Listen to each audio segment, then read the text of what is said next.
diamonds in the back of us. Average, I'ma make $1 million on the average. I'm riding with no brain, I'm out of it. Do you slide on all your nights like this? Do you try on all your nights like this? Put some spotlight on the slide, oh yeah. Whatever comes through clear. Do you slide on all your nights like this? Yeah. Do you try on all your nights like this? Put some spotlight on the slide. And whatever comes through clear.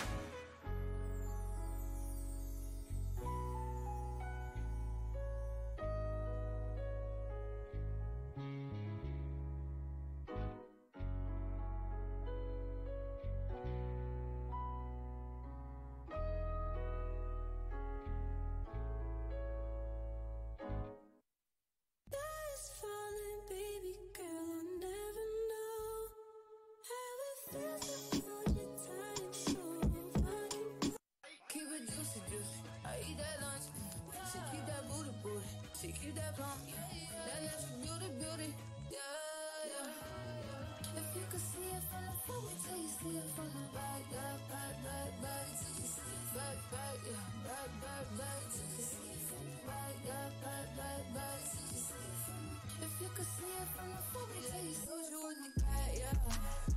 You like it thick, you like it fat, yeah. Like to keep on wanting more. You ask me, told you where you at, huh?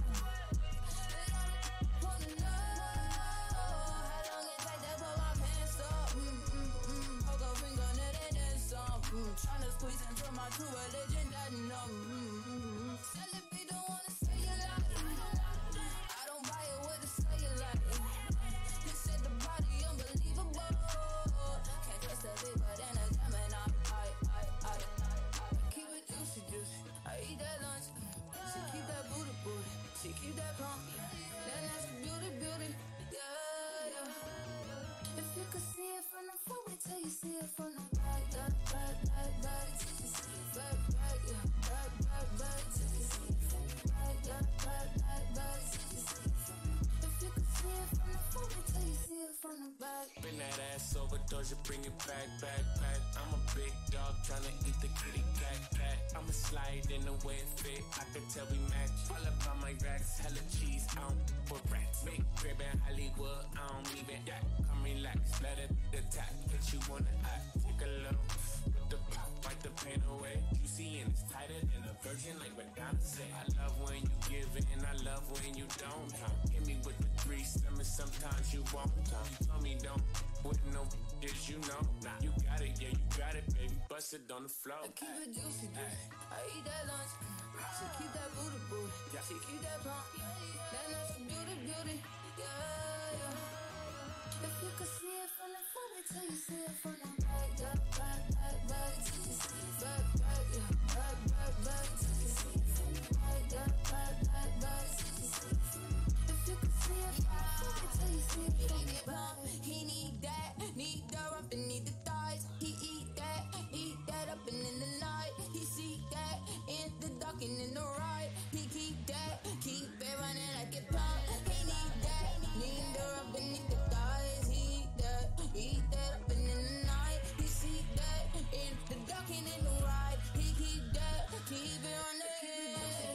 I eat that lunch. She keep that booty. She keep that pump. That natural beauty, yeah. If you could see it from the front, wait till you see it from the back, yeah. Back, till you see it. Back, yeah. Back, till you see it from the back, yeah. Back, till you see it. If you could see it from the front, wait till you see it from the back.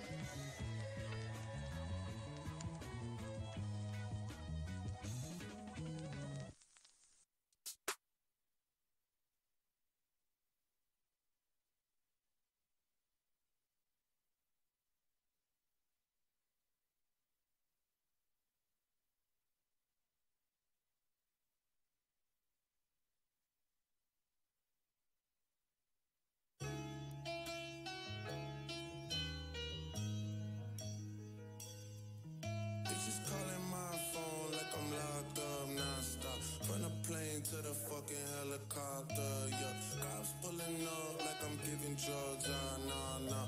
I'm a pop star, not a doctor. Bitches calling my phone like I'm locked up, nah. On the plane to the fucking helicopter, yeah. Cops pulling up like I'm giving drugs, nah. I'm a pop star, not a doctor. Hey, shorty with the long text, I don't talk. Shorty with the long legs, she don't walk. Yeah, last year I kept it on the top. Hey, 2020, I came to fuck it up. Yeah, I want a long life, a legendary one. I want a quick death and an easy one. I want a pretty girl and an honest one. I want this drink and another one. And I'm troublesome. I'm a pop star, but this shit ain't bubble gum. You would probably think my manager is Scooter Barn. But my manager with 20 hoes and Budokan. Hey, look, Ariana, Selena, my visa.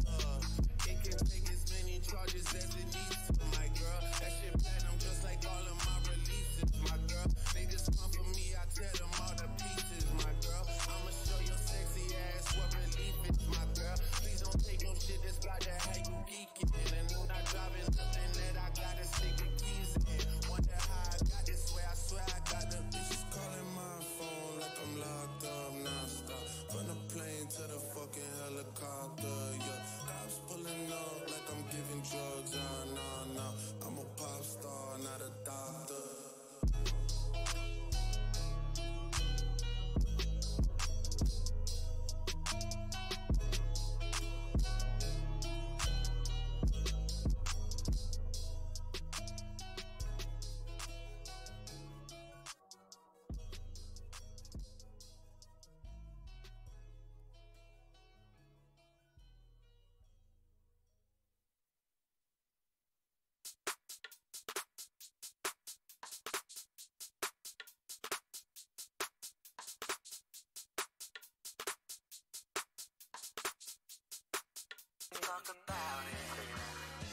I was checking this girl next door when her parents went out. She phone say, hey boy, come on. Why, hello there.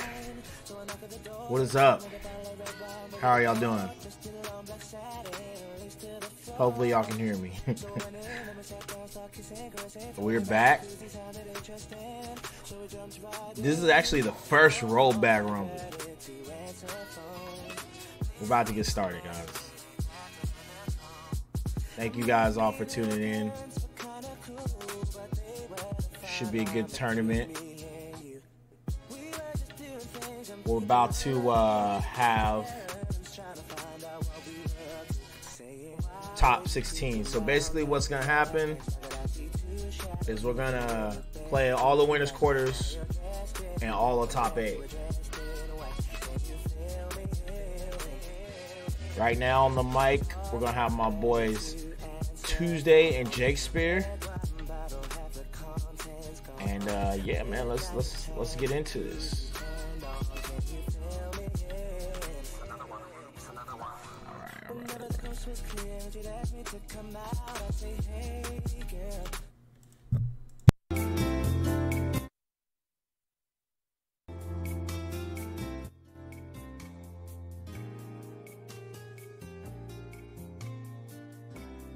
Yo, what's up, guys? We are live. If you guys want to unmute yourselves. What's up? Is Jake here? Yo, I'm here. Oh, there you are. Okay, What's up, everyone? Buddy, hi, stream. Welcome. Oh, we're live? We're live. We're Oh live. my god, we're live. Hello, everybody. Hi, stream. Hi, it's Dang, Tuesday and Shakespeare. I was just dropping in. Hi, Tuesday. Hey. How are we today? We don't have the screen share yet, do we? Nah, I'll bring that up in a second, though. All right, bet. Yeah. Well, here we are. We're back. Like, officially back. We are not Rona Rumble no more. We are Rollback Rumble. Hey, there I am. You've rebranded? Yeah. You know, we had to. The brand was getting a little bit too crazy. You know, I wasn't expecting that, so. Right. Gotta respect it. So, it's definitely a good call. Yeah, long term, I definitely think it's the play. I always bring my friends. Absolutely agree. Oh, So, yeah. Oh, sorry. I was just gonna ask. Is it still the same first set that we're gonna watch? Fat Goku and Anita, was it? Yeah. Sick. Azel's internet is like tweaking apparently, so his match might get delayed a little bit. It's all right. It's nothing can truly be perfect. We can only get it as close as we can. That's all good. So we're starting with Fox Puff then, right? I think that's right. Mm-hmm. I think Amita is Kentucky Puff, I believe. Kentucky. I think so. Is he ranked in Kentucky? I don't think my I've memory heard of... serves. Yeah, I the name is familiar. The name is very familiar. I'm clicking that profile. I'm glad that we have this. Smash it, yeah. Well, I got his real name on here. Holy cow. Oh my god. why is this on your Smash EG profile? But it's surprisingly frustrating to find who they main. That's the funny part. True. They should have a profile instead of here's your name and address. But exactly. I remember back in the day we would just have like Smashboards results and it's just like, who the heck is this guy? Right. You never know. Honestly. Thank God smurfing is less common these days. Mm-hmm, for sure. It's hard. Like, my goodness. Yeah, I mean, in grand scheme, it's easier, but for when it matters, it's harder. Yeah. I remember IRL smurfing, you'd just show up in some region. It's never heard of you. Just go in, enter their local, and you'd be like, oh, I'm a Brawl player, but I'll play. It's a free $45 right there.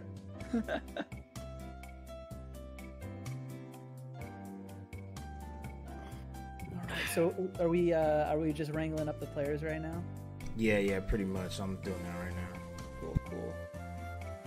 So this is exciting. We're testing out a new function, a new feature for Rollback. Yes.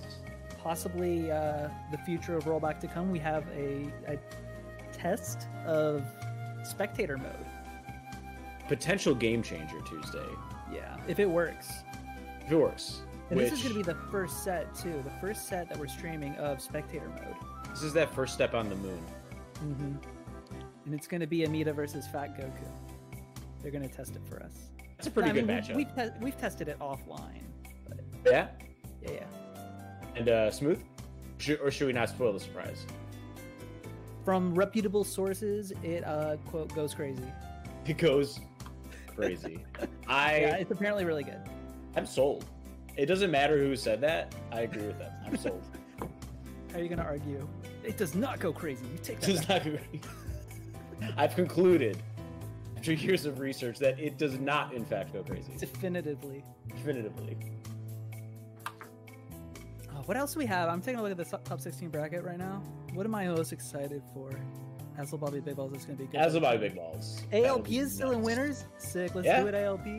Aklo. A lot of foxes. In this bracket. 5 of 8, I believe, of the winners. Okay, so Koopa beat Lucky and ALP beat Koopa. Mm-hmm. Gotcha. That's cool. More than a few upsets. Based on what I'm looking at here, this is pretty cool. Did anyone unexpected just get eliminated? Lucky. That's a big one. Mm-hmm. Lucky lost to Dova. Shoutouts to Hawaii. Mm-hmm. Hawaiian Falco.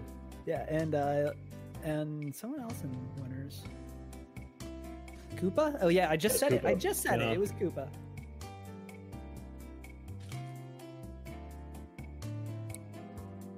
Dang. Oh, there goes a fan favorite. Who? Lucky. Oh yeah. Always. Can you imagine how cool that must be? Can you imagine how constant rooting for you? Yeah. Being a Lucky fan? Being a Lucky fan. Real hard. I imagine. It's easy to be a Lucky fan, a fan of Lucky, but it's rough. It's painful. Right.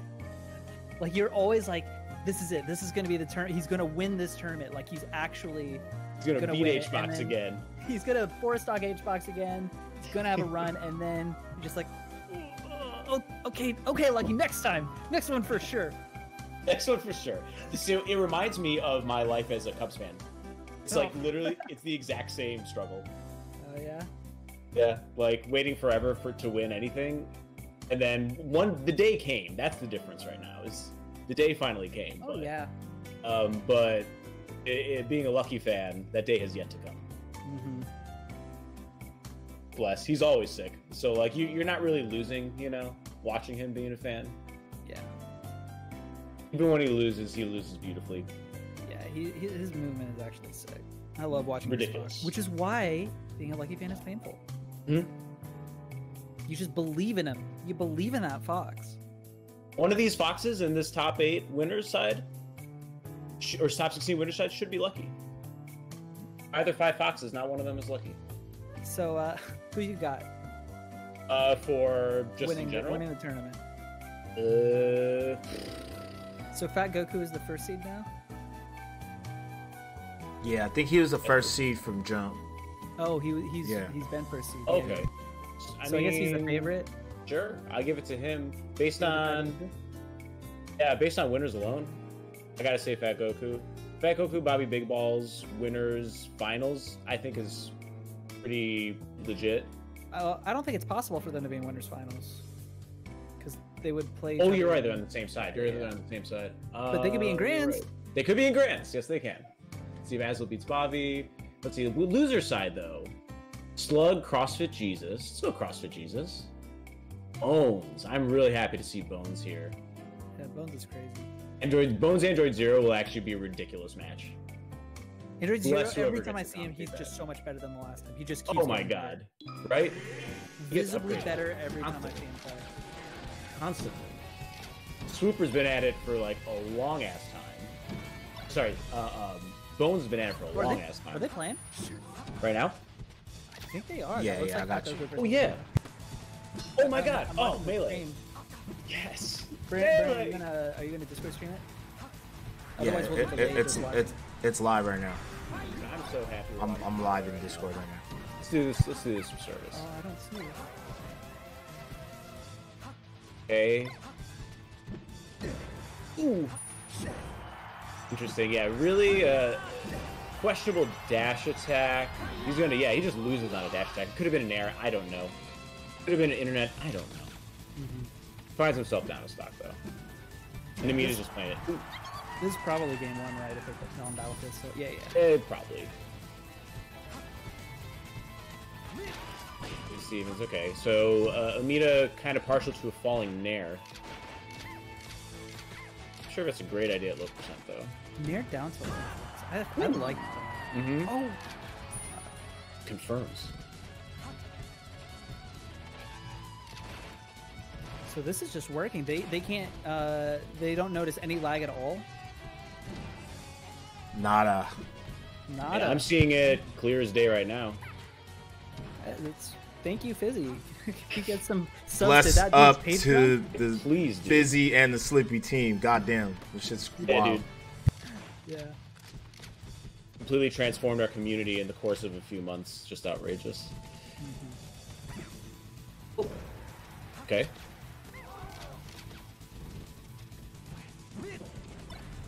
He is playing extraordinarily defensive for being down. Yeah. But I mean, it's rough with someone like that Goku. It's like, yeah, definitely. You try to take things on the offensive, and he just like won't let you. Mm-hmm. You're just like, okay, that's not working. Let's try defense. Fat Goku really doesn't let up. I guess in this matchup, he picks his battles a little better than usual, but he goes in constantly, all the time. Okay, wow, really good. Yeah, I mean, in that situation, going in was super beneficial. He just boxed, crouch canceled something, and then just got the kill. Okay, that should be it, yeah. He's not gonna die. Yeah, what was the punish? Okay. Not bad. Bad. Right.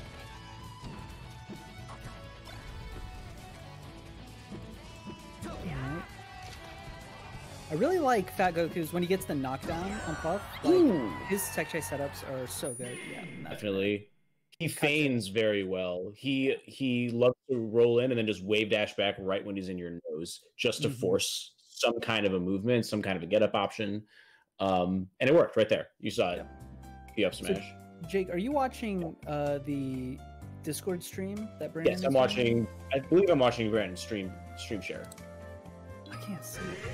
Hold on, I want to come back. All right, Dreamland, of course. You all saw this. This was coming. This is an inevitability. It's life, death, taxes, and Dreamland Game 2 if you lose. Yeah, what's up? I'll rock with you until he gets back. Yeah, sure, man. What's up, Brandon? Do you know what happened there? Did Amita just give up or something? Nah, I won't lie. I was like doing some like stream stuff, so I kind of missed it. So I'm sorry. Okay. Yeah. He just kind of like helplessly fell off stage and just kind of stayed there, but it looks like we're playing. Oof. The stage is one of those stages, obviously, it's a great Puff stage, but I feel like at any moment when Fox is really, I hate saying stuff like this, but when the Fox really does like have the game plan figured out on this stage, it's like super hard, I think. Puff? Obviously, in this matchup, it just sways to me sometimes, because obviously I think that like Fox is hella good versus Puff, but then I don't know, man. Sometimes I watch this matchup as Puff and I'm thinking like, damn, this ain't that bad, Yeah. I always see it like, because Puff has like the survivability on this stage, but she doesn't really like control the match always in the way that Fox can, with all the space given. I feel it's harder for Puff to take advantage of like all the space in the stage, whereas Fox like can really do a ton. Yeah, because he could just move so fast. I think this is This is like the one matchup where Fox's lasers really matter. Definitely, because you can get away with a lot of them. Right.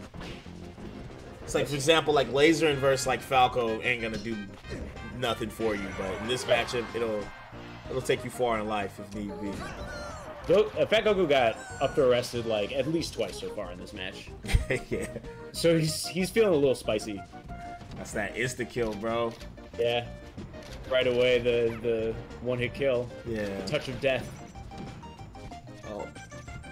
Ooh, nice rollback by Amita. No pun intended. Mm-hmm. Oh, that should be. Oh, I think he could have up air to. Oh, never mind. This is never so mind. Easy. Never mind. Welcome back, Tuesday. What up, Preston? You good? Yeah, I'm back. I didn't have the commentator role. Oh, that's why. Okay. You good now? I couldn't even see the channel. Can you see it now? Yeah, I'm good now. Okay, bet. Awesome. I'm gonna mute my mic. Cool. Thanks, Brandon. Thank you for filling in. Hey, we're all good now. See the Renaissance man of Melee. So I take it Amita won that last game? He most definitely did. He up throw rested Fat Goku a lot more than he liked. Ooh. Yeah, said maybe to that up throw. This stage is just so rough. Do you think this is the best stage in the matchup, Fox?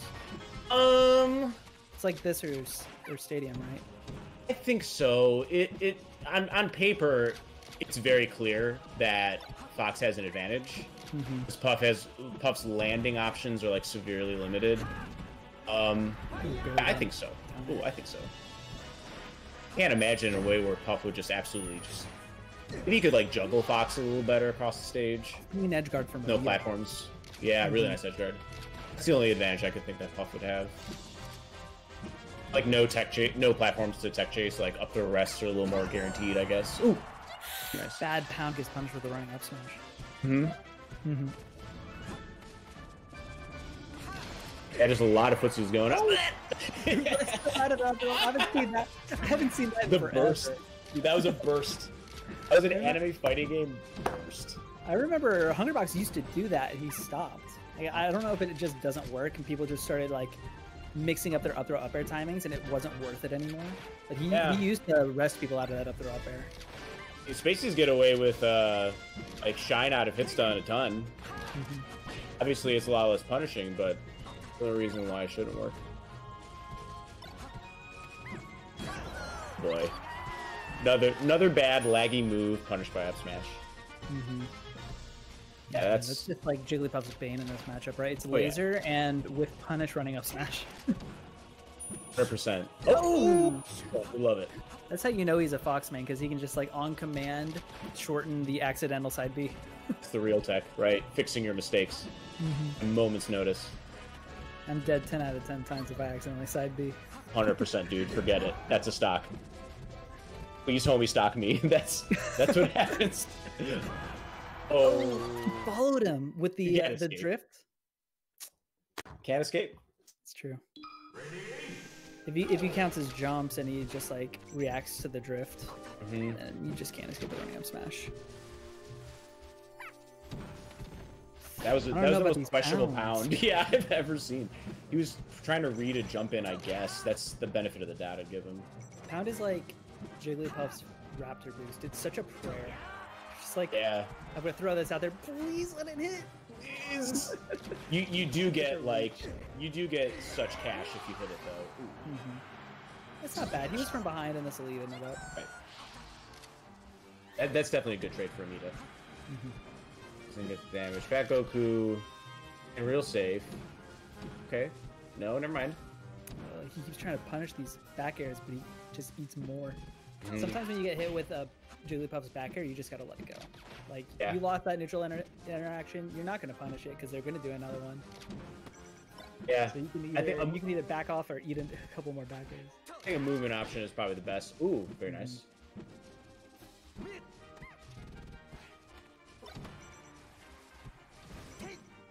Wow. Fat Goku is really coming in a lot of different ways. Or, never mind, he just non-fast fall aerial 3 times in a row. Yeah, the full work is working, so he's going to stop once it stops working. I'm sure. Exactly. This should be easy for Amita. Yeah. Nice.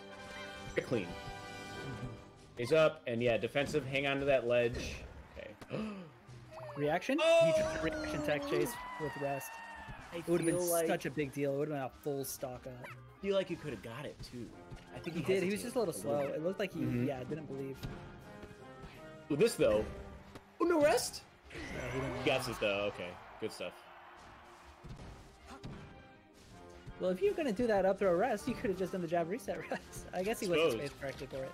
And, I think it would have killed it in that instance anyway. It was at a lower percent, but it probably would have killed anyway. SDI. Very good.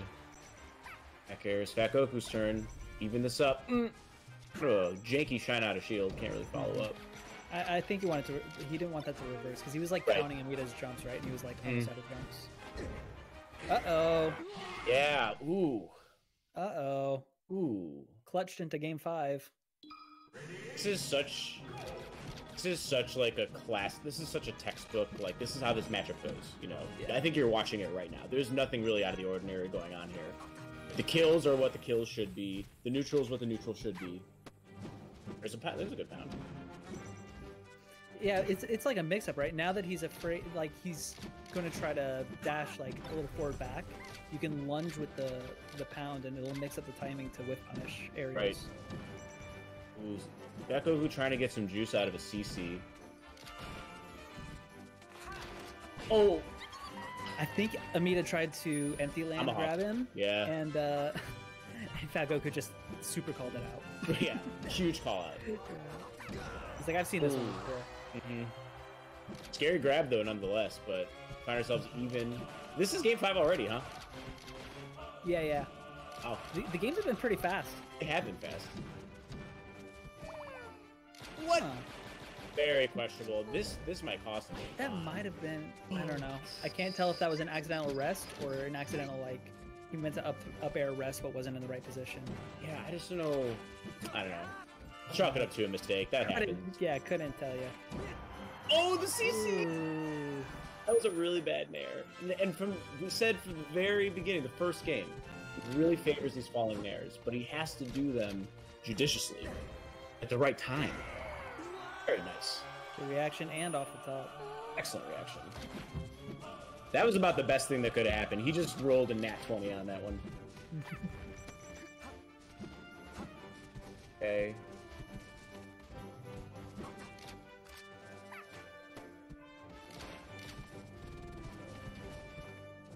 Oh, this is tense. It really is. This is such a tense stock because, like, I know it's kind of obvious to say that the one stock is more important than another. It's like kind of cliche, but being ahead or behind on a game 5 is actually a pretty big deal. Like, it'll actually dictate how they play the last stock. If it was a game 4 and you're up, like, there's always next game. That is such a safe notion to have. Yeah. It's a great feeling. Mita up in stocks right now, like, he has the liberty to, like, really milk the lead. Look at this, yeah, exactly. Right as you say it. He hasn't done that all game. Yeah. That was a bad pound. Fat Goku is like, he kind of has to approach that. Now it's a little bit more neutral. Yeah. Ooh, they're both so scared of being grabbed by the other. I know. I'm just so strong in melee. The fighting games don't really have grab like that, for the most part. Everything in this game. Okay. Oh, I thought he was going to read that drift with him up there. This is really tense. Go do it. All the tricks in the book, everything you can. Just throw it up, smash it out. They're just playing chicken now, seeing who's going to flinch first. Oh, no, he did it again. He called out the empty land. I thought I saw an aerial coming out, though. Oh, really? I could swear I saw an aerial coming out, but it, like, auto-canceled because it didn't get out fast enough. Oh, okay. I think that's what happened. I thought he was trying to drift in with an aerial land and turn around grab, but you're right. He might have tried to throw out a back air there at the last second. It was just, like, not coming out. Right. And it just came down to just, you know, a rock, paper, scissors moment, basically. At the end of the day, it was just pure luck. You really did just let that up smash rip, though. Just let it rip. You really did. After whiffing, like, at least 4 in that last stock, just to the air, got the one that mattered. That's a very telling example of Fat Goku's style, is it not? Yeah, for sure. Just let it rip. So, if Azel's internet's being weird, are we still going to stream that one, or are we going to skip it to ALP Aklo? I'm figuring that out right now. Gotcha. Absolutely. I want to watch Azel Bobby. That's gonna be I know, dude. That'd be so good. It's gonna be so good. Hopefully, if they are having troubles, we just won't stream it. Hopefully, we don't have to, like, DQ Azel or something. Yeah, probably won't. Probably not at this point, right? If it's, like, unplayable, like, I don't know what internet being weird specifically means. If it means, like, unplayable, then maybe not. If it means, like, unstreamable, then I don't know. We'll see. But yeah, again, for the people asking in the chat, that was a spectator mode. That wasn't a Slippy replay. That was all live. So this is, like, the future. This is the real deal. This is the real deal. We are in the future. It only took a global pandemic to get us all to, like, really perfect this playing from your living room thing. Guys, we're here. So that's actually super promising. Because now, like, those age-old, my internet is this, my internet that, that's at least minimized a significant portion as far as broadcasting goes. And that is a big deal. Except from an accessibility standpoint, it changes everything. Now just the person with the best internet can just watch it and problem solved. I'm sure it's a lot more complicated than that, but theory. Yeah, I just assume it's black magic. Right. It's...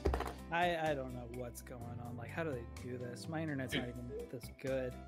I mean, are you also perhaps one of those people who, when they see a page full of code, it's like, it means absolutely nothing to you?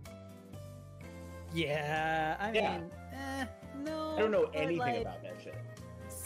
Yeah, yes and no. It depends what it is, I guess. Yeah, I guess so. I guess there's different literacies. It's this networking thing that's just blowing my mind. How we have this data transfer across the country that's just lagless. You know, you actually like live in the future. If it were doing math, I'd understand it. But, like, how are you letting me play Melee with somebody in Canada right now? Right? As though they were sitting next to me. It is actual magic, and you can't convince me that it's science.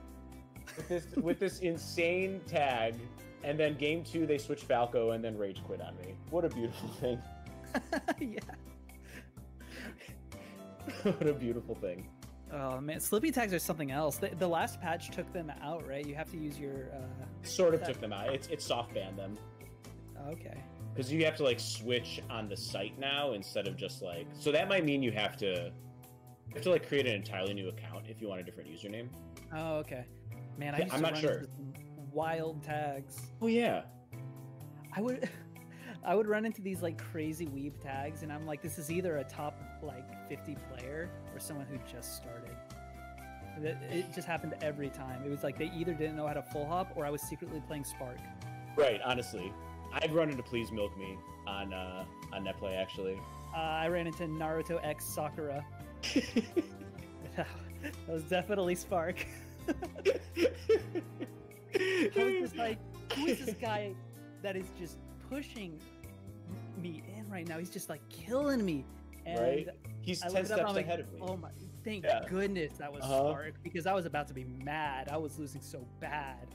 I feel like Rollback kind of unleashed the unspoken id of Melee players across the nation.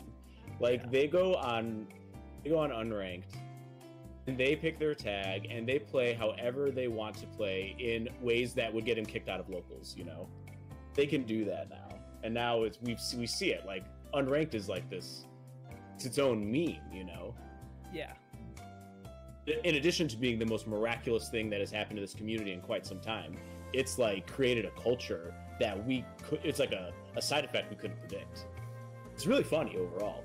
Yeah, it's definitely interesting. I'm loving it. It's great.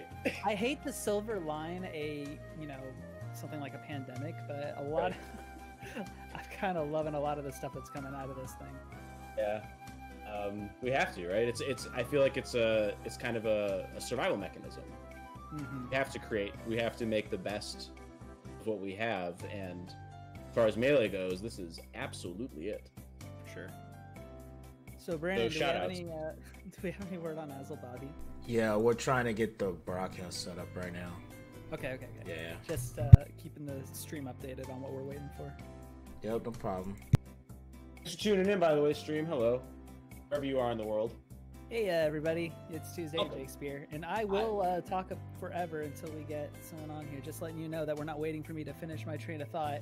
We are waiting for the opponents to get here and the broadcast to get set up. So just fill in some air. All good.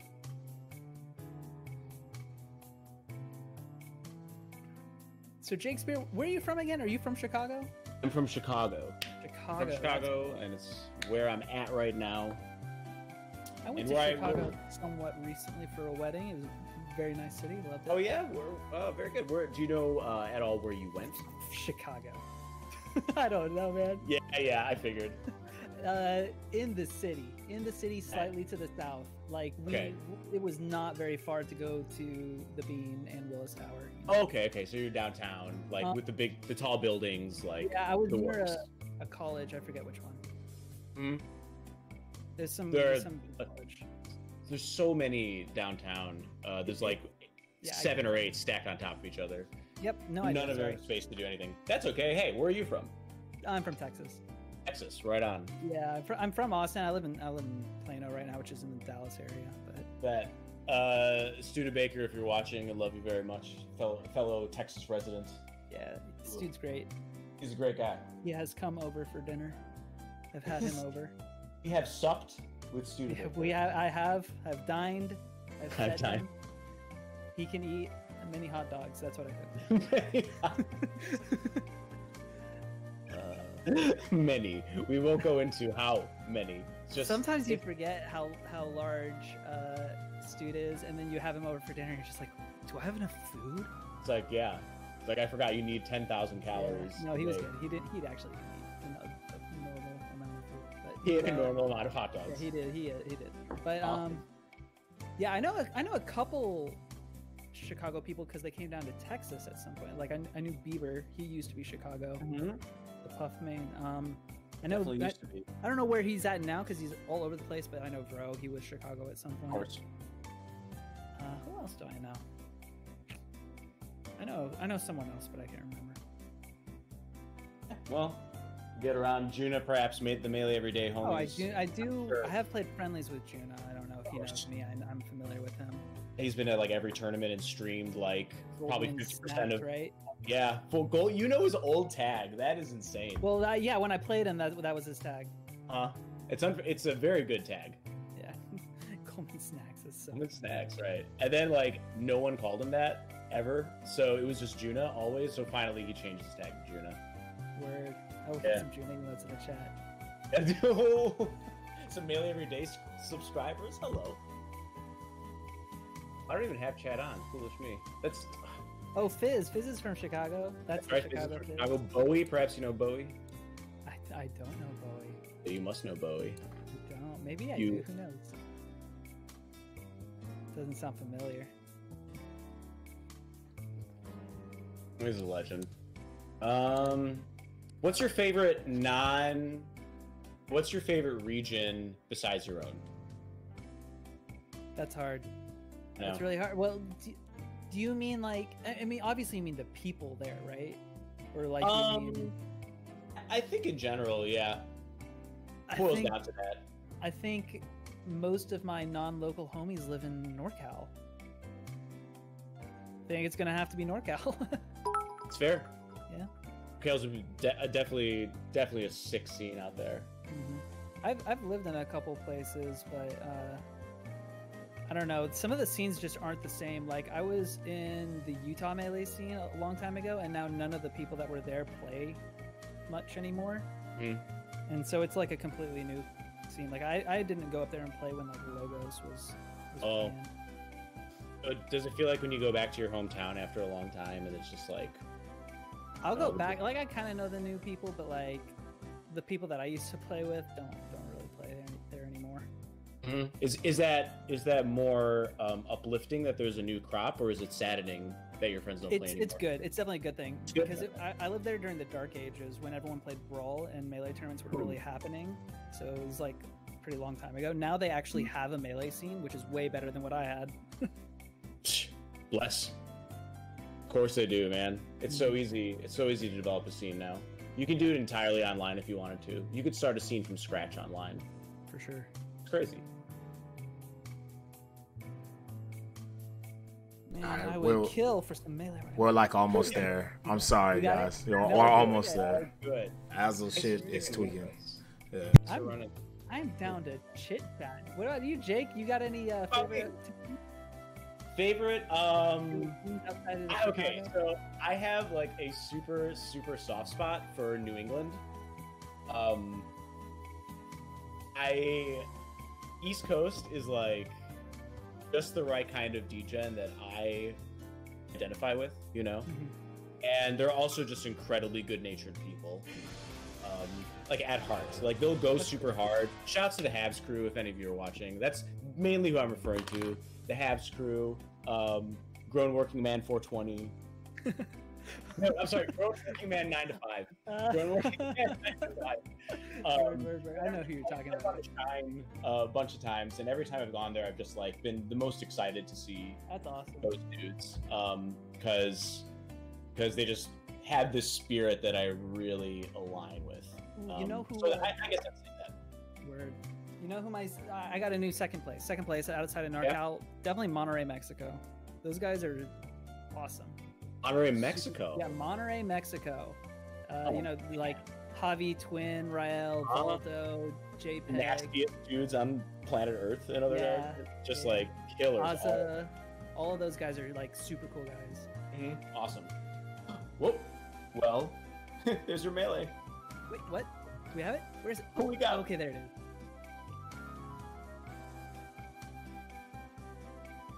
Okay. So this is Bobby Azel. Oh, it looks so good.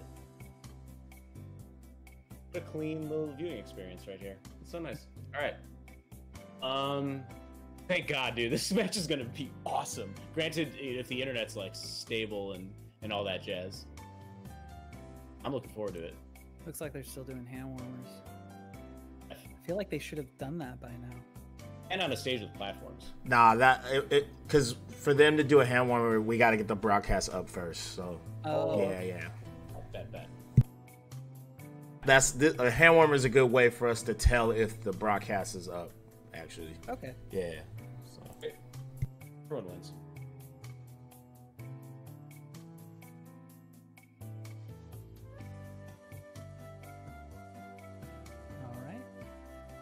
So this is going to be an interesting one. I feel like 90% of the time I see Bobby playing, he's playing versus an Orange Fox. Yeah. Specifically, Swap. Swap, yeah. They used to grind like streams of every day. Yeah, they still play all the time. Oh, really? Yeah. Word on the street, I don't know how like official it is. Word is that Bobby's going to move back to Texas and is going to live near SFOP. So that could be cool. They could play all the time. I don't know what the status is on that. You know, it's just something I heard Bobby say on stream. Sure. But currently, this is a cross-country battle. It is. Wait. Hold on. Bobby's on the West Coast. He must already be in Texas. Oh, he's on the East Coast. Not if he's in this bracket. No, this is top 16. It's mixed. It's mixed. You're right. I thought this was the top 16 is taking the West Coast and the East Coast and combining. Okay. I thought I was. It's the top 8 from both coasts. Yeah. It's the top 8 from both the brackets. This format got me. I thought I understood it, and then I messed it up. Oh, good. Well, Bobby homie stocks, as he's wanted. He's actually really cavalier about that stuff. He just wants to get melee. He wants to win, but not like that. Yeah, on his own terms.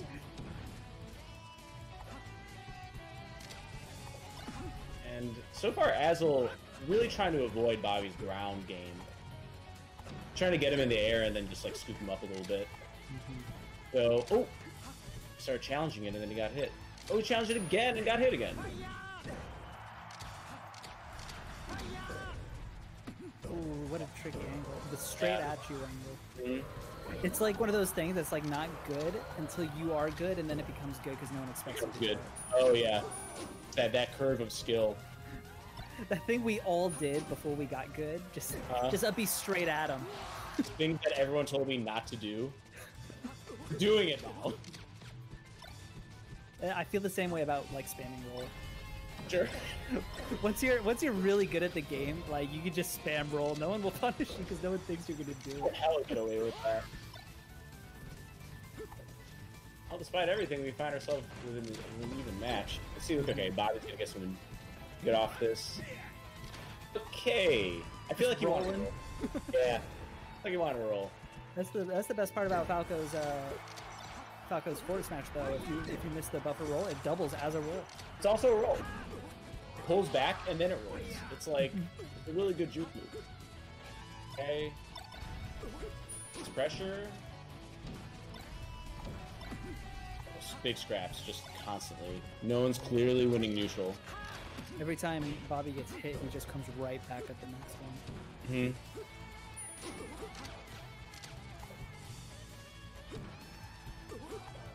Okay.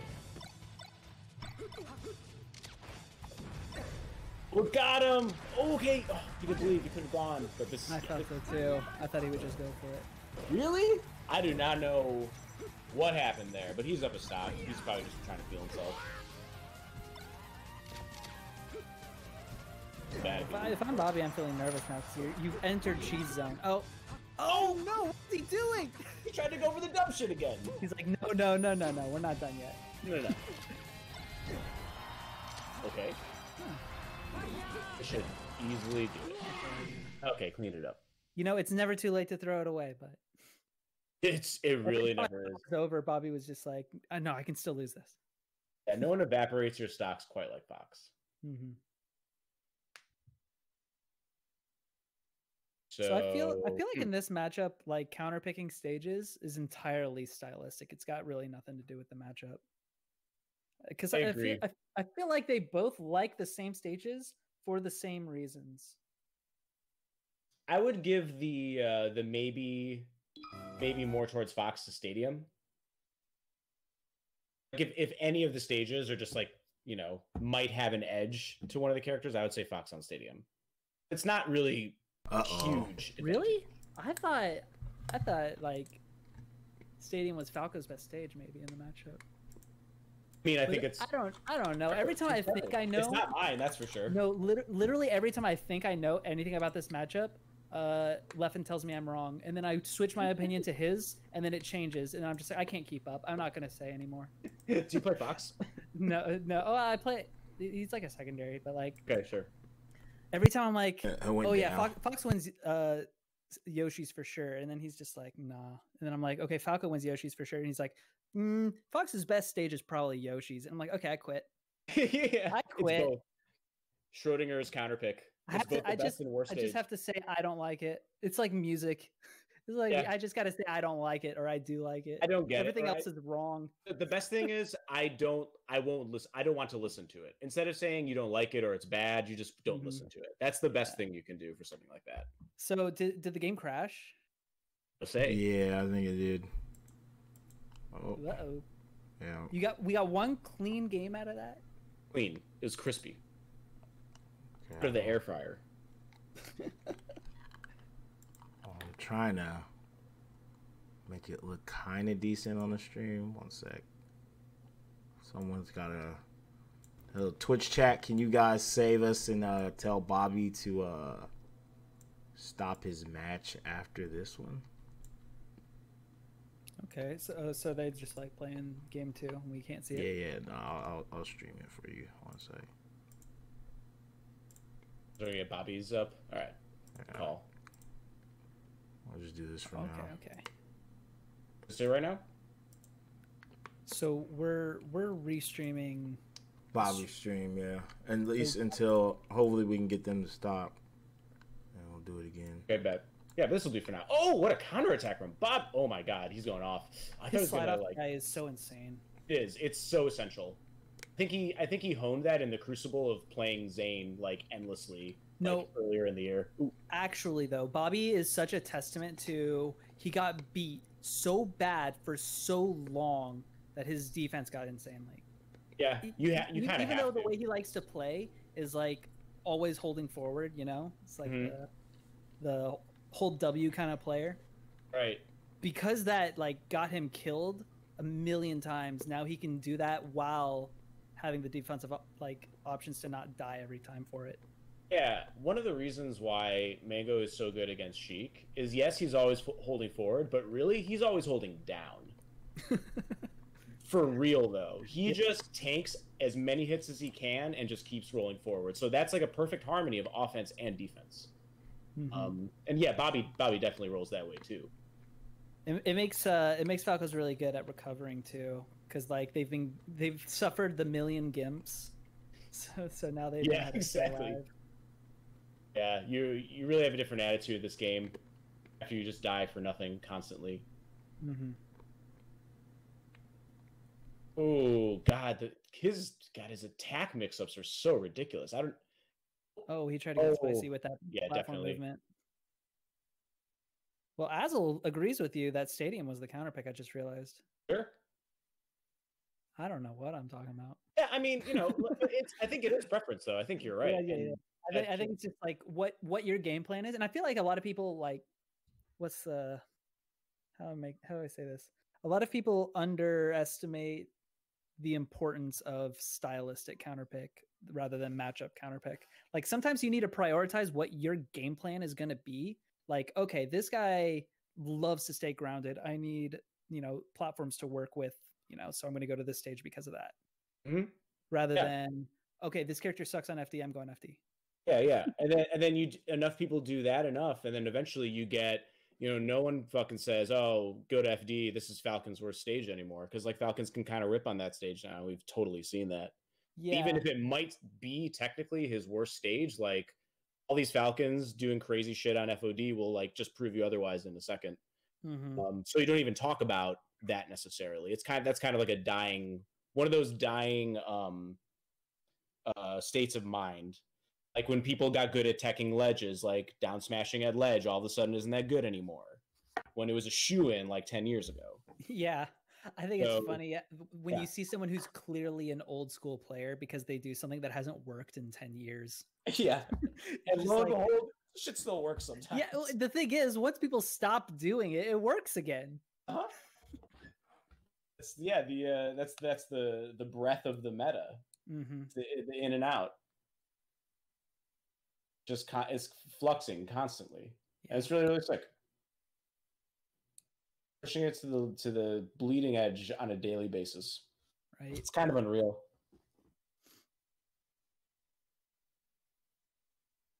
So what's next? Is it I mean we this set's still going. It's 2-0 Bobby right now, but I think they told Bobby to not play game 3 yet. We're gonna try and get that broadcast back up. Bet.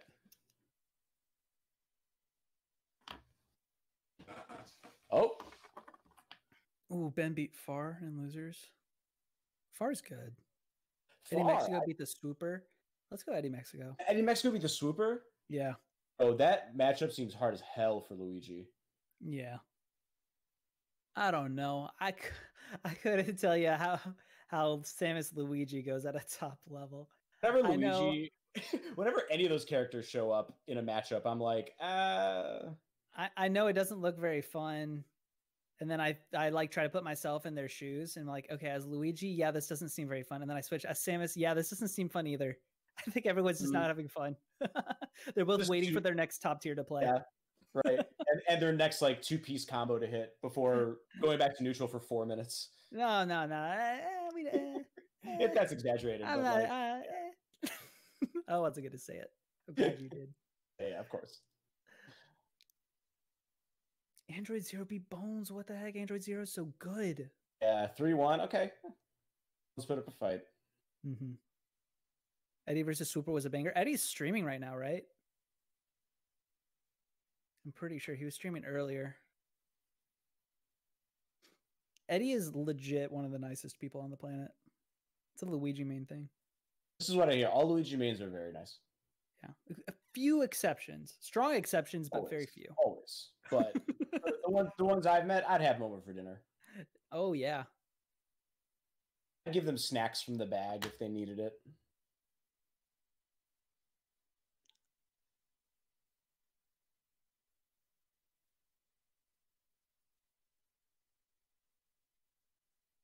Kalamazoo, Cobalt. Have they played? I'm sure they have. They're both so old. Chat's throwing out the names Boulevard and Ja Ryden. Dude. I remember Boulevard. What happened to him? I don't know. There were two med school. Med school. Good for him. Yeah. Lost another one to med school. But Ja Ryden is from the Netherlands, I believe, and he was in NorCal for a while. Switzerland, I think Switzerland. Okay. Switzerland. And he showed up and he started going to Foundries, I think. I saw that was one of my favorite tags ever, Ja Ryden. I saw a story of what his tag meant, and it just kept going.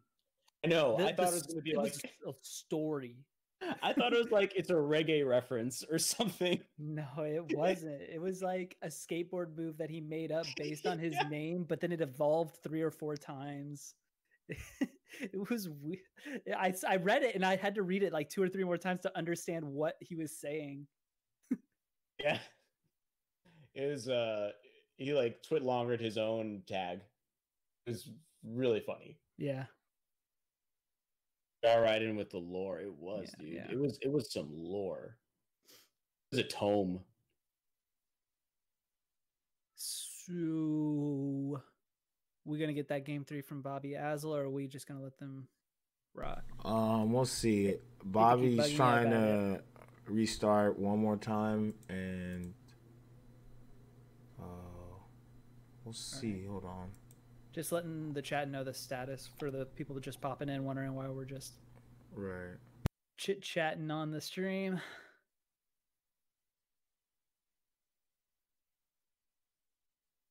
Sorry about this, y'all. Boulevard went to med school. That's cool. Mm-hmm.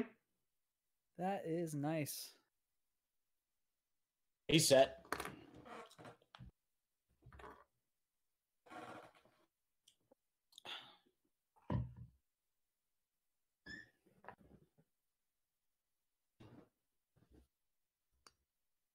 Wait. I'm not gonna fall for that bait. There's something interesting in chat I want to comment on, but I agree it can't be real. No way, bro. I didn't read it. It's apparently a doctor who operates with a GameCube controller. I saw that meme. I've seen it. It was like a Smashball article or something where it was just like the doctor refuses to perform surgery on anything other than a Nintendo original GameCube controller. Man of taste.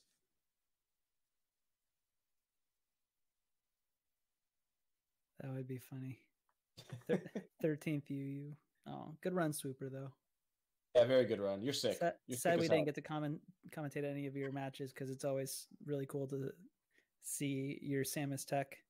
Dude, I'm all about the fair loops. Imagine snapback. Convert. Uh-huh. Snapback during a procedure. It is the best controller of all time. See, I just can't compare. I think if I played more video games, I would be able to definitively tell you. But like, honestly, I've played this in Halo. I can tell you that the GameCube controller is better than the original Xbox controller, but that's all I got. That's all I got. All right, so we're just gonna restream Bobby's stream for now. Okay. We just don't want to hold shit up, so. Sure. The controller issue, I will say that Xbox 360 is a very close second. It might be some people's favorites, and for very good reason. It's nearly perfect. People tell me the PS4 is like a fan favorite. People love the PS4 controller. It's DualShock 4.0 with some like extra triggers and a touchpad that doesn't do anything. I don't know. Yeah, it's okay. It's aight. When I can, I use the GameCube controller. I've got a million of them. Minecraft Steve, what? What? What about him? Is Azel playing Falco as Minecraft Steve? Probably. And okay, yeah, he's kind of doing work right now. Yeah, Minecraft Steve is moving. Moving. Did you see the video? Which one? Sakurai showing off Minecraft Steve. No, I have no idea. Actually, kind of an extremely sick character design. That's all I'll say about Ultimate. Go back to the game. Yeah. So did Azel used to be a Falco main? Am I misremembering? Yeah. Yeah, he used to be a Falco main. Okay, I thought that was the case, but I was like, I might be mixing him up with someone else.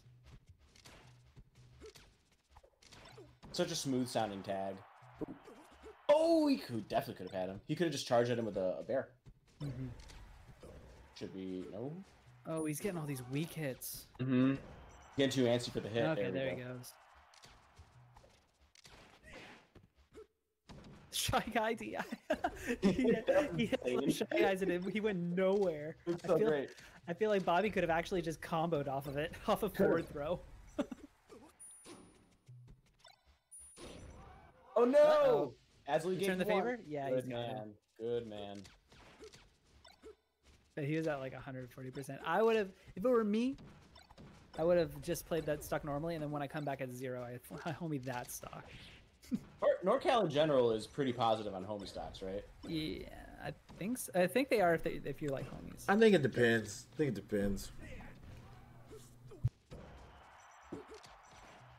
Yeah. Okay. If it's me, it's actually just if they're my homie. Mm-hmm. Strictly homie. If I don't know you, then I don't know if you like that or not. Some people hate it. Oh, they're playing on the really good recovery. Okay. Oh, okay. He's trying to Bobby with that one. Azel kind of going off with Falco. Mm-hmm. He's doing good. He's looking kind of wild.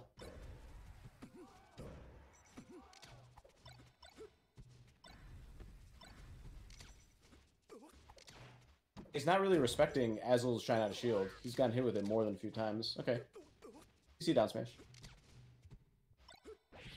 Ooh, the shield angling from Bobby is actually so good. Just a little slow on that there. Should be it. Yeah. Very nice. Go. Very nice. All right, the character switch really working out for him. It did. That was decisive. Yeah, maybe you shouldn't have switched off Falco. I mean, let's see. Maybe we're gonna go to FD or something, and then he'll go right back to Fox. Maybe he just caught him by surprise. We don't know. Sometimes that happens. The unexpected mid-set switch sometimes is all you need to catch someone by surprise. If done right, it's the ultimate mix-up. Mm-hmm.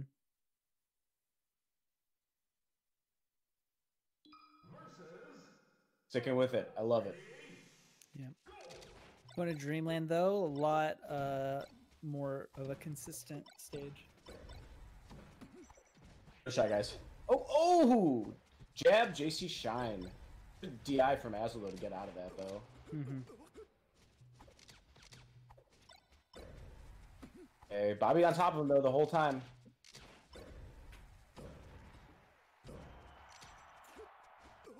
See, the difference between Yoshi's and Dreamland for me, especially in a Ditto like this, Yoshi's is where I go when I want to make the impossible happen. You know, anything can happen on Yoshi's. Whereas on Dreamland, it's like a much more consistent stage. You know, like you don't want any shenanigans. You just want to earn all your kills. Ooh. The battlefield is a little more leveled. Okay.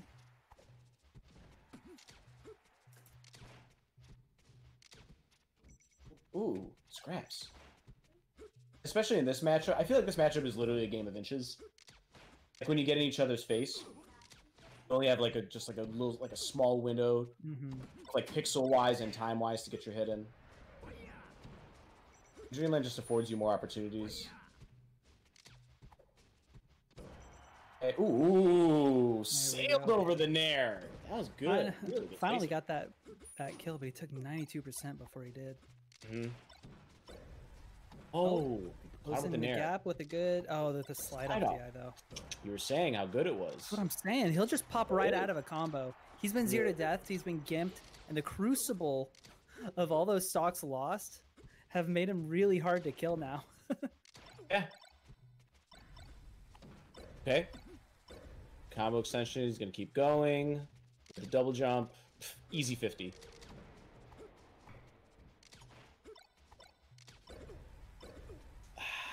Yeah. Aslo crossed himself up on that one. Just a little sloppy with the shield pressure, and probably got the clean counterattack. Speaking of clean. Oh, he's just not letting up. As it gets. Oh, he's just moving on him. Oh no, this might be. This is kind of indicative, you know what I mean? This is kind of like, I think Bobby's just winning. Who's the real Falco? Aslo's gonna need to dig deep, and he needs to stop getting hit. Yeah, he needs a back air and a gimp. Look He split. He's not getting it. You can't let Bobby press buttons like this. Okay. Got his back air. I need a gimp.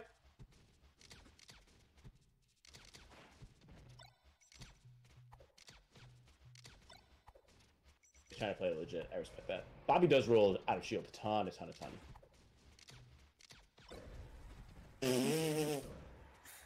Uh-oh. That was very telegraphed. That crouch from Bobby really said it all. Crouching in front of the double laser, like you know they're coming, is such a statement. Like, first of all, okay. Ooh, got him. All right, let's go. Nicked him on the edge there. Back there, Gimp. No. Okay, now he's got a combo. Okay. Now he's got a combo. Oh, he's dead. He could have killed him there. I'm surprised he didn't just go for it. Holy cow, Asl. Oh, what an angle! Oh, he blew it. He tried to save him too. Oh, he had it.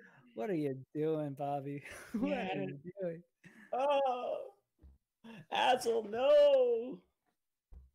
Yeah, Bobby did clutch that out. He really needed that. He like almost dropped that game, but then caught it with his foot. You know what I mean? Yeah, exactly. Yeah, he dropped it, but he caught it. It's definitely, I think, like the most common heroic feat the average human being goes through every day: dropping their phone and catching it with their foot.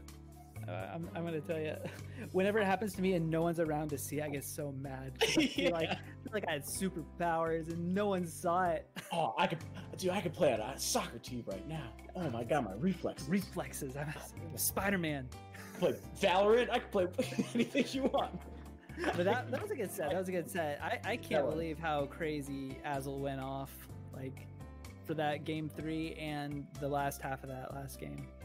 Yeah, big surprise.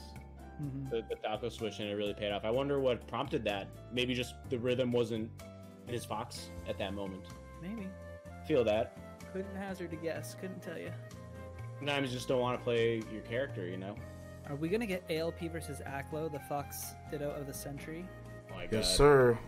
Oh my god. This is going to be the most Fox Ditto you've ever seen. It's likely to be pretty cracked. You can interpret that how you will. But once you see it, you'll know I was right. The most Fox Ditto of all Fox Dittos. He's like a hidden boss in New York because he's super good. He rarely travels. Yeah, so he he's just like one of the brothers, right? That are all hidden bosses. Really? Oh, I didn't know that. I thought that he's Foxy Grandpa's brother, right? No way. I didn't know that. There are a couple of them. I don't remember who they are. I'm not local. It's just something I've heard. But like, Foxy Grandpa is another hidden boss from the region. They just don't go anywhere. But I don't know. I guess they play each other. Makes sense. They either practice together or it's genetic. I don't know. New York is quietly stacked too. Yeah. I remember every time I play someone from New York and I've never heard of them, there's just a chance that they're top 50 skill level. Right? In this day and age, it's like, who the hell is this guy? And then you see him play and you're like, wow, where did you come from? Mm-hmm. What did you eat growing up? That's what I thought. That's what I thought about a couple people, and then they ended up just like I thought about that about Vortex, right? I played Vortex. I'm like, who is this guy? And then he beat me, and I'm like, this guy's really good. And then he beat a whole bunch of top 100 players. I'm like, okay. Yeah. And then like all the people who are watching in chat, like all these people from the region are the prophets of this guy now. Like, oh yeah, we know this guy's been playing in our region for 5 years, 6 years. We all know him, and no one else knows him. Yeah. Until they do. I had a couple guys like that. I'm like, you guys just don't know. One day he's going to go to a tournament and you guys are going to figure it out. For a long time for us, that was Albert. Yeah. You're like, as soon as this Albert goes to a tournament, you guys are going to figure that one out. And you were right. He was hardcore going to school for a long time. So it's like, he didn't really leave Texas. Albert's sick. And before he got like some more stream exposure, it was SFOP too. We're just like, you guys... If we could just get SFOP to Genesis, guys, we need to get SFOP to Genesis. You need a crowd, boy. You need a crowd. Yeah. You're worth stage time. Mm-hmm. We're just waiting for the world to show you. Every region has a few of those, most definitely. Yep. See, ours was probably Fluid in Chicago. He's an ICES player, an honest ICES player. Fluid is my favorite ICES to watch. That makes two of us. He's insanely good, and then showed up on the national stage and just beat top Fox players. Yeah. And boy, is there a better feeling when your homie goes to a major and just like someone, because I can't do that. He can. I know him. That's sick. Yeah. The opposite. Well, ALP is another one. People always ask ALP. He's from Texas, right? And he's like always been in our top 5 since he started being real active. He just like lives so far away. He doesn't travel out too much. The closest like major city to him is San Antonio, and it's still like 6 hours, I think. Texas is big, dude. Texas is very big. He lives in the RGV, the Rio Grande Valley, so he's like on the border of Mexico. It's out there. It's out there. Never been to Texas. Never been. I'm gonna just PSA right now for everyone. If you see Tang James in the chat, please ignore him. He knows exactly who Albert is. They eat lunch together. They work together? Well, no, they're just local. Okay. He's just a troll. Every region's got that too. Yeah. What? Now he's gonna pretend like he doesn't know me.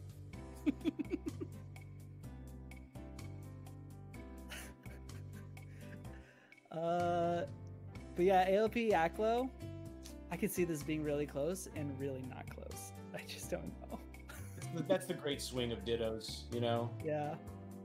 Great swing of Foxes too. It's like sometimes you just absolutely sometimes you can't even just play the game. You just miss out on your opportunity for that game, and you scrub your hands and you just move to the next one. But it seems like I'd imagine these two are very equal in skill. I mean, here they are competing in bracket together. Yeah. I don't know. I feel like people don't know about ALP. I feel like people don't know about Aklo too. I know. It's just they're both so two sides of the same coin.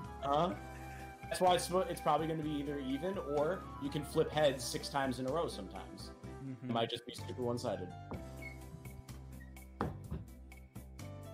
I'm sorry, y'all. We're still trying to get this. All good, Brandon.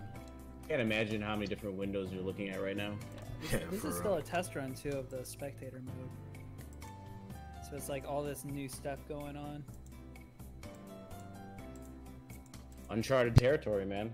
I think they've played a few times. LP only beat Aklo once, and the rest have been Aklo. I didn't know they've played before. Killer Cube, you are one of the Brotherhood, right? Aren't you one of or Killer Cub? Sorry, you're one of Aklo's brothers, right? I mean, if they have, he would know.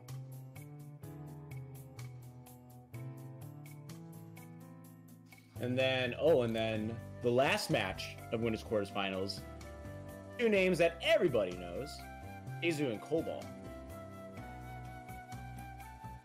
That one's gonna be so good. I want to see it. It's gonna be so good. It's gonna be so good. Dang, Amita beat Ben. Amita, Kentucky's out here. Need to beat Ben. As a lady in Mexico, oh goodness. And the other two, okay. Me to beat Ben twice? Oh, is that who put Ben in losers?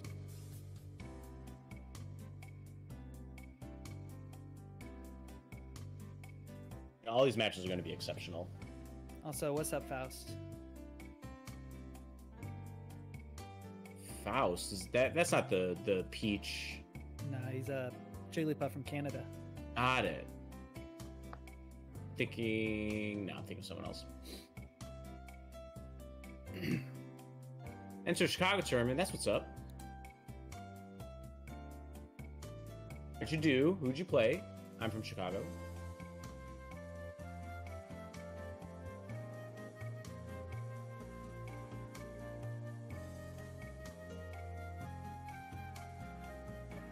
Played Mac. All right, Mac money. I wonder how the spectator mode works. Like, is it a UI or is it just like Dolphin? 'Cause I remember the old spectator, you would just hop into their lobby and turn your board off, right? Mm-hmm. Yeah. Oh no. I'm definitely in no capacity to begin explaining it. It's in the desktop app. Oh yeah, the Slippy app. Oh. You can see who's streaming and then connect to them. That's cool. That's really cool. All right, we got them ready to go. Now we're just waiting to start. Okay, so we're getting in there then. Getting there. We're. Looks like we're ready. Hey, look, it's Aklo. Let's go, Aklo. Let's go. If you are not your own biggest fan, then you're doing something wrong. And yeah, you have to be. You got to be your own. All you got at the end, dude. It's all you got. If you don't think you're sick, no one else is gonna. Mm-hmm. Damn, it's not. I don't know if you heard me, Nikki. Your PVM is in tip-top condition. It got me through some of the most boring days on that cruise ship by just having a melee setup. You took a PVM on a cruise. Oh, it must be like an 8-inch one. Yeah. I worked. I was gonna say those are the insanely. Dude, I don't understand. It'll like the first time it'll upload, then like once the next game comes, it just like flatlines. I don't understand. So it just like dies in between games. Yeah. You have to like restart it in between every game. I'm not sure. I'm like hella confused. Bugs. Iron them out. We'll get there. Oh! I see. Oh, they didn't start it. They didn't start it. We got it. We got it. All right. I was fucking worried. Yes. All right, we're good. Melee, bro. Yes. Thank you, Brandon. So, ALP plays orange usually, so I think that's him. Unless, does Aklo play orange? I don't know. I don't know. I think Aklo usually plays blue. I'll put it in the...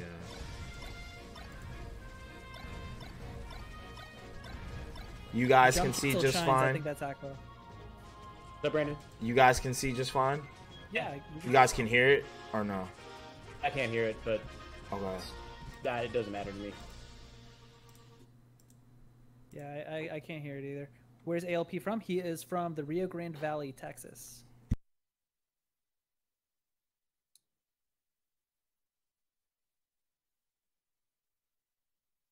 I don't know what specific city. Probably Brownsville.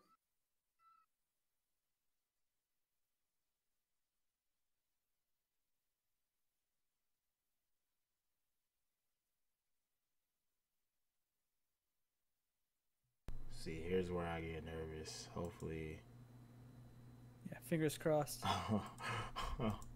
Supercrest, it is lavender. They might have said lavender. Let anyone that tell is you one otherwise, thing I've always like it could not be understood. behind. It's like they call it blue, but it's clearly not blue, right? It's for the team colors. I think it's just the team colors. Okay, here we go. Yeah. Yeah, I can hear it. Yeah, I can hear it now. Can't see it. How about now? You can't see it? I can see it. Yeah, you should be able to see it. Leave my lobby and come back.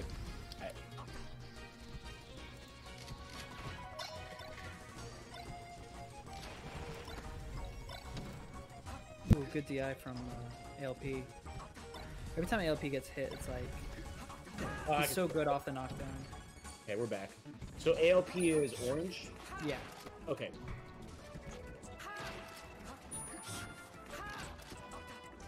Yeah. I think the Texas versus New York rivalry is a good one. It's two of the three states that definitely think they're the best state. Yeah. California. Haley, making it known. It's on Aklo with the New York BM. Which you're just born with, I think, if you're from there. Okay. Uh-oh. I feel like if you ever met ALP, he really is such a Texan too. Sure. He's definitely a howdy y'all kind of guy. So these are just the archetypes of their respective regions, just combating. Nice, friendly guy, you know, very Southern hospitality kind of guy. Uh-huh. But like big, like, is he big in any way? Is there like that Texas largeness? Not like that, no. But it is funny. This is actually, it just feels to me like Texas versus New York. Yeah, it's kind of so cool. many senses of the word. It's like a sports game in that regard. It's like an entire population versus each other. Nice. Power Shield Shine. Damn, dude. Ooh, got his jump. This matchup is just knockdown city. It's just all knockdown. It's Oki. This whole matchup. Yeah, I feel like, Fox matchup is like clearly they want the grab, right, or they want the pop up, and that's what they get their big damage on. Mm-hmm. But the way you get that opening is how good you are off of the knockdown. That reverse nair works. So cool, so cool. Strong reverse nair. You love to see it. Ooh.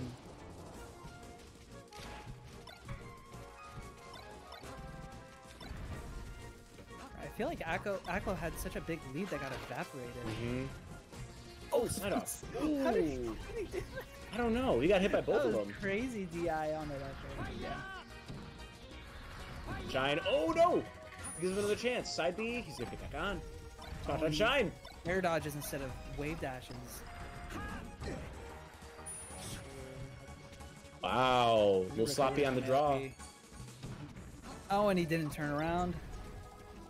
Hey, a little bit of spaghetti going on. This is tense. They're both slowing it down. They're both just like, okay, chill. Yeah, just oh no, serving the pot of spaghetti. Oh, that whole last stock was just like. Ugh. I thought that was so funny how they both just like realized they kind of dropping everything, so they reset. So ALP heads up to the top platform, just like, okay. Yeah, they mutually agreed to just like, this is the line for a second, a truce, if you will. But yeah, we're gonna catch our breath here for a moment. All right, Gatorade break. Take your sponsors. Nice. Nair, edge cancel, Shine. What? He's gonna get back still. Shines were wild. But he did the second one too low. Super wild. Love it. Big falling there.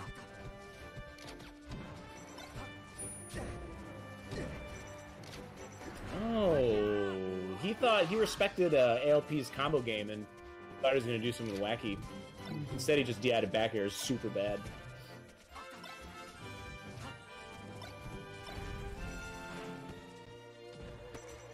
Right back at you. What the? Whoa! We're seeing. Okay. We're seeing some rollback. Okay. I think they DC'd. Aklo just raging demoned off the stage. Did they just they desynced? Yeah, I can't tell. Aklo looks like he has control. They must. But that was crazy. He had the Matrix there for a second. Oh no! Warping, dude. He's warping.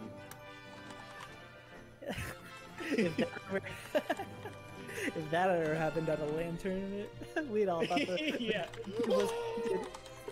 Yeah, honestly.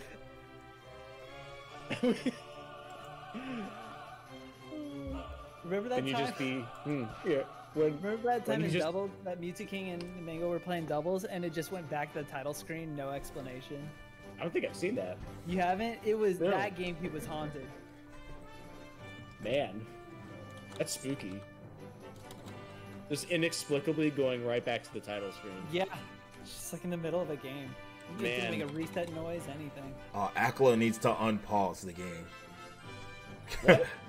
We can't quit out because Aklo won't unpause the game. Close holding the stream hostage. Yeah. Yeah, that's You hilarious. gotta. Someone tell him He's to figuring like. it out. Don't worry. Oh, He's okay. got it. Okay. He's on top of it.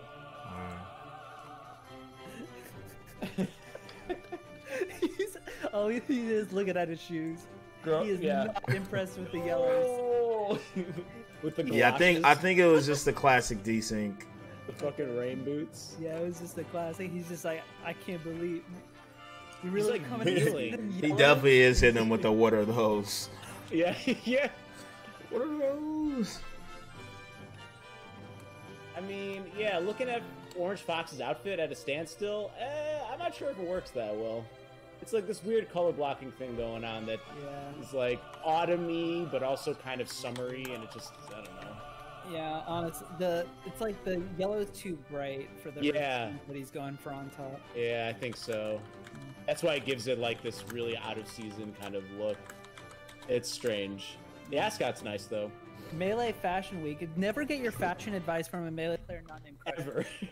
Never. You see There's what probably- those guys wear? C9 Yeah. jerseys and cargo shorts. Bro, the Triforce green shirt, the cargo shorts, and the sandals. Oh, don't attack me personally. Bro, I'm sorry. I'm just trying to make a joke. You don't have to get personal with it. It's a fit, man. It's the classic. You know, here's the thing about fashion. It's you only look dumb later. Yeah. No, You know? guys, I'm a fashion expert. You see, I watched the Slime on the Scene with Crush and got a Grailed account after the funny joke. And so now I just troll Grailed for clothes I can't afford, and then I go to H&M and try to find knockoffs. Hey, there you go. That's a smart shopper right there. Of all people, even Mango said this. He said, you don't have to spend a lot of money to look good. But does he look good? And does he have no money? He's got a lot of money. I know. He also doesn't look very good. It works both ways. You Yeah, don't need a exactly. lot of money to look good, but you don't need to look good with a lot of money. Exactly. That's a Zuckerberg. Love it. Mango looks great. Oh no, I'm gonna piss off his 9,000 That's it, subs. dude. The nation, it's over. The nation's All out right, for blood. we should Yeah. be good. Oh, yo, we got Melee. He'll tell you exactly what the deal is. So, Paul, I'm out here attacking his kids. He wears kimonos and flip flops. I mean, I respect the casual because I like it just love it. exemplifies He knows his, exactly who he is. Oh yeah, he knows exactly who he is. It works. But we're back. 100%. We are. We're on Stadium. We're just gonna pretend that game didn't happen. Oh, what? I was thinking, did we desync again? But no, he's just faking No. us all out. hmm I love the duck into force a wake up option. It's so awesome. Yeah, just trying to make him flinch. Mm-hmm. It's the basically like a first- shimmy. The first Fox I ever saw do that was Escott. He would like Mhm. wave dash down over and over, trying to get you to throw out something to block his approach. But he had no I saw West Balls doing that. I think that was the first time I ever saw that. Some spacey shit, regardless. Nice. Oh.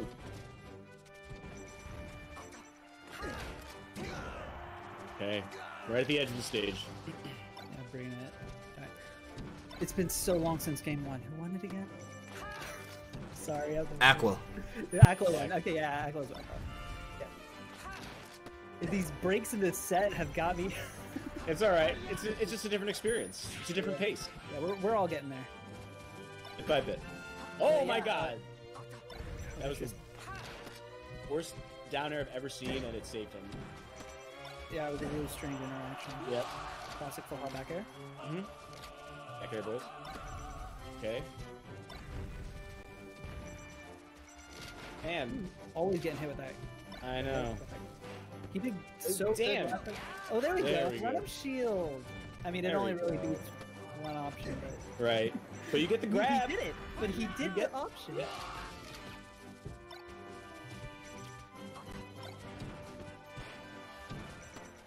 Nice. Off the knockdown. He needs to. I don't know. I chase a little better. He needs to do, but he's going for a lot of reads. When I feel Yeah. like I have to. No, of course. No, you're fine. You wait that extra second, you grab him. You up smash. Do another one. Okay, there Yeah, we there you go. go. Now he's reacting. Nice. Okay, the respect. Okay.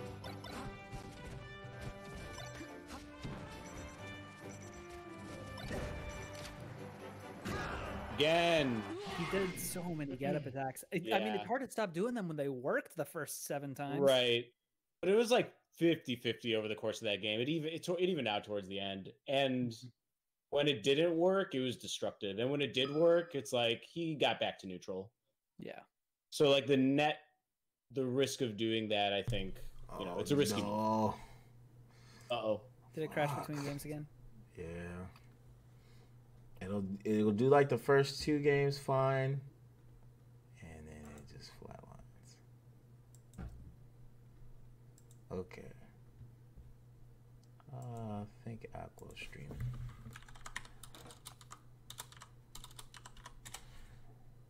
Just gotta do it that way. There's got to be some like secret to it. Like for the longest time, I couldn't figure out why OBS wouldn't read Dolphin past the first game, and then you find the trick to it. You have to like close Dolphin. You have to kill the process and bring it back up, and then it'll read it again. Sometimes Dolphin is like weird like that. I bet there's some trick to this. We haven't unlocked the cheat code for consistent spectator mode yet for Slippy or something. We are close. So working on it. Yeah. Ooh.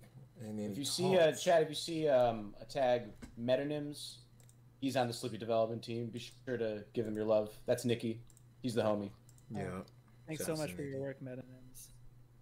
It works great most of the time. Yeah. It's a miracle. Okay, so this is Aklo streaming. Yeah.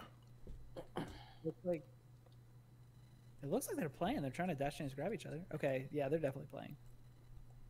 Unless they think this is a friendly. No. No, they. Yeah, this is. All right. This is good. Yep. LT up on FD. Ooh, the footsies though. How true is the 0 to death on this stage? It looks. I think you can get it for real. When people hit it, it looks so easy, and then people don't hit it. Yeah, I think it's just something that like blows my mind. Like looking at the data, it must be hard because people don't hit it. Mm-hmm. But then when I see it, I'm just like, can't they always just do that reverse like weak hit aerial into up smash? Sometimes it feels that way for Falco too. You just watch it and you're like, holy shit, what can you possibly do? But just like if you DI correctly, there's at least one mix-up involved that makes you able to get out of that. In this one, I think it's real if you're just on your shit. Gotcha. Oh. Good edge guard. I don't think I've been seeing too many side B recoveries. Okay. Okay, see, Yeah. that in there was unnecessary. Yeah. But some people up tilt there instead, Ooh, okay, beautiful. The answer? Back throw. Yeah. Ooh. See, that's the thing. They always like mix it up in these ways that I'm like, do they have to do that? I don't know. I need Luffin to tell me what to believe. It just keeps them on the toes, man. Sometimes it's a stylistic thing. Like sometimes you just don't feel like chain grabbing anymore, and you want that up tilt now instead of after the next chain grab, which is when you're. Yo, who got that? Who got that game? LP. Okay. LP's up 2-1 now. Okay.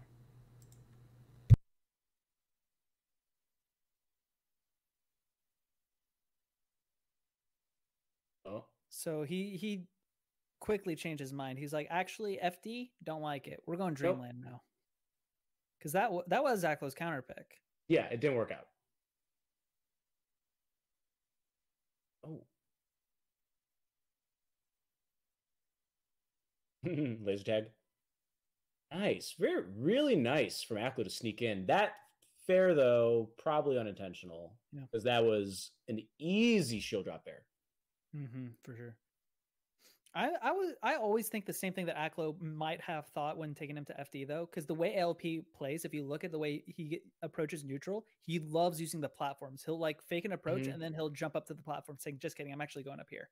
So even if he like feints an approach, he's in a safe spot and he's kind of baiting you into coming in with that movement. So you're like, okay, I'll just take him to FD. If his neutral is so centered around platforms, then he won't be doing it won't be a problem here. But he's got a different game plan on FD and it's really good. So I do the same thing. I take him to FD and then I get wrecked. And neutral just naturally plays out entirely different on that stage. Yeah. Oh, okay. Can't even get my words out. Recoveries from both of them this time, actually. Okay, up smash. Okay, even with the cranked DI, he was dead.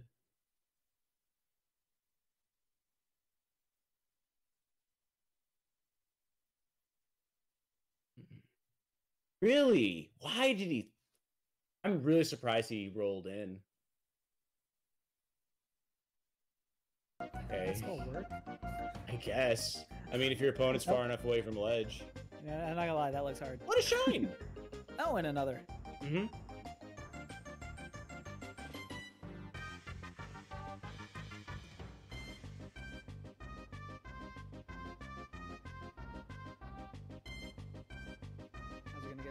Ledge.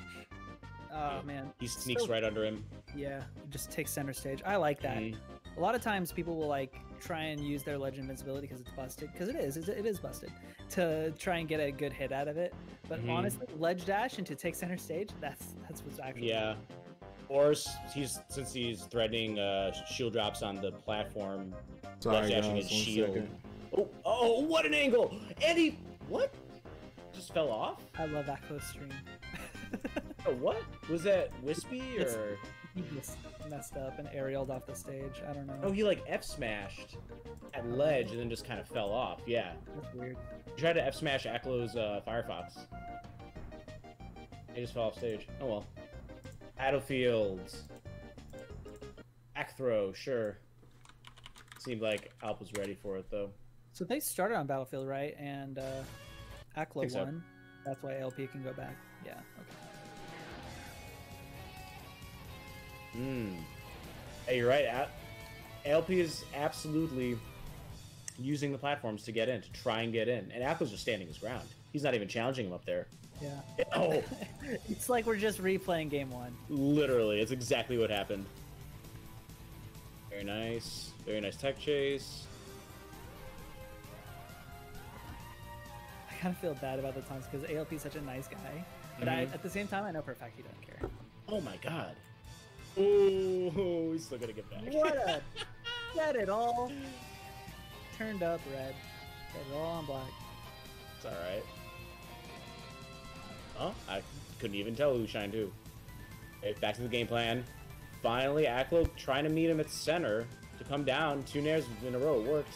That's the thing. Like, Aklo will get center stage, and he'll control it really well, and ALP will try and be really tricky about when he's going to try to take it back. Okay, that last taunt, kind of cringe. Just a little bit. The double, he hit him with the doodle. He hit the dudes.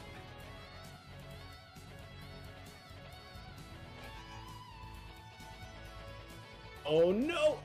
Ooh. Oh, that was close.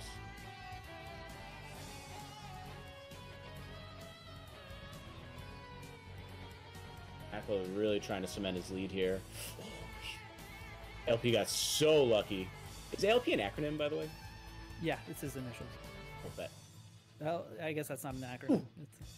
After up smash. Initialism. Okay, why not? Sure. Yeah, he deserved that.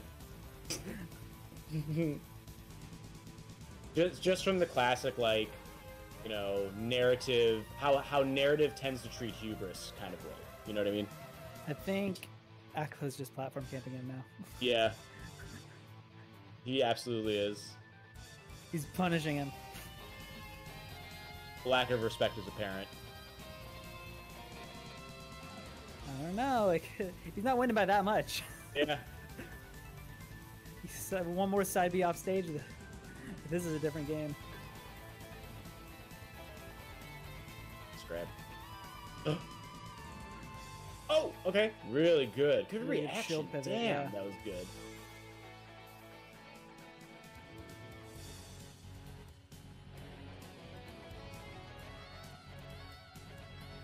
Okay. I think that was... No, guess not. I thought it was his double. There we go. Dude. Because of the taunts. Let's go ahead. I don't want to see Akko on a taunt to get body compilation, but... What an angle. Oh, that could... Ooh, okay. Now he's in the corner. That's bad. He's dead. Yeah, another get up attack. Close. They just kept doing it. They both were so good about punishing it. I don't know why. I don't know. I feel like that last game kind of devolved a little bit. It wasn't super exciting.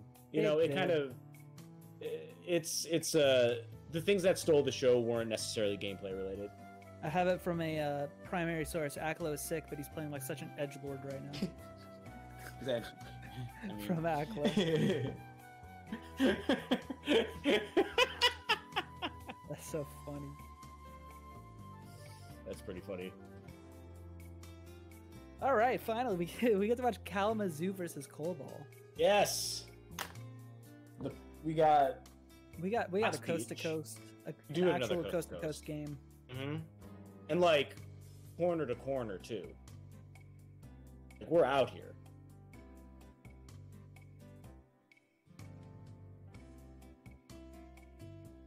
Azu used to be Midwest. Yes, he did. Dragon Soul he's Eater NorCal, right? 11. Yes, he is NorCal. He's been there for 4 years or something like that? 3-4 years? Yeah.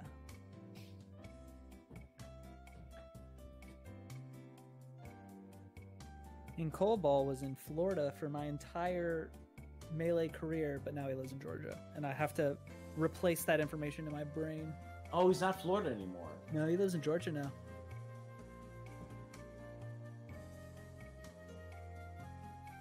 Not too far. Yeah, if Colball is short for Colin Ballin, should it be pronounced Colball? Colball? Well, that's too hard to say. I regret ever Colin suggesting is, it. yeah. Colin is a different thing. Colball, that's too hard. Too hard. Cobalt. Hey, can we just call him Cobalt? Is cobalt a color or a mineral, or is it both? Both. Both. It's a metal. The metal? Cool. Yeah, and it's a blue metal, and that's why cobalt, the color, is blue. It's both. That's You know, a lot of colors are actually just minerals or metals. Let's see, copper, Yeah, it's an element. silver, gold, you're right.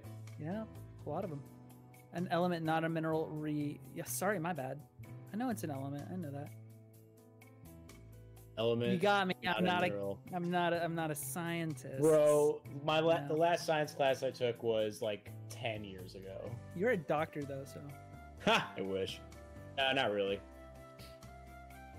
Dr. Shakespeare. I That's already right, made this joke, but I'm gonna make I'm it a again now that I've fraud. got 800 people listening to it. You're one letter off from Drakespeare, and I really feel like that's a direction you could go successfully. God help me if I ever follow Drake's direction. God help me. You Also, mean up? Brandon, Up from the bottom? only up till I'm eating spaghetti off of my plaques. Brandon, my Twitter handle, if you could put an E at the end of it, that's the Alright. full spelling. I got you. I just noticed it. I know you're doing a million things, and like, shut up, Jake. I get it. Oh I no, appreciate you're right. You're right. No, how about there? That's Hopefully, it. Thanks, man. Yep, and my Twitter handle is accurate, but you know what? I've shouted my Twitter out on stream at majors before, and I never get any new followers. I've just given up on that being a successful tactic of, hey, everyone, come follow me on Twitter. Follows can only be earned. It's right up there. It says right above my head. Right there. Mm-hmm. You guys want to click that? We're gonna get Callum is doing Cobalt going soon. We're just trying to get this replay action going.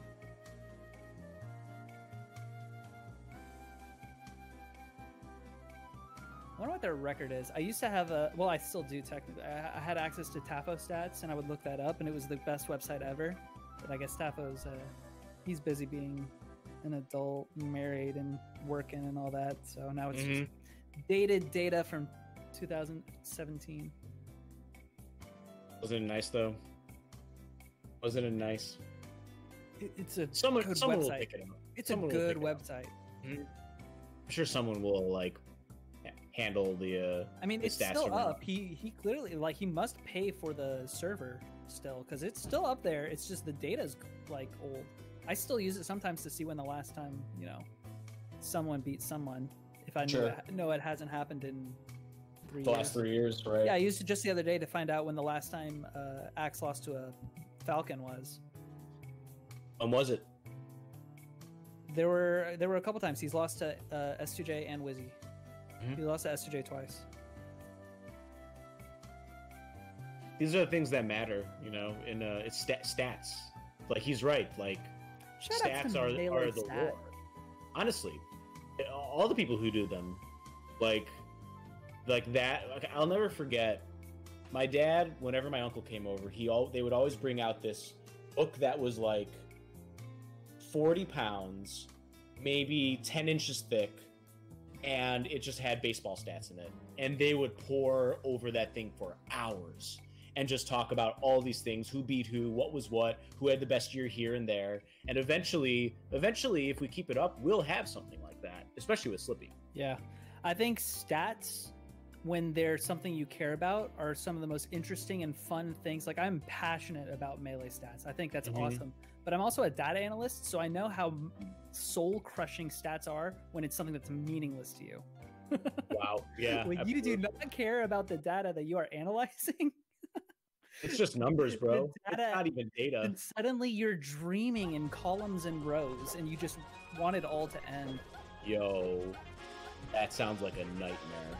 Unless you love columns and rows. Yeah, I know. I just want that perspective out there. Like, you might like stats, but you probably actually just like the data. Stats can be horrible if it's something you don't care about. Data or data? I actually go back and forth, and I am literally a data analyst. Data. The data. Almost data, almost exclusively for me. Data analyst. I don't know. Because also I'm from Chicago, so we have that going on, the data. We love vowels like that. It's disgusting. I go both. I do both. I don't really care. Like I do. You say apricot or apricot? Apricot. I say both. I don't like. It's. Bill, I don't know which one's right. You can say words however you want, as long as you don't say malk, we're good. You say malk, I'm likely never talking to you again. Or if you're from like. Is my live up? Do you guys? Yeah. Sorry. Yeah. No, I just didn't know. Talking about, like, Yeah. Okay. No. You guys are good. I just wanted to make sure. Yeah, we're good. I was actually just like not listening. Okay. Regional dialects aside, here we are. Cobalt and Keizu. Yeah. Going for the down smash. Can't blame him. Beautiful nair. Wow, what an edge guard. That's so clever. I can't believe in all of that. It felt like they were scrapping, but Cobalt actually only had 5%.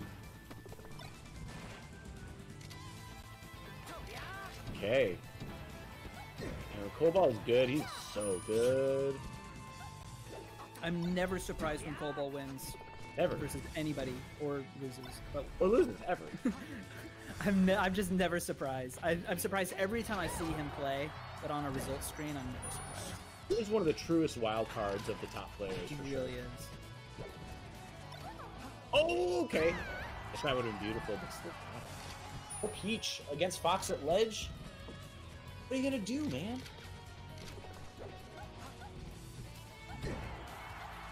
Cobalt used all four stocks, he'd be top 15 easy. He literally was. He was top 10. Was. Like 3 years ago? Yeah, it's not even that long ago. People forget. Cobalt was top 10. So was Ice going along that route. True.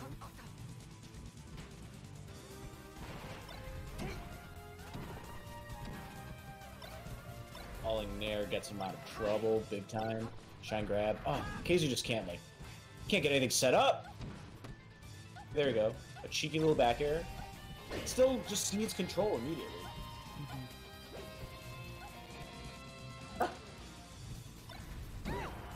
Beautiful. I'm surprised he got that because he crouch canceled the shine right. It was just like kind of an awkward position. Right. Like he was actionable. If it's me on Peach, I'm slamming down on the yellow stick. Dude, I'm not getting hit by that. You can hear it from a mile away. You can hear it over the Discord. Easy. Yeah.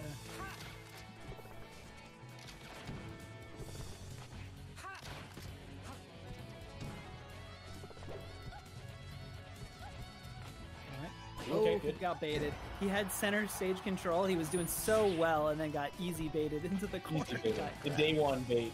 You never expect. Oh, okay. Where are you going? Where?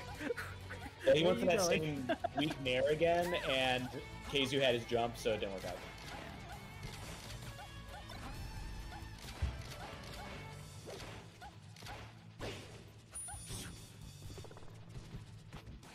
The sneak, the Fox sneak to the F tilt. What? He's just like, I want to actually walk over to the corner and forward tilt, see how that goes. Yep. And then, of course, I'm going to side B up near you. I never expect to get dash dance grabbed by Peach like that, but he was actually just like dash dance, like pivot grabbing in the corner. I'm just like, who's this Peach? I mean, it seemed like Keizu had a really hard time setting up shop, so he was resorting to like unorthodox things. Yeah. It was like Colin's movement just kind of had him. Yo, Zane, good looking with the raid, homie. I appreciate it. Oh, thanks, Zane. Party 273. That's sick as hell. Welcome. We're in winners quarters right now. For you just joining us, this is Keizu versus Cobalt. Now this zero to death looks like really free if you know how to end it. Yeah, you'll always get him off stage at least. And then usually it's just a pretty easy edge guard. Yeah.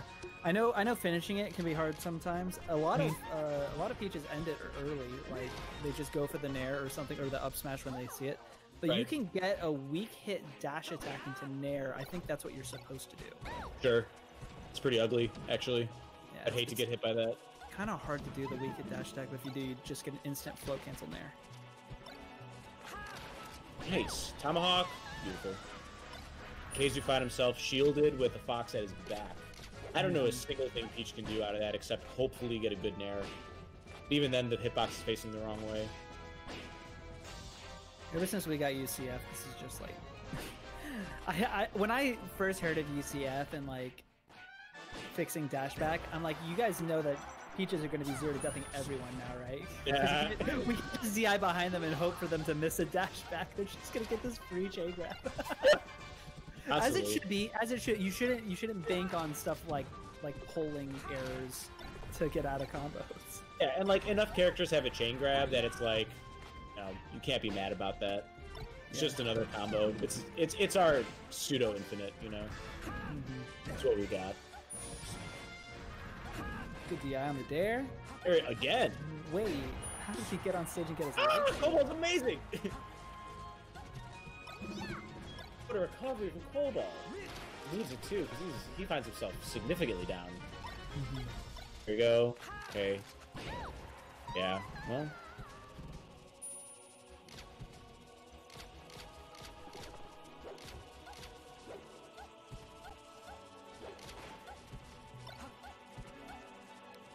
Keizu, yeah, Peach is great because you can throw out kill moves so safely.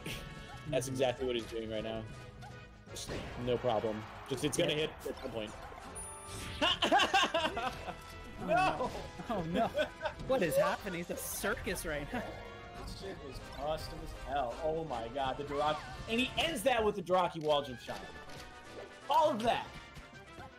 That was actually nuts. Man, fucking hit the cycle on that one.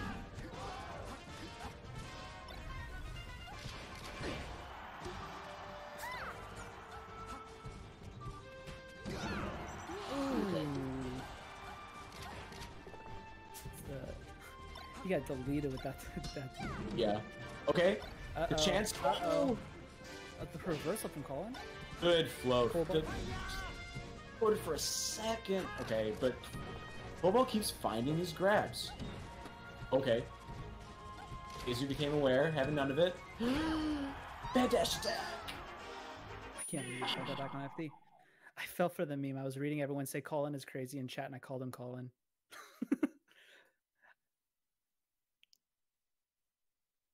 But yeah, taking out KZoo on FD, such a such a huge deal. It's like the Fox has some good counter picks. Yeah, you get and now he's guaranteed 2 of them at least. We're going back.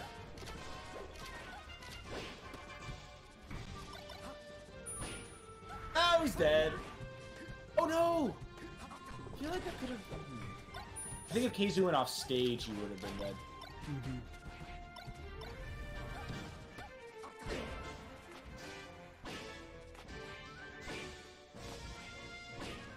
Alright, let's see how he finishes this one.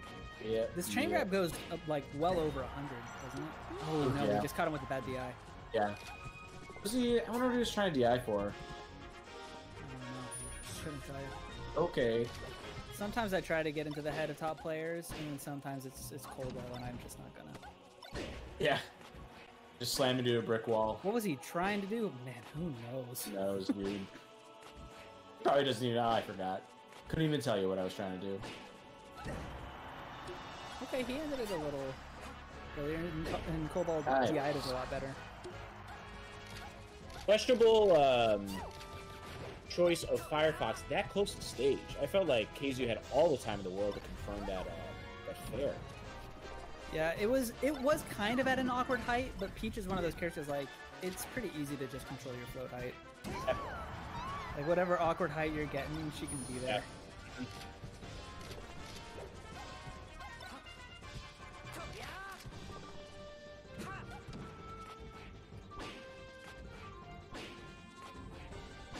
Here we go again.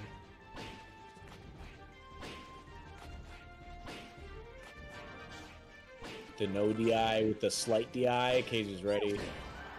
Smash. Not quite. Oh! I feel like one of Fox's like biggest tools. Okay, where's she coming? One of the biggest tools on FD like this is wave shining Peach across the stage. But I see Cobalt just go for one. I feel like he's not getting everything he could out of when he gets that shine. He gets the grab, and I mean, like Peach can SCI the shine, but it's not. It doesn't get you out. It just makes it harder, right? You could probably afford like 1 or 2 more shines. But I guess at that stage, he's like, what's, 10 more damage when I can just get a guaranteed 30 right now or something? Or like guaranteed 25. Oh, yeah, that's that weak hit dash attack that I was talking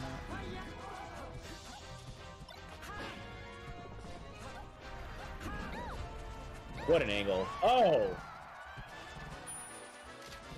What an angle. That is hard to do. Just rolling away. I'm out of here. Done. One more for the road. Yeah, no JV. I can't believe he sniped the JV from him. They just do count.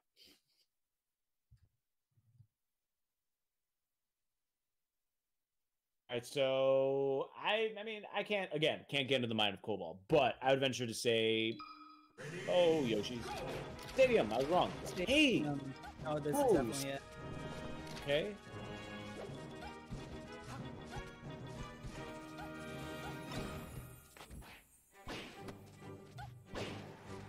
Oh.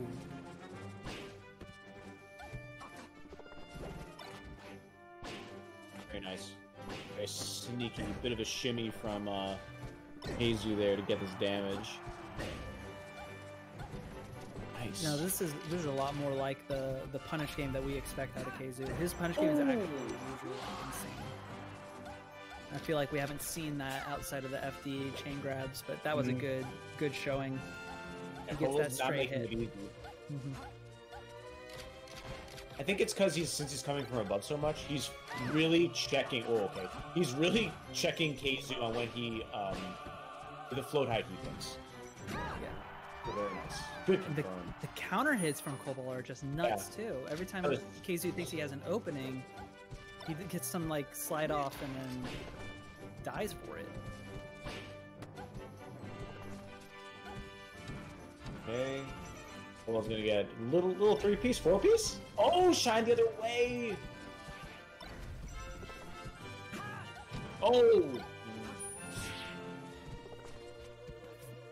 What? I feel like he's trying Keeps to side being back to stage and KZ's not hitting it. This really, I feel like he hits this. Nice. Okay.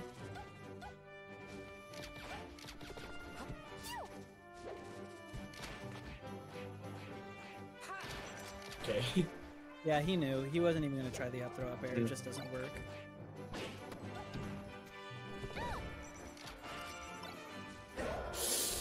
Try to go for the double. I love the stand still for a second and make them guess, you know, when you're going to make a move. Waiting is tremendously underutilized. I feel like that's one of the biggest weaknesses of players that are just starting to get good, is they're always moving. They always feel like they should be moving. You know? It's by far the most fun part of this game is moving. Yeah, but then once your tempo's kind of figured out, like... Right. But, like, I know, but, like, that's Yeah. that's the pitfall, is, like, the love, the no. drug that is good movements, Mm-hmm. that compels people to just keep moving. I run into a ton of unranked foxes. They can move all around the place. They don't know how to do a damn thing in neutral. This ledge dash to forward smash at 0. Let her rip, Cobalt, let her rip. Let her rip. Forward smash at 0 against Peach. All of the things that could go wrong.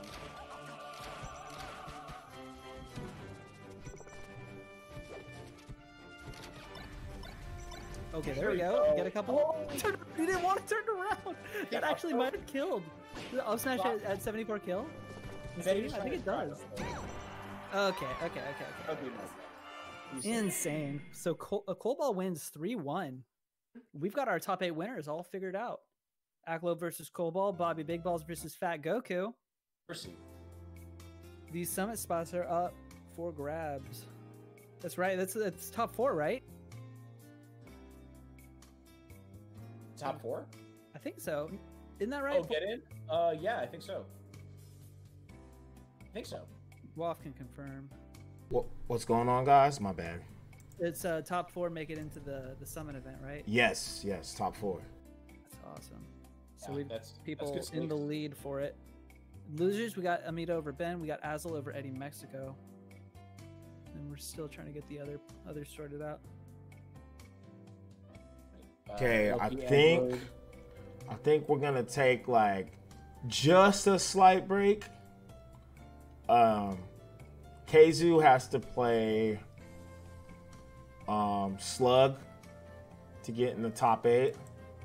We're not gonna stream that, unfortunately, but we're probably gonna swap commentators. I'm gonna get my guys Duncan and Lovage in here. Oh, dude, hell yeah. And then we'll probably start the next match with Fat Goku versus Bobby Big Balls. Excellent. Yeah, so... Excellent. Duncan Lovage on commentary is the dream team I Okay. didn't know I really wanted until you just said it, and now it's actually it. It's like chocolate and peanut butter, bro. It's just perfect. Let's Now go. that I think about it, that might be the greatest commentary duo I never knew I wanted. Let's go. Anything you guys want to say to close out? Or again, I appreciate you guys for being Yeah, here. thanks, for dealing with the dead time. This is from us, the commentators, to Brandon, to the entire Slippy team, to the players. Your patience is amazing while we kind of micro manage all of these new things. So much. Thank you for your patience. Yeah, I appreciate everyone bearing with me just talking while we were waiting for those sets. Hopefully, y'all were a little entertained while we waited. But Yeah, I'm sorry about the delays too, guys. We're all still kind of getting used to this whole, spectator mode. It's new for everybody. So, again, apologies if, for you guys, like the stream and both Jake and Tuesday, if you guys felt too long. It was a blast the whole time. Yeah, I appreciate you guys being here, man. I really appreciate you, man. Thank you, man. Yeah, you're doing the good work. Tuesday, thanks so much for being a co-commentator. It was a nice first date. I look back on it fondly. Nice to virtually meet you, Jake. It's likewise. Let's go. Until we meet in person. Yep. All right, guys. All right, guys. You guys have a good one. All right. All right, later, Brandon. Thanks for having us. Peace. Tuesday. All right, guys. We'll be right back. I'm gonna get Oscar and Duncan here. So, 1 second, y'all. See you guys in a second.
Yo, you guys are live.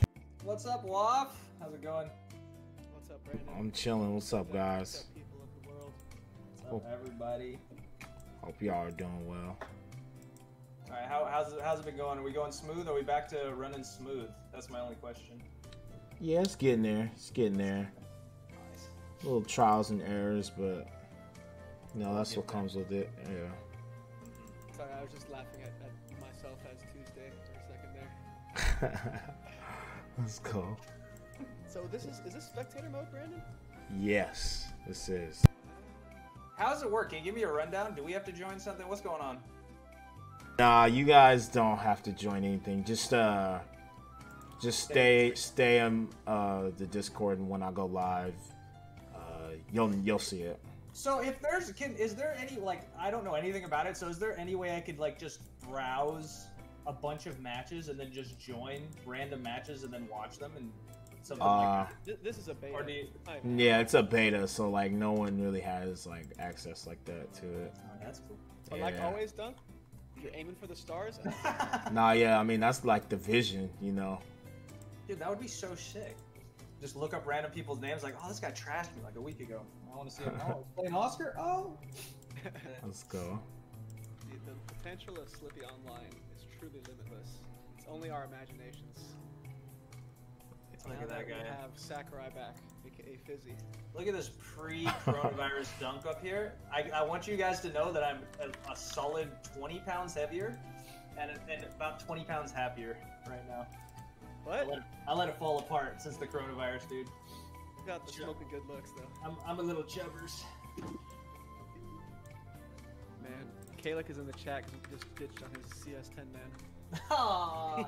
It happens. Tell him I'm down later tonight. If he's up at 12 o'clock, I'm down. I'm there. Run it back. What have you been playing, Dunk?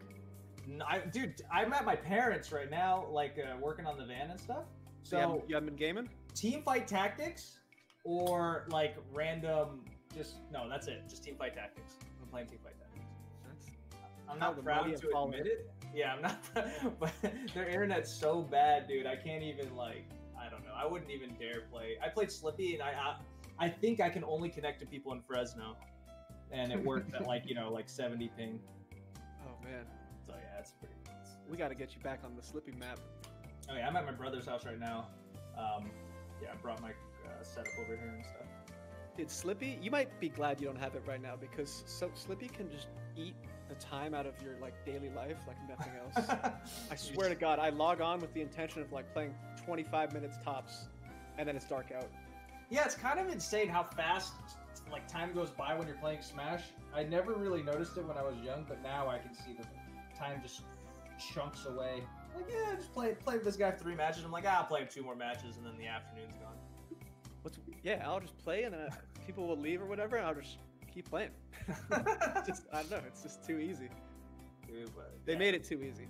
That's the goods, though. I just, man, like, I just feel, when that rank comes out, though, or something like that, because I don't feel anything when I play for like a whole day, and then I get up and I'm like, dang. I went nowhere. I didn't climb up a ladder or anything like that. You didn't get any emblems. There was no battle pass. I need to increase my battle pass. I want a skin. I want to buy skins, dude. There's no skins. I'll drop $20 on a mango skin right now for Captain Falcon, with a beer belly, with a jiggling beer belly. Beer belly. Mm-hmm. I'll pay 50 for that. I think I would too in a heartbeat. Mm-hmm.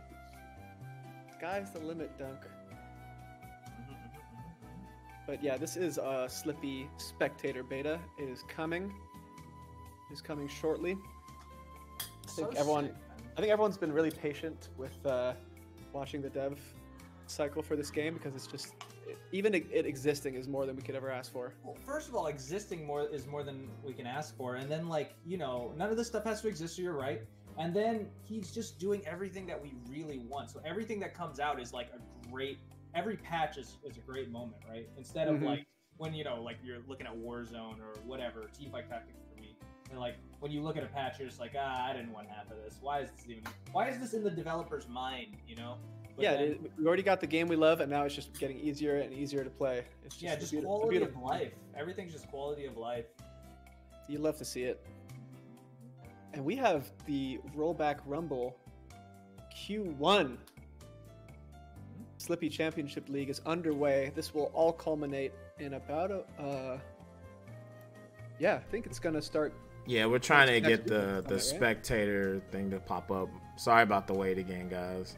Oh, good. Waffle, who qualifies? Like, how many spots? The top 4 of this tournament. Top 4. Okay, so four sad souls aren't gonna make it right now, and it's kind of it's actually really sad because I'd like to see all these guys in. Especially especially the who's in. The people that are playing each other. Bobby Big Balls, Fat Goku. I want to see both of them. Everybody in winners. Losers, I don't really know them too well, but I'm sure they deserve.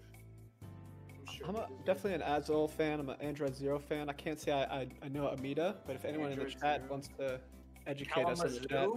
I love Kalamazoo as a human being. No, this is not a released Slippy client yet. This is a beta. It's coming. Yeah. It's coming. Amida is a Kentucky Puff. Thank you.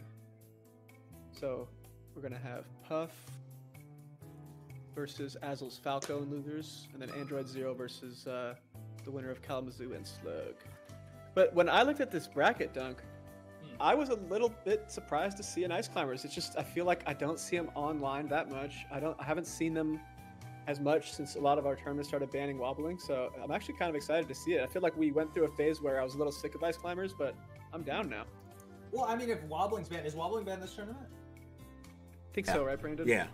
So whatever. So this Ice Climbers players, no matter what, is a thug, right? For one, for sticking with it, yes. And then now he doesn't have chain grabs, so he has the chain grabs, right? But he doesn't have the wobble. So whatever he does right now is going to be shit. We're going to get to show the people in chat a glimpse of what Melee was like in the Fly Amanita age when people just did chain, or what's it called, handoff grabs. I should talk down to the chat. People know what it's like, but I feel like this was a common occurrence back in the day. There was a lot of ICs that would just kind of combo the shit out of you. You have the wave dash down smash archetype of ICs, but once wobbling was fully legal, it all changed to basically like the grabbing ICs. I also think there was something to do with like the culture of Melee changed. Everyone getting better. Yeah, well, everyone getting better, and then everybody learning the ICs matchup, and then the ICs were like tired of losing, so they're like, all right, well, if you're just gonna lane me out and separate my Nana every time, then I'm gonna just wobble you, and then we just walk down a road. That's true. Part of my rosy nostalgia for that age, it's also everyone was so much worse at the game at that point that like Ice Climbers could get away with more stuff. So if this guy could take it far in this tournament, that's like extra hype, because like you said, people are surgical in killing Nana nowadays. Surgical is like the best way to put it. Like you'll get that one shine, you do that jump shine that's like that perfect height right on their head. They split apart, and then you just boop, boop, boop, boop, off the ledge, down smash, and that's it. It's over. All right, next. Yeah, I back then also like it was more like we were all focusing, we were all learning the game, right? So yeah, we all sucked, but we were all like advancing in our own little part of the game before we all started talking to each other more, and then like learning as a community together. But we like back then we didn't really know how to get out of these handoffs and these chain grabs and stuff like that. So I think that's why that made it sick back then. But now this guy's just doing it. We all know how to DI the down throw down. Well, that's so funny you say that because everyone knows how to DI down throw down air, and it still works because it's so fast. Like I still see, like I'm hoping today, now that we're in our top 16, this caliber of players will smash DI the down air. But I swear to God, how many top 8s have you seen back before wobbling was banned, where top players would be missing that smash DI? Every single one of them. Kind of. I think it's just easier than people think. I've literally mashed out of like a million of them, and I just put both sticks down and wiggle it. I mean, I'm with you. It doesn't work on me. I'm talking about everyone else. Sometimes you don't have to be that sick, You don't have to everything. Someone said Mango in the chat. Thank you. That's exactly what I'm talking about. Mango versus Chew at Summit. Oh. Yeah. Why bring up bullshit? I shouldn't bring up bullshit. Why are you doing that? Why are you doing that? I shouldn't bring up bullshit. Yeah, I wonder if Chew's gonna come out, man. Like I haven't seen a whole lot of Chew. Chew Dat is still there, still there at the top of the ICs. after 10 plus years of tournaments. It's kind of unreal. Which is crazy. He's he's still streaming on Twitch. I'm pretty sure he's on Rollback. I hope so, dude. I hope he stays around.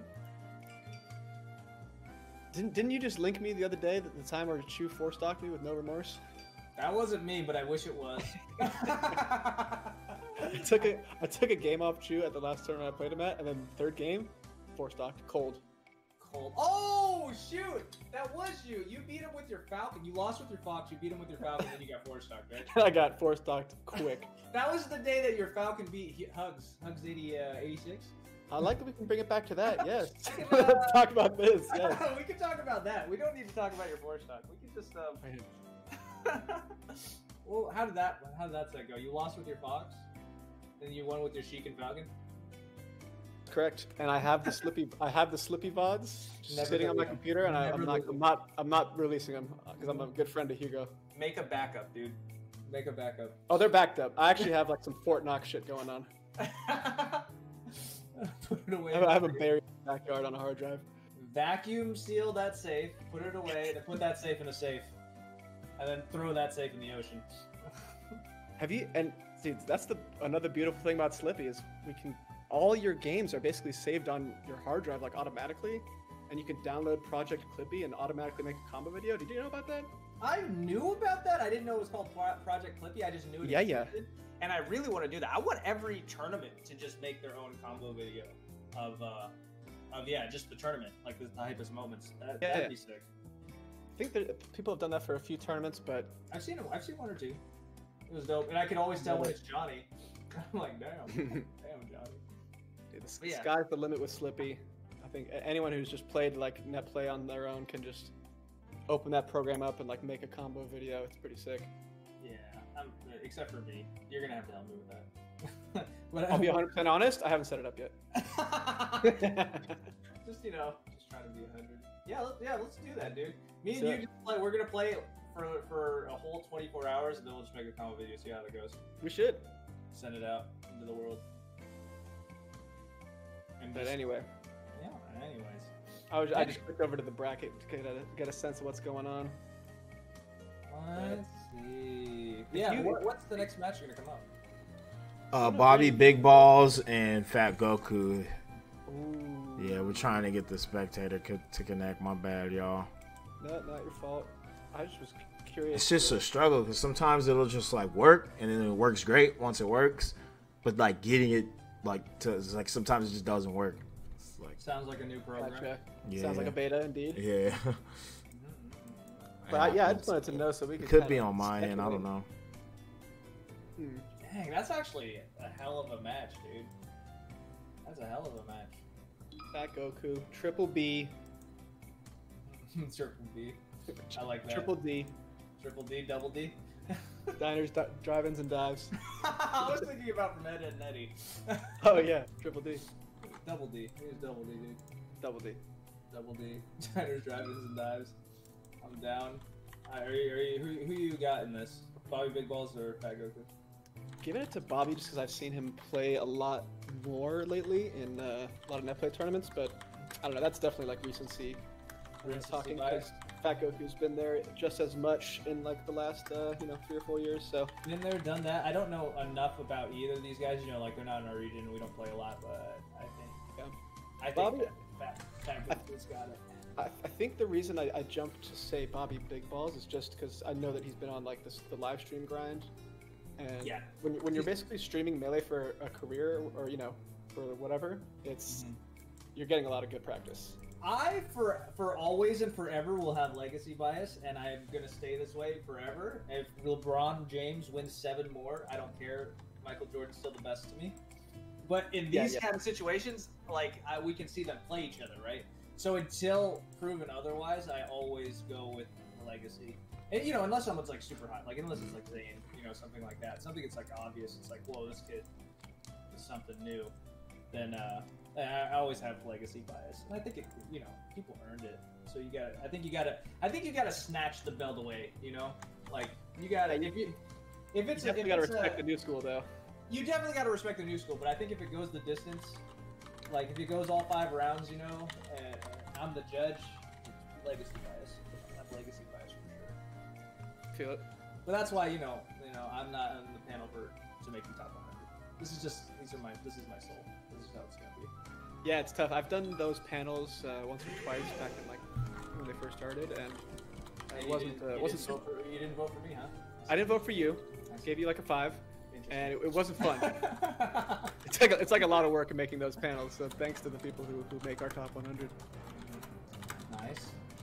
Yeah, no, it's I've heard Hugo talk about it. He's just like a nightmare.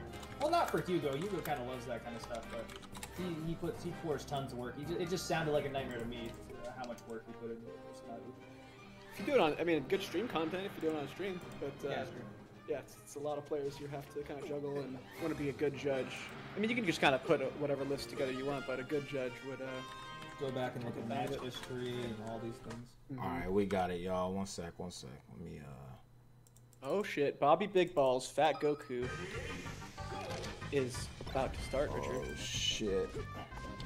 I call Dunk Richard when it's really serious. I call him Dunk when it's not that serious. It's like your mom using your last name. Yeah. Okay, here we go. Richard Tan. Richard Tan, show it. Oh shit. We got gameplay. Yeah, we're going in. We got crispy smooth gameplay. Bobby Big Balls. Oh, we got a crispy smooth shot back here, dude, and that's gonna stop instantly. That was nice, Goku. Goku moves so nice, dude. Those double lasers, just everything about it, the way he moves. Oh! Oh, I thought that was going somewhere. Oh, what a counter shine. Oh wow, did you see Fat Goku try to do a pivot up smash? I love the moxie. The moxie. The huevos. He couldn't continue that platform tech chase, but staying on top of Bobby. I love the way that Fat Goku uses jab instead of shine a lot of times. So he, as a Captain Falcon player, like all he got is jab. So I noticed that Fox used to use jab a lot more instead of just shining all the time. But Fat Goku's got it down. It's really nice. I noticed that earlier in this talk too. Yeah. Like that, like right there, like he was far away, so it's like the shine's not gonna work. Might as well get a jab out to protect yourself. Yeah, great, just overall movement from Goku so far, and that's Bobby's thrown out so many forward smashes, but that one was brilliant right there. That barely caught him at the end of the forward smash. And Bobby here trying to just catch him with shine, like jump at him with shine. Not a bad approach. Goku getting spicy. So spicy, you coughed. Holy shit. Yeah. I was gonna let it out now. I mean, it wasn't that spicy. Oh my! That was spicy. What are you talking about? It was. Well, maybe for a non-Fox fan, dude. I thought it was super spicy. Also, are you watching the Discord stream here? Yes.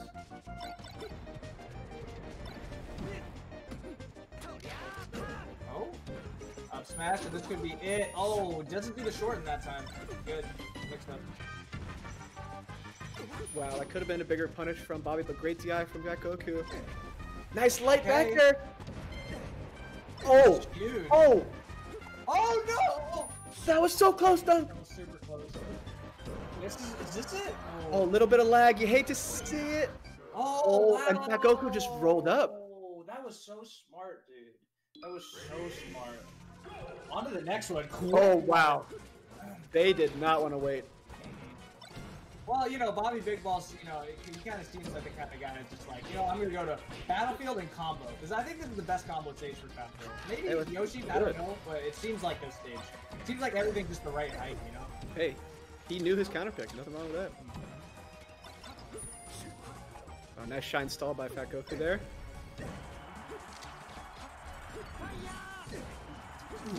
Bobby's so saucy for no reason sometimes, dude. Oh, he's one of the most stylish players in the scene right now for sure. In that sequence, he did 2 edge cancels, random. He did some random. Oh yeah, it's the best. Yeah, that's nice. Nice first stock. Ooh, that could be.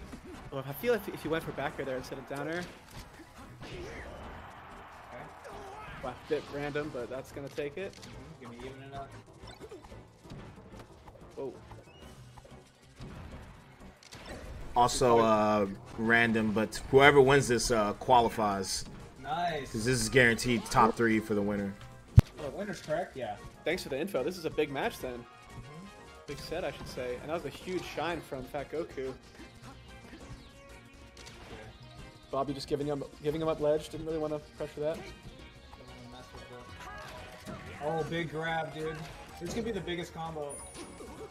Yeah, you can't be mad with 50, and it got him good position here. It's keeping it going. Yeah, if he takes the stop right now, man, it's looking bad. Oh, there you go. That's a sick dash attack tech chase by Bobby there. Love to see it. I like that ledge play. Playing pretty safe. Ooh. Oh man, that was a. How did he do that? Full hopped and then he called with the up smash. Yeah, Bobby DI'd into that neutral air, but it's pretty hard to react to. Big combo here. 79 damage. Just gonna have to take this stop. I love the movement from Fat Goku. He's just using his dash dance, using the platforms. If he can't find a grab, he's not gonna force it. Finds it. Oh wow, he actually cracked into that up air. But Goku's safely pressuring him. Oh, that up tilt barely hit. Oh. Wow, got the tech too. That was nice. Yeah, but good cleanup by Bobby. That was actually a tough continuation there, but Bobby hit it. Oh wow.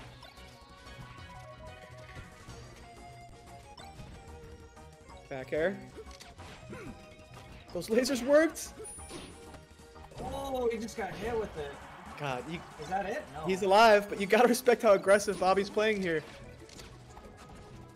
Going straight in. Oh, and Goku's gonna take it. Yep. That's definitely it. Phew. Dude, Bobby is an electrifying player. He might be the second, yeah, the second most electrifying player. From Bobby Scar to Triple B. Oh, good stuff by Goku, though. Yeah. Yeah, he went up like 3 times. That would have been the third time in a row. So. For sure. Yeah. Good stuff by Goku there. I'm just staying on him. Oh, nice dodge. Oh. Yeah, that back air was almost safe. Was a little bit spaced too closely, though. I don't wow! Yeah, that was amazing. Dunk, my melee brain just got squished. I never even thought of that combo. I would have up smashed. That was such a bad idea. We all would have, dude. A bit of a mistake from Bobby there. He probably had a free back air. That should do it. Bobby needs to find a sick shine here. It's happening. What I'm noticing is just Goku has such a sick dash dance game, and he's just waiting for Bobby to, throw out an aggressive approach. I'm not seeing Bobby mix it up enough on the way he's kind of bringing his down airs in. It's kind of like as soon as he's ready to, he does it. Oh, what a find! No, Goku has a read on the edge guards here. This is looking like a wrap almost.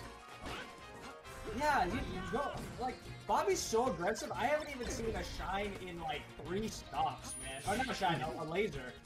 Legit. No. I haven't. He'll laser from the ledge. That's it. But his forward smashes have been on point. That was a good tech chase. Safely using Firebird.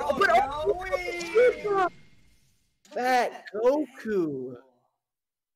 Yeah, Fat Goku's a freaking monster on the ledge. I didn't know that. I didn't know he was that much of a monster on the edge guards, man. Yeah, and that shows how much I know for just thinking that someone's a streamer, therefore they have the advantage. I mean, I can't forget Fat Goku is one of the sickest in the West Coast, so. He's one of the sickest to ever do it. What is, he's in the West Coast? Where is he? Oregon. Oregon, yeah. Just at the end there, you can call it luck, but I feel like he timed that shine to beat his shield drop on the platform. Oh, you think so? Dang. That Goku is nice, man. No, he's super nice. Yeah. Now he's in, so that was the... He's in. Yeah, he just popped the bubble, so he's on the other side. Good stuff. So, Brandon, does that mean that Fat Goku plays for the Summit broadcast? What do you mean? Like, so did Fat Goku just qualify? Yeah, he's in. Okay, so he'll be playing. He's just playing like for like the pot and like to try to win at this point. But he qualified. Gotcha. Oh, so he'll still play out the rest of the event? Yeah. Okay, so we're not done with Fat Goku. We will still watch more of his matches later tonight. He's either gonna go up against Aklo or Kobo. Oh my God, Kobo's still in this tournament? I forgot. Well, that's another electrifying player right there. We have a lot of electrifying players in the bracket. Cobalt is like, I don't even know how to describe him, man. I love cheering for him every time because you never know what's gonna happen. It's like you're playing roulette when you're watching him because he can either hit big or he can go home. You know, like one of the two. When he hits big though, I feel like he just has this weird like movement style and just like combo selection that is pretty unique. Is what I've always known about him. Dude, it's like it's like betting like $20 on a number. You're like, oh. When it hits though, you're not gonna forget it. You're never gonna forget it. And then he's also, don't get me wrong, he's like, his ceiling is pretty, his floor is pretty high. But like for Cobalt, I mean, Cobalt used to be top 10, right? So like, but he lose, he lost like fairly often to like top 20 players and stuff like that. So like Music King, yeah. He never had the consistency of like other top 10 players, like like Axe, of course, like Johnny even. So, but he's still there, man. He's definitely there. Super good. Definitely there. I mean, he's beaten Hungrybox locally many times. So I think he has a really strong floaty matchup. Obviously beating Kalamazoo 3-1. You know, if he ran into the Jigglypuff in our bracket, Amita, you know, I'd love to see that. But Brandon, do you know what match we have coming up next? Yeah, so we got Aklo from, I think, Long Island, New York, versus Koble, who's from Florida, who lives in Georgia. Who's Aklo play?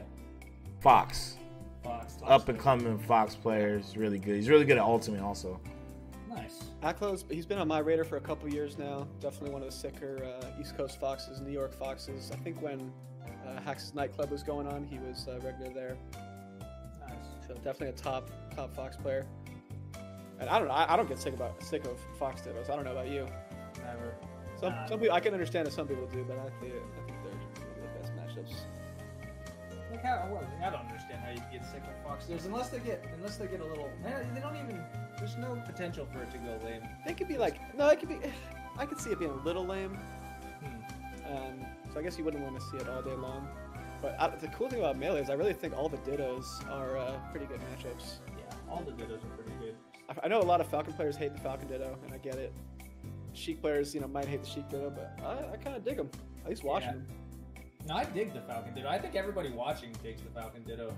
Like, there's just so many different ways to play. Like, some characters, there's a lot of bread and butter. And, like, the payoff to not doing the bread and butter isn't that big. But I think Falcon Ditto is like, if you don't do the bread and butter, the payoff is so huge, right? Getting like a juicy downer or a rapid boost or something like that case. It just feels like all the at least fast fallers, they can all combo each other so insanely hard. Yeah. You ever seen like a Marth Ditto between two super high level Marths? They just delete each other. Oh yeah, man. That's a rare matchup, but I'd love to see it. Yeah, there's not that many Marths doing it at the super top level. Zane, and then who's after that? Yeah, Smash God. Rishi, I should say.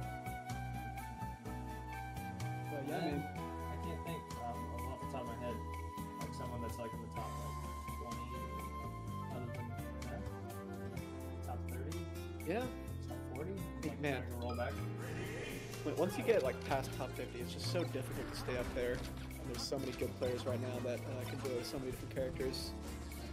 But it's you might say like you can't think of a ton of Marths in the top 50. But there's yet a ton of Marths from like 50 to 150. Yeah, there's tons outside of that, and then also it's just even despite them not being like super common or whatever, it's like people still think he might be the best character in the game right now. Yeah, true. People cannot make up their mind on who the best is in Melee. One of the reasons we're still playing it. Who do you think? Who are you thinking?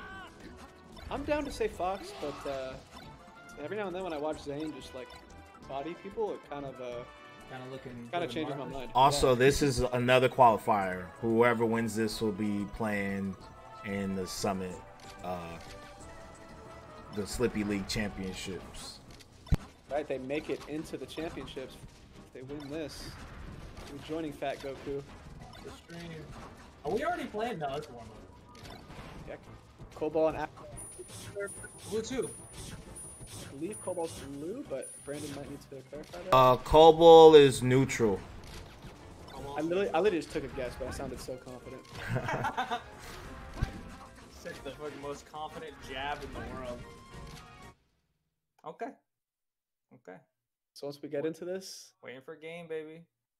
I'm stoked, dude. This is what Melee's made of right here. Fox Dittos. I mean, yeah, like, go ahead. Like, yeah, melee to me, the Fox and the Falco and the Fox Ditto are kind of like, if I were to try to show someone the game, it'd probably be this matchup, or like the more with the Marth in it too. If I was just to like show someone raw like how sick this game is, it'd be a Fox Ditto, obviously. Yeah, man, it wouldn't be a bad start. But here we go, Cobalt and white, Aklo and blue. To get some momentum. All right, nice ledge. I love when ledge hop downers just work like that. No shame. No shame in my game. Just let it rip. Ooh, great! Nice wow. And Aklo actually, yeah, Aklo DI'd the forward smash out. He was trying to Omsa tech or something, and Cobalt just reacts. Was that a saucy moonwalk as well to get out there? A little bit. A little saucy. It was kind of optimal though, right? Because it, you know, he's back airing. It doesn't mean it's not saucy, dude. You're right. Yeah. We can agree on that one. Oh wow. If that, oh man, if that hit him the other way, we'd be looking at almost a game over. Yep. Oh, what a reversal! Yeah, if Cobalt short hopped instead of full hopping that nair, I think that would have worked out a little better. Okay. I like how Cobalt does, yeah, when Cobalt lets him on stage, he doesn't chase it immediately. He knew he could back up. Oh! Okay, that's 2 moonwalk stocks now. Getting very saucy. Saucy. Maybe he's just like, man, that's something he'd do. I think it's saucy and it's actually just sick. Like it's a movement mix-up. I love how patient Cobalt is playing here.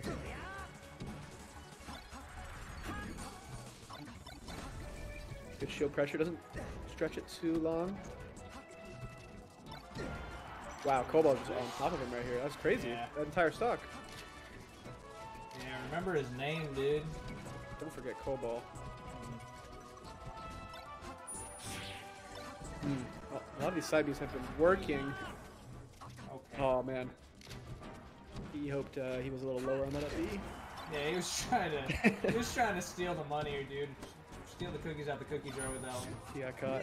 He got caught.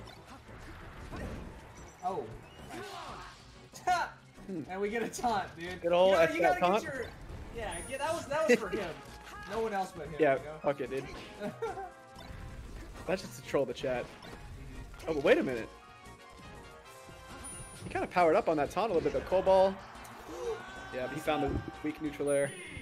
I can see how this guy's movement is super saucy, man. Like, when he just got those little moments when he got the grab and just like how he did those little pivot turnarounds and stuff, I'm like, oh yeah, this is a new school Fox right here. If he gets something going, it could be magical. I can already feel it. I mean, it's Fox Dittos. Just because game 1 went a certain way, do not draw conclusions. Oh no, I wonder if dash attack would work there, but either way, wow. Double jab reset. Oh wow, it's a dicey situation there. I like how Cobalt gets the second chance to tech chases. You know what I mean? Like, not the the one that would be like a tech chase to where he got there right on time, but he reacts to the next thing that the person's doing like really, really well. Yeah. Oh, that was a weird situation. I wonder if he could have crouch canceled that up B. Oh wow, he really wanted that up air kill. But good slight DI from Aklo. Yeah. For those that don't know, when you see a character coming up from ledge over 100, it should just be a free kill, no matter what. No matter if they're get up attacking, rolling, or standing up.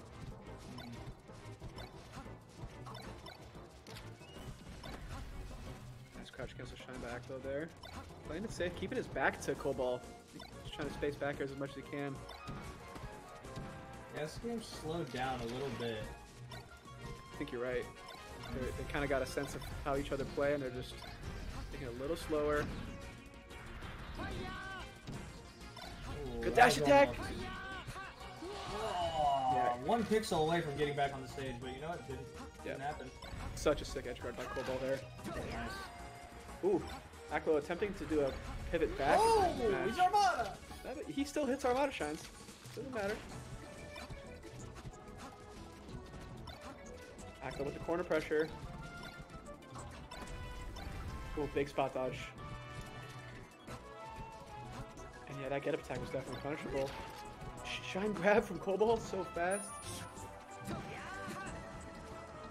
Wow, they're just throwing out moves, Dunk. I don't know what It's like it's hard to explain. Oh, why not, dude? Just do it! He said, "See me on the last stock, Dunk." And there was a stare down on the platform as both waiting for the invincibility. Oh, I love it. I love it. That was all psychology right there. Oh, what is Cobalt doing? He's trying to turn the favor. He was really though, right? Nobody outcools Cobalt. That's the first thing I'll tell you. Yeah. Aklo.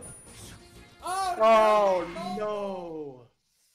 So what was he trying to do? Shine stall? Something? I don't know. Reverse laser. I can't. You know, you can't tell if that's net play lag or was that just a mess up. I don't know. We'll never know. The world will never know, dude. God, we're 1-1 now. But what was he trying to do there? Was he trying to like drag him down with a downer and shine him or something? No, Cobalt's downer there was complete psychopath. I love it. There was no thought. No thought. His only thought was, "Oh, you trying to be cool against me?" That is not acceptable. Game 3, Pokemon Stadium. This is the best of 5. Oh, I love that drill back from Ledge. It always works. Okay.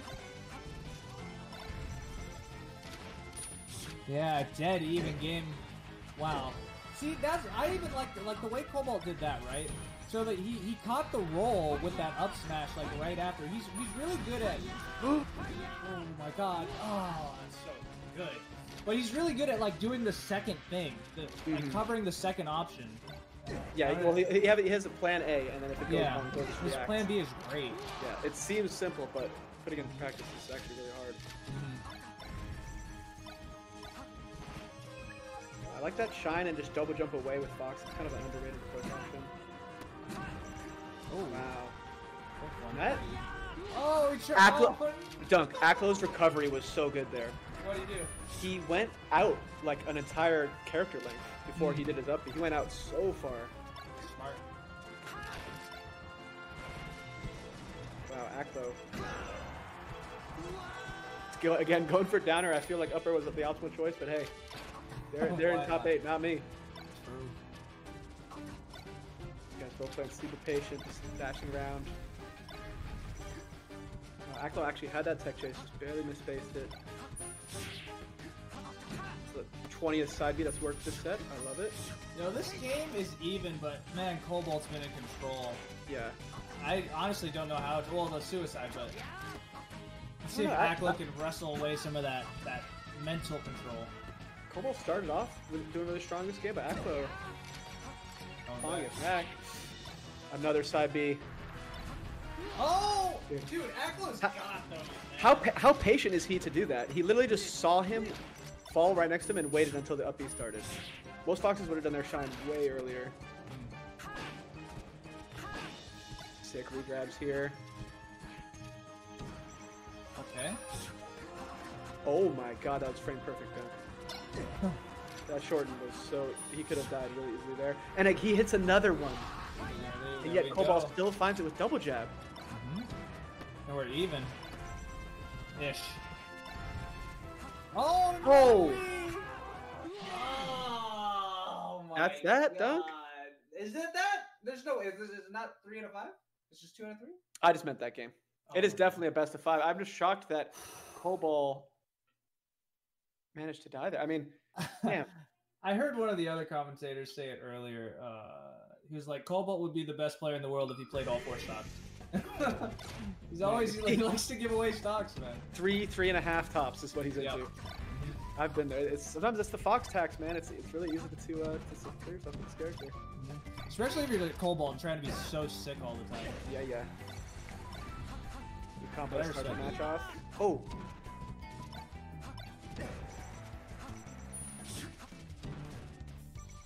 Good ledge dash, but Aklo covers it. Oh. Dude, I love it. It's gonna work sometimes. Just do it. Yeah, it was a tricky get-up attack. Oh, okay. I like that soft backer actually, but Cobalt has the angle. Oh, nice. Wow, they both have them? They both have them. And Cobalt snaps to ledge. It's 2020, Oscar.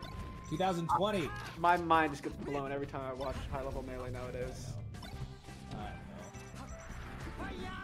Oh, nice. I would have thought he would have went for the ledge too, but maybe he just grabbed it a smidge too early. He changed his mind. And Aklo, kind of a deserve. That's a don't side B at me taunt. I kind of like that taunt. Oh no! And taunting on the SD. Cobalt went from up 1-0 to potentially getting 3-1. Yeah. You hate to see it. Yeah, you really do. Cobalt's gonna have to make something happen right now because that was a really bad time to do it. I mean, he was at like 0%, right? And now Aklo's just playing insane. He's wave dashing at him and turning around up tilting. I mean, Cobalt needs to find a miracle. If you're this comfortable, right? You have this lead. You have a lead in the set, lead in this game. You can just go off. And Aklo's going off. If you let these new kids go off on you, that's a mistake. You cannot let new players go off, and he's already up 3-1. Yeah. Aklo is not taking shit from anybody. Oh, okay. Okay. Yeah, that's what Cobalt needed, baby. And it's over. But Dunk, it doesn't matter if you SD if you just read his full hop with up air as soon as you get back. True. Maybe that was all part of his mind game. He's playing 4D chess, dude. I see hugs in the chat. I think that was multi-stock conditioning. Let's bring it back, dude. Multi-stock conditioning. Man, that was actually a really good set. Wow. Yeah, that was pretty crazy. I mean, yeah, I'm impressed. Color me impressed, dude. Cobalt, you know, not the best showing I've ever seen from Cobalt, but you know that's what you're gonna get. Sometimes it comes up 0-0 with Cobalt. Sometimes you hit on 32. Sometimes it comes up 0-0. He was hitting in that first game, but it's just like I'm not even sure if I can say that if he didn't SD in all his games, like he would have won them. Because Aklo was actually starting to play incredible in all the ones that he won. Yeah. Not even the last one, even in the earlier ones. Like it was kind of close, but then Aklo was kind of steamrolling him on the last stock. Yeah, Aklo's saucy, dude. He's quite saucy. So he's in, man. Oh, he's in. He's in the next tournament, in the bracket, baby. Yeah, our winners bracket is done. Well, sorry, we're gonna continue playing it out, but there are 2 qualifiers. The next match is gonna be Amita versus Azel for 7th. Okay. Thank you, Brandon. Amita versus Azel. Who's Amita play? Jigs. Okay, this is our Jigs in here. I'm in the camp that we were talking about who's the best character in the game. I think Jigs is the best character. If you're willing to abuse everything, right? But I don't know. I think it is. I still think it is. But you know, maybe Marth. But like Jigs, if you're willing to abuse everything, Jigs is the best. Jigs is just like it's hard to like find reasons why she's not. She's so good. Yeah, I mean, right? Obviously without ledge grab limit, that did hurt her a lot. Yeah. I feel like when you have to play honestly, she's definitely beatable. Mm-hmm. Yeah, definitely beatable. And then, like, there's that human factor, and then there's also the rest factor, like the comeback factor because of it, right? Like, how many times have you been in this situation? Everybody, right? You're up on a Jigglypuff, right? So you just went in. So Jigglypuff has 1 stock left. She beats you up a little bit. You have 2 stocks. Jigglypuff has 1. She beats you up a little bit. You get her to high percent, and then she like back airs you, and then you die. You come back 1 stock. She hits you like once or twice, hits you with an up tilt, and then rests you, and then that's the game. How many times? At least every time I play that goddamn character. Yeah. At least once. Here's my counter argument. My only counter argument is that Hungrybox in the net play era hasn't been doing as hot. And I don't know if it's chicken versus the egg. Smash Ultimate caused him to do worse, or he started playing Smash Ultimate more, and then because he got worse. But I don't. Maybe Puff is more frame perfect than we thought, dude. Maybe there's some things, dude. I don't know. Who knows what it is? What do you think it is? I'm giving credit to the young guns. Yeah, I like it. I think the Zanes and the IBDWs are just on a new level right now. Me too, dude. But how many times throughout the years have we tried to count out Hungrybox? Pretty much every time that we could, but he's come back. And he's come back every time better and better. Man, he's without a doubt one of the best players. You know, he'll go down in history as like legend. But he's I want to see him come back. Make a comeback, dude. Do it. He only needs like a little bit more on his legacy to like dethrone Armada actually as the number one. Yeah, surely. Comeback. Everybody loves a comeback story. Hell yeah, dude. And we brought up Hungrybox just to talk about Amida coming up next. Amida from Kentucky, I believe, versus Azel, our hometown NorCal Falco. Yeah, Azel's pretty spicy. I don't know Amida. There's a lot of like I know the new up and comers in California and you know, like our side of the U.S. But then once you get over there, I don't know their newcomers, and I'd like to see like are we gonna do like an Arcadian or something, or like can we do like a new hotness? Not even an Arcadian, just like a new hotness. Everybody sends like somebody that's like underrepresented, a hidden bosses tournament or something like that. Man, all it takes is someone to organize it, because yeah, Arcadian tournaments have always been a great idea. For those who don't know, it's just when you only allow kind of unranked or newer players to join. It's great. And yeah, we used to do those tournaments back in the day, once every couple years kind of thing. And I remember the one that I remember, Johnny won, like one of his first tournaments. So usually the people that win Arcadians end up being really good players. But I totally agree that a net play, kind of a new player net play tournament would be amazing. It's just takes someone to run it. True. And we're just ideas guys, you know? We're the best ideas guys you'll ever meet. It's like someone get on that. Someone taking action? Nah. Yeah. You wanna go play some Warzone? That's an action thing. That's an action, dude. Doug, I was playing Warzone earlier and I broke my chair. Somebody, I had a most wanted contract and I was running away and I died at the last second and I was so in shock I threw myself backwards in my chair and broke it. Did you fall backwards or did you just dude. My afternoon has been buying a new chair at Office Depot. That's so funny, dude. You went to Office Depot? That's the play, I think. It's not bad. Did you get one of those like cushy like business chairs? No, I got like a mesh. What is that? Mesh chair. Oh, I get you. Pretty cool. My next year, I'm dropping 500 on it. I don't care. I don't. Okay, care. so we're 3 for 3 with like not fucking this like little sync up. I feel like I finally figured out like the cheat code. Well, it's not the cheat code. Maybe it was just already there, but I'm just a dumbass. But something I've been telling the players, and it's been right every time. So when they do the broadcast, usually they'll try to like play the game and like think I'll just join or something, but you have to tell them to literally do nothing and then start the game, and then it works every time. I don't know why it works. Anyway, right, that's not important. It's just TL stuff. Yeah, you guys do your thing. Nah, fill us in, dude. Yes, finally, we got it. So now, so smooth. Everything's gonna run smooth, I think. Yeah, we're watching this on the Twitch stream right now, Brandon. Or oh shit, yeah, my bad. Sorry. all right. Yeah, no, you guys can see now, right? Yeah. All right, good. Amida, representing Kentucky. Hazel. Going Fox too. Not doing the Bird matchup. Yeah, it makes sense. I mean, what do you feel about the Falco matchup in this? Like, you know how? Yeah, I mean, it's everyone always says that it's doable. People just are kind of afraid of it. Fox just seems like a slightly easier, take at it. But Falco's always seemed doable to me. Yeah, I mean, Falco's definitely doable. I think it's just the mental damage that you get of getting like back aired once and then like back aired again, and then you might just be dead at 0%. It's just because his recovery is so bad. Yeah, man. So far, Azel going hard. Throwing out a couple lasers when he needs to, just spacing well outside of that.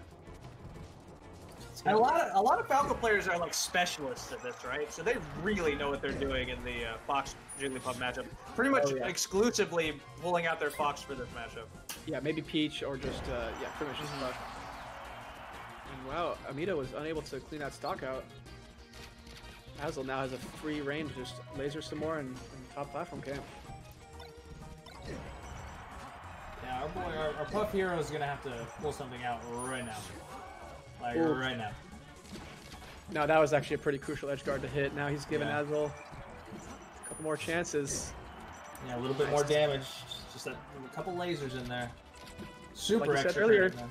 you can't forget about the rest factor. Not for 1 second, Richard. Never. It's always on the table, man. Oh! Oh, he tried it, dude. He tried to do him dirty. The reason I don't agree with that is I'm not even sure that would have killed at 11%. I guess you're just hoping he misses the DI2 at that point, but... Oh, I think he's just like, I need to do something. Let it rip. This guy's, yeah. You gotta let it rip. I mean, like, he could have even DI'd down and then let himself get killed and then came back and did some massive damage. Oh, dude, this Fox, man, is kind of spicy. Like you said, every Falco man, their Fox is godlike against Puff. Dude, it hurts my tongue, dude. It's definitely blazing level if you ever go to Buffalo Wild Wings. Mm-hmm. Super hot. I get the very mild, but I'll say mm-hmm. I know you do. Do you ever go up to Asian Zing? Asian Zing is about the highest I go. That's about the spiciest I get. Oh man, that's the start. I never go under. Never. Asian Zing with buffalo or with blue cheese is like. Anyways, that was amazing. That Fox is good. Yeah, I mean, Amina never really got his bearings that game, I feel like. By the time he started going for rests, it was kind of already over. And the SD didn't matter too much. Let's see what happens on Dreamland, you know? Yeah, this is a much better stage for him. He just needs to be spacing a bit more patiently, I think. But it's easier said than done, man. I mean, getting past this laser wall.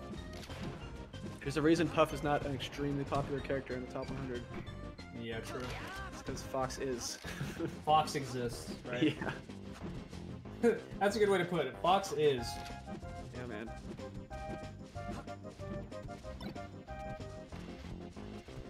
Yeah, Azul, he doesn't want to pressure that ledge too much. He'd rather draw him out to center stage. Yeah, this is already going. It was pretty even about 5 seconds ago. I don't know what just happened. Maybe a couple lasers and a back air or two. It's playing really nice, and what I like is that he's rarely actually attacking on the ground. Like earlier in the stock, he was literally just coming from above, landing, and then jumping again. He won't throw a shine out, if he doesn't have to. So this is coming from a super uneducated place from both me and you. What do you think the Puff needs to be doing right now? Because it doesn't seem like this is working. Somehow he's got to find like a falling up air, get a combo started, but yeah, it's a tough matchup. This is why she can't be the best character in the game. I'm realizing. Yeah. Good, dude. Puff's an amazing character, but I feel like this matchup, dude. I feel like the Fox is just owning the air, and that shouldn't be happening. Fox is. If you look at this, like every time the Fox goes in the air, there's no punish. It's really like it's not going to come down to the move choice. It's really just how the Puff spaces. If she can have a read on where Fox is going before he gets there. That's kind of what's needed. True. So the Puff maybe some up tilts, maybe some something. What's happening right now is not working. See, yeah, Azul's never gonna like actually go off stage and pressure this.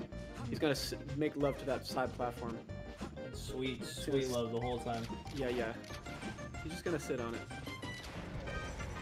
Okay.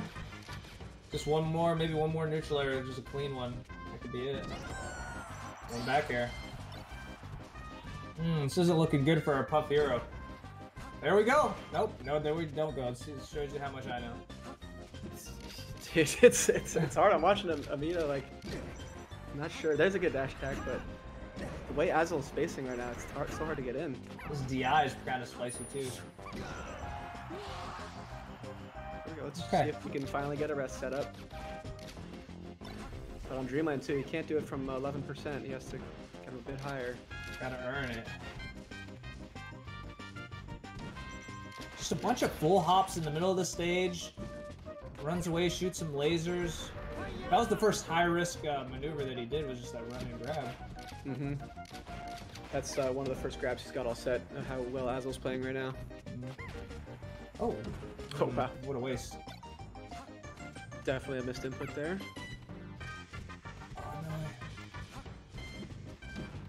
Yeah, it's like Pound is super punishable, but when you watch Hungrybox, he does find a way to weave it in. So I think it's like a super hard read. It's gotta be, dude. Right. With he's not just throwing it out there like my puff would. Yeah, Amita definitely wants to find a shield grab. That's why Aklo is spending as little time on the ground as he can. He'll do a full hop back air and just go straight back. Yeah, this Fox has a game plan. He's executing it flawlessly. Oh. Dragon Ball Z moment. Yeah, man. That's it. Aklo, he's playing very nice right now. Amazing. And we're already 1-0, so if he takes this, Amita has a 3-0 ahead of him. It's looking like it. Just Azul not giving him a single inch, playing the matchup.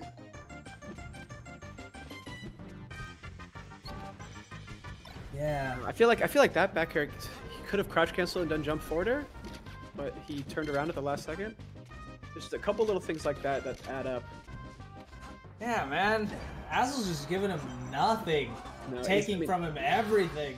I've seen Fox's counterpick puff to Dreamland before, just so they can do this, you know? Yeah. It's yeah. It's not the worst stage for Fox. And I think Azul now he's looking for the grab. Amita's having such a hard time just finding a hit. It's mostly just the way Azul's using these platforms. Yeah, man, it's just look is rough. I take it back. It's so rough. Puff Are you the guy? Are you the guy that's the best in the game? Puff's not the best in the game. I take it back, dude. I was trying to be devil's advocate and like agree, but whew. We need Hungry Box back. I never thought I'd say it, but we need him back. Stat. I never thought I'd see the day, dude. He won for so long, we got tired of it, but we need him back. Wow, yeah, that seems rough, man. Where do you go from here, man? I mean, he needs no top platform, that's for sure. That top platform was vicious. That matchup looks so bad on Dreamland. You got to think Amita is going to go somewhere smaller on this counter pick. Yeah, where though, man? Fountain, maybe. Like, what? What do you do? Maybe Yoshi or Pokemon? Maybe Pokemon, but who knows, dude? Yeah. Like, everything seems rough right now. You don't want space, but you don't want the blast zones. I think Fountain's the only way, man. Hungrybox would probably be picking Fountain Dreams here. I think Amita is just considering his options. It's like, it's tough. You get camped out on Dreamland, or you get rushed down on a small stage. Here we go. Fountain it is. We got to find some falling up airs and then get the rest on the platform. Some tech traps. I think, yeah, dude. Right now, I like our Puff hero has a little bit more fight in his eyes right now. I can see it. His back is against the wall and he's moving quickly, as quick as I've ever seen him move right now.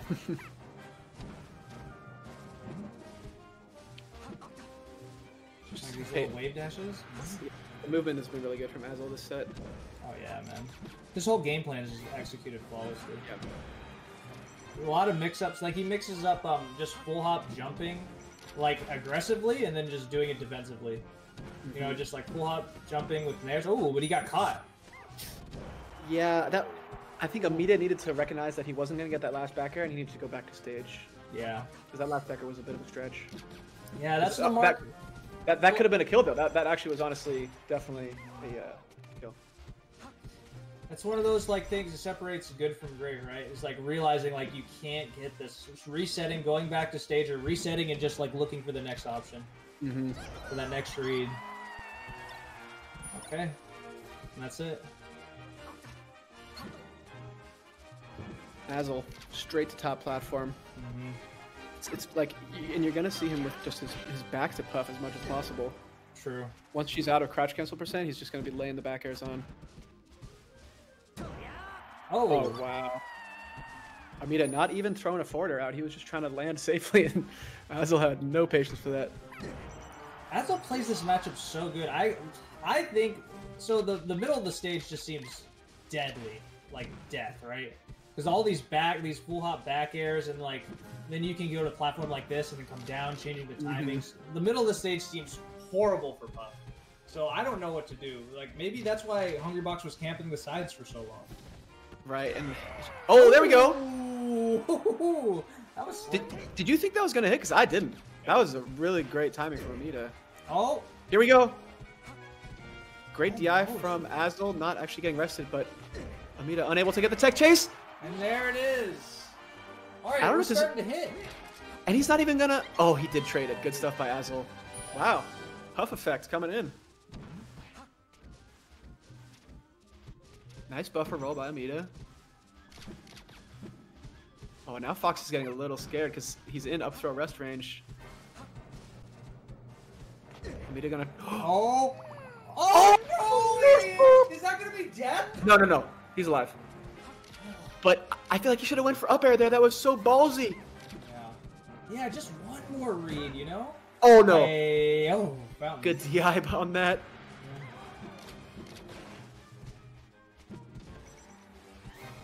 Okay. Mita makes it back to center. Oh, and the falling up air out of nowhere. No, that was spicy. He's so good. That matchup, he's got that matchup on lock. Shit. Yeah. I mean, I'd definitely put him in versus a Puff and Cruz, you know? Definitely. You gotta give it to Amita. They're getting those 2 rests in the clutchness, but yeah, Azel did not seem as phased. Just missing the 3rd rest in the clutch. He needed to shark him a little bit and then get that up air. I mean, I see going for that rest. Like, you know, it's all on the line. Might as well just let's put it out there. But you know, well, I brought up I brought up air just because it did the way he DI'd it. It did not seem like rest was guaranteed. So it's really. But saying that he just got a rest the stock before that didn't look guaranteed either. So it was shocking he got that off the up tilt the stock before.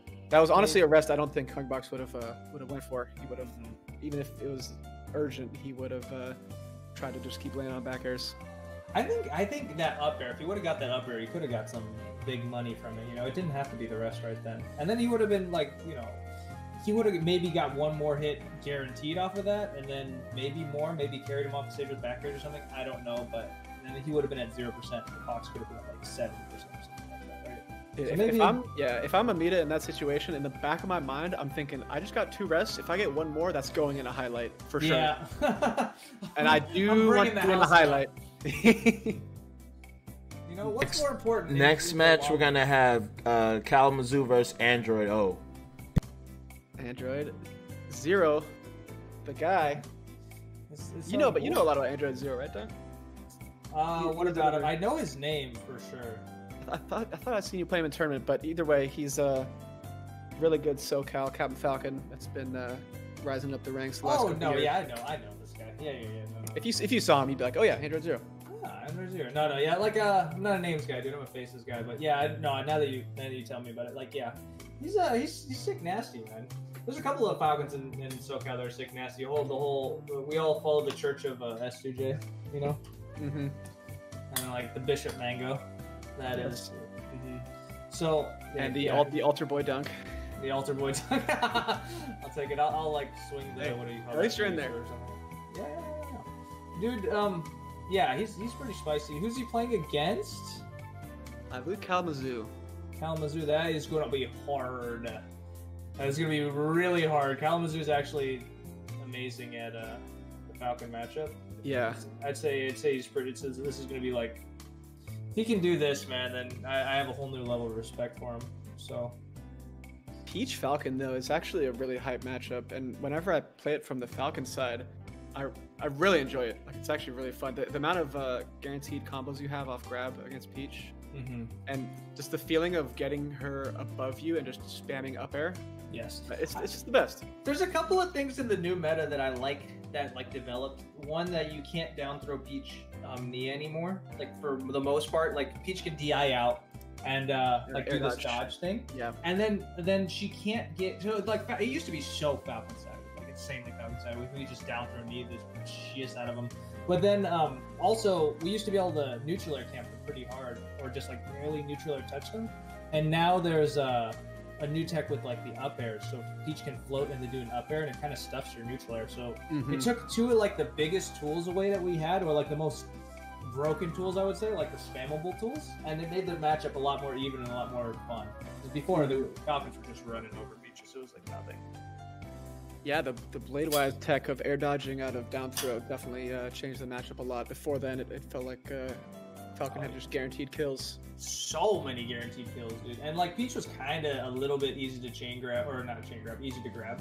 You just had to wait for those 2 jabs, or try to like bait out a dash attack or something like that. Mm-hmm. Then you got it, and then it was a kill every time. It was like, and then you got to, and then you just clipped him with a neutral air. Then you just neutral air up air, knee or something like that, or like whatever it was back in the day, because no one DI'd.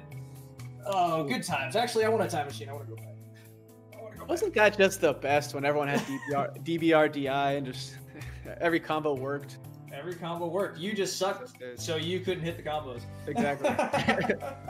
Everyone was slowly getting better together. But I see the waiting for game screen populated, so I think we've joined the server. Me too, my dude. Kalamazoo versus Android Zero. And I don't know, I'm just excited to see Peach players in general. I feel like she's, fallen off the radar a little bit after Armada retiring. So it's just great to see the character represented. She's really sick. It's kind of crazy to see, like, the top players, right? And whoever the top player is at the time, or like whoever has a lot of hype, like the new generation coming up behind them, that you'll see tons of this or tons of that. But like Peach is one of those characters I like. There was a lot of Peaches during the Armada phase, but then I saw them transition to like Marths or Foxes or whatever. And the same with Jigglypuffs. I saw a ton of Jigglypuffs, and then I seen them transition to whatever else. So yeah, I wonder if the next generation, what the next generation is going to be. Probably a lot of Mars, right? A lot of Mars. Feels like Captain Falcon's making a resurgence too. Mm-hmm. It's because all those Peach players transitioned to Captain Falcon. Yeah. Tired. And it's like with Marth getting more popular, Falcon feels more appealing too because he has a good matchup. Mm-hmm. But just waiting for our players here. Kalamazoo, Android Zero. I mean, if Android Zero, man, if he can pull this off, he's for sure. I'd give him. I'd give pretty big odds to Kalamazoo. Like if I was a betting man, it'd be like 6-1 or something like that. And that might be insulting to Android, but prove me wrong, dude. Prove me wrong. You gotta have some haters. Yeah, prove me wrong, dude. I'm so down to be proven wrong right now. No, yeah, we're not hating. Android Zero, super sick. He could definitely take this. Yeah, we got gameplay. Players are warming up. Yeah, just look at how quick he is, man. Rocking the black, haven't seen that since Dark Reign. No joke. Mm-hmm. Yeah, it's what everyone loves playing neutral as Captain Falcon. I think it's just a personality thing. It's just like, all right, let's just play. Don't need to worry about colors. They just don't want to take that extra time to select their color. Mm-hmm. They're that fast. Little true facts, dude. Dunk facts that the white Falcon is the fastest, guaranteed. I don't care what anybody says. It's really actually faster. TASers can't figure out why, but hey, UCF causes fan of it. So what are you gonna do? Pick if you're a Falcon player, pick white for like a week and tell me you're not faster. Mm-hmm. Just saying. And it looks like Kalamazoo's done. The minute's over. Maybe striking right now. Probably striking's my guess. Look at Falcon, he's ready, dude. Trembling with anticipation. But where would you think we would go? If you were this stage strike usually goes real quick. No, actually I'll do it after this set. My bad. You guys do you think? My bad. All right. So we're getting. It was just bad time. All good. All good. Chill. You can drop it right now. Oh wait, I don't want to like mess up the spectator thing. Oh, you're good. Yeah. Okay, cool. Yeah. So like, if this was like, I've done this stage strike a lot of times. Usually it has like 1 or 2 ways of going. Like usually Fountain of Dreams is gone. Usually FD is gone. And so it's usually a pick between Battlefield and Dreamland, and I see it go both ways. Like, so usually we'll go Battlefield or Dreamland. Sometimes Yoshi if the Peach is feeling really froggy, but usually we're gonna stick to one of those two. Maybe most of the time I like going Dreamland. One, just to get it out of the way, and also I feel like I could comfortably ease into the match and like not have to worry about like if the Peach is like one of those cracked out Peaches. Yeah, if you're playing a cracked out Peach on Yoshi's or FOD, your stock's gonna get deleted really quick. Yeah. So we're going to the battlefield. Yep, makes sense. Good call. Strikes usually end up here. Yeah, I'm really curious to see how this Falcon's going to play this matchup. Whether he's going to be kind of dash dance heavy or is he just going to go in. Wow, full hop Nair. That seems really optimal. Whoa! Yeah, Kalamazoo's. Oh! He got it. Whatever he got, he got it. Oh no, my god. Good meter cancel by Kalamazoo, but Zero was all over him. That combo's worth putting in some kind of combo video. I think it's a highlight. That's a highlight. Oh wow. Okay, I like these cross-ups, man. Yeah, this full hop Nair follow-up is something I've seen before, but I've never done. It's so optimal that Android Zero is comboing this way. Yeah, one of those things we all know about, we just can't pull off. Never once. Good forward air. Oh man, that might have been a good fade back. A little good drift. Oh wow. Surprised KZ didn't find that back air there, and Android Zero just spacing so well. Android Zero is just all over the place, man. He's mixing up like crossing over, like empty hops, full hops, coming in at you vertically, horizontally, dude. He's you can't get a read on him. Boom. Wow, and he has Kalamazoo in the corner for 1 second, throws out the Nair, works perfectly. Nice grab. Kalamazoo, man. He has to find stocks earlier than 150%. He's gonna win this. Just trying to unlock crouch cancel here. Yeah, I mean, that's something that our Falcon hero's not doing right now. He needs to crouch these.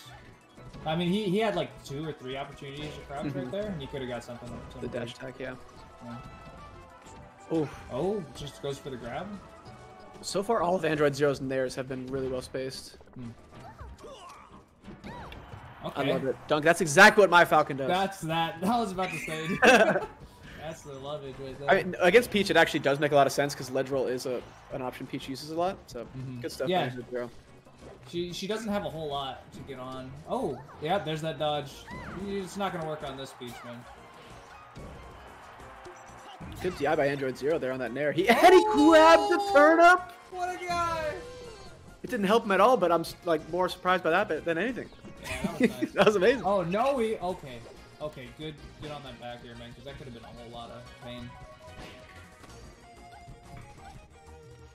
KZ. Kalamazoo seems a step slow. I mean, maybe because this Falcon's just so fast. A little bit. I've seen him drop a couple easy Nairs, and yeah, Android Zero finally closes it out there. It's only a matter of time before you're going to get hit by a straight back air if you're at that high percent. Nice down smash by KZ. Oh, and he finds the Nair, but it was a weak Nair. Oh, wow, dude. He just totally read that. Like, that float back would have got, like, most people. But he read it and ran straight for it. Android Zero's doing so many things that are impressing me right now. The fact that he rolled back instead of trying to gentleman on that down smash was so smart. Yeah, he's just using the platforms. Not giving KZ an easy hit at all. Wow. 1-0. Android Zero. Man. Yeah. SoCal versus NorCal right now. I didn't see. Ouch! I see that little sub you did there, bro. SoCal versus NorCal? No, you said SoCal versus ThrowCal. Did I say that? Yeah, you hella did, bro. I think I just have a lisp. I caught that. Either way, sub, I'm gonna use that from now on. Oh my SoCal God. versus ThrowCal. That's great, man. Your soul knew what to say, dude. Your soul That's the opposite of a Freudian slip. I didn't say it, but I wanted to say it. I mean, hey, it happens. Oh my God. Did not think up air knee would work at that percent. And, wow, man. Yeah. Kalamazoo's just getting melted. Android Zero is making this look like a hard mashup, dude. Like, almost like it is, right? I think it actually might be. It is a hard matchup for sure. All right. Well, this is, you know. Yep. UCF chain grabs. Let's do it. Wow. Okay. And then what are you gonna do with that jump? There. That's what. Oh my. Oh! Oh! He watches none. He watches. Guy watches none. He's a tier 3 sub. Oh yeah, that's not gonna work. But you know what? He got the like the second option. Yeah, I mean that still caught him another chance to survive here. Oh man. Oh my god. Android Zero is incredible. Yeah, he's sick. He might be the sickest. If he finds another stomp at 0, I'm gonna lose it. Barely misses that grab there. Wow. And can you believe that side B was safe? That's how slow Peach is. You hate to see it. Oh! He went for the nipple. Oh my god. Dunk, he's styling on him now. Yeah, this isn't. He's actually styling on him now. Oh my god. I lost all of my money. All of it. Yeah, I'm losing my mind. Yeah. Perfect DI in there. Oh my. Alright, no 4-stock. JV. Dunk, that Raptor boost almost worked. That was gonna blow my mind. But Kalamazoo's not doing any of like the news tech, right? He's got those down throws down, but none of those none of the up airs. But it might be because like this Falcon just throws out perfect nairs. I really, I gotta give. Wow, such a sick ledge grab there. Yeah, I gotta give credit to Android Zero. I don't even know what KZ is supposed to do when he's getting nairs spaced in his face that accurately. I gotta YouTube Android Zero real quick. He's next, dude. He's one of the sickest Falcons right now. Yeah, he's so next, man. He's so next.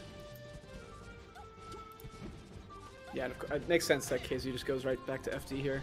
Why wouldn't you, man, right? I mean, maybe try Dreamland, but I doubt it. He's so, like, Android Zero is so good at, like, extending the combos. I mean, I don't think I would. Dude. Yeah, Android Zero is next, man. KZ doing it for throw count right now. I read it in the chat, I had to say it. But okay, finally we see a classic Peach combo. I feel like that's the first one we've seen all set, Dunk. I mean, he got 100, and he's not getting these kills, man. He's not hitting too hard. I mean, even when he's get these grabs, I'm never really feeling tense, like the Falcon's gonna die. Keizu has to be so mad that that Phantom hit happened. Oh. And just a nipple stomp for good measure. Look at that grab, baby. Every stock of Keizu's has been stomped at 0. Yeah. Oh my god, Android Zero is so good. He's next. And it's crazy he can throw that out knowing that even if he gets grabbed, like, it's not going to lead to a kill. There's nothing that will lead to a kill right here. Oh my. Wow. Oh my. Okay, that was nasty. I just had to come in. That was actually crazy. Brandon, who is this guy? I can tell you where he's not from. SoCal, dude. He's definitely from Southern California. Holy shit. Bro. Okay. Yeah, dude, this is looking undoable, man. Like, Kalamazoo is really good at this, right? And I don't... Seeing him miss the jab reset and then miss that dash back grab right there, I feel like there's something going on with KZ right here. He's not playing that 100%. Here we go. Wow, he's lucky that Nair sent back. Oh, but he just mistimed that down air to Nair combo. Somehow Android Zero snuck the ledge. He caught it again. Dude, he's a cheeky bastard. Okay, Kalamazoo's gonna have to put something together like hard right now. But like, man, he's just so hard at 0. He has to first unlock the crouch cancel. There we go. Kalamazoo's playing so on the ground. I mean, he's not really doing those weird floats that kind of mess you up. Mm. You know those like those standoff floats? Where the Peach just gets a lot of space and then floats in, floats back, and you never know when the nair's coming or the forward air. You don't know when the up air's coming. He's just not doing it. He's stayed grounded like the whole game. Right. Yeah, that's a quick 3-0 from Android Zero. quickest 3.0. Wow. It's like man. there's definitely stuff KZU could have done a lot better, but the way Android Zero was moving, especially on the platform stages, like obviously he made it work on FD, but if they went back to platform stages, I don't know what KZU would have done. Fast. Yeah, Android Zero is nasty. He's all the way on my radar now, dude. Oh yeah. Yeah, he's gonna stay in the tournament. He still has a chance to qualify here for Summit. What does he gotta win? One more, two more, one more. Is that right, Brandon? Does he just have to win one more? Yes, he does. It's gonna be versus Bobby Big Balls. That is gonna be hard. That if he wins that, man, hats off to him. He's already the new Ultra Boy, but he might be, you know, he might move up. He might be a nun. Yeah, man, we still got a lot of killers in this tournament. Cobalt is still in. Aklo, Alp is still in. Oh, sorry, Alp actually. Oh my God, I didn't see that in the bracket. Alp earlier had a really good set with Aklo, but he got 3-0'd by Android Zero. So wow. Yeah. Android Zero 3-1ing Bones early in the bracket too. So just slaying space animals all day. He looks like he's playing clean. It might be one of those like perfect Falcon days. You know when the Falcon's just moving and grooving and everything's clicking, man. I mean, oh yeah, I've had those days. Yeah, man. Like Falcon's one of those characters where you got to be confident in everything you do. When your confidence high and you're playing well, you know you're confident in your movement. And everything's aligning, and it just you can 0 to death like nobody's business, and just all the stars are falling into place. You're just like, oh man, I didn't even know it was this kind of thing. He's amazing. That was a really good showing from Android Zero. Look forward to seeing more of him. Yeah. So, so we're going to winners? We're going to stay in losers? We're going to do losers again. So it's going to be Azel and Cobalt. And then might have to swap you guys after this set for Toph and Blur. And then they're going to finish it off. How about you just play Bobby Big Balls versus Android? And then I want to. I would, but Bobby or Android just played. That's why. Gotcha. Yeah, I know. I'm sorry. Doug, you realize this is a blessing in disguise, while I'm here, though, this is what I wanted to say. Here, I actually share my screen. You guys can help me plug it. Okay, so if you guys want to know like future dates, well, first off, you know, support Fizzy. And what he's going on with Slippy. It's a beautiful thing. At Fizzy36, helping us in so many, like you said earlier, Oscar, like this shit, net play became like an imagination that came to life. So shout out to Sky's Fizzy the limit, for that. Brandon. Shout out to Fizzy. A lot of you guys are wondering when these next tournaments are, like how to sign up and whatnot. I'm gonna make the next qualifier public pretty soon. But yeah. Here are the dates. Today is the 3rd, obviously. This is the first one. The second one will be in 2 weeks from now. We would have had it the 10th, but since everything is so new, we pushed it back a week to just see how the trial run would go. So the 17th, and then the 24th, and then Halloween. So after this one, it's going to be every week for the rest of October. So stay tuned. I got some more stuff planned on announcing in a little bit. Just stay tuned. And yeah, let me get this next matchup for you guys. Just wanted to plug some of that stuff out. And again, thank you guys for any of the follows. Subscribe to your boy, man. Your boy needs it. You know, we trying to pay bills over here, you know. Hey, Crying Wolf, but you know, man, it'd be nice. I'm trying to just hit 1K, man. 3K waffles dope. Let's see if we can bring that back. But one day. But no, I appreciate you guys and whatnot. I just had to drop in and plug all the stuff for. Well, yo, I don't know why Nikki is gifting me subs when you helped create Spectator, but okay. Thank you for the 10 gifted, man. You're a legend.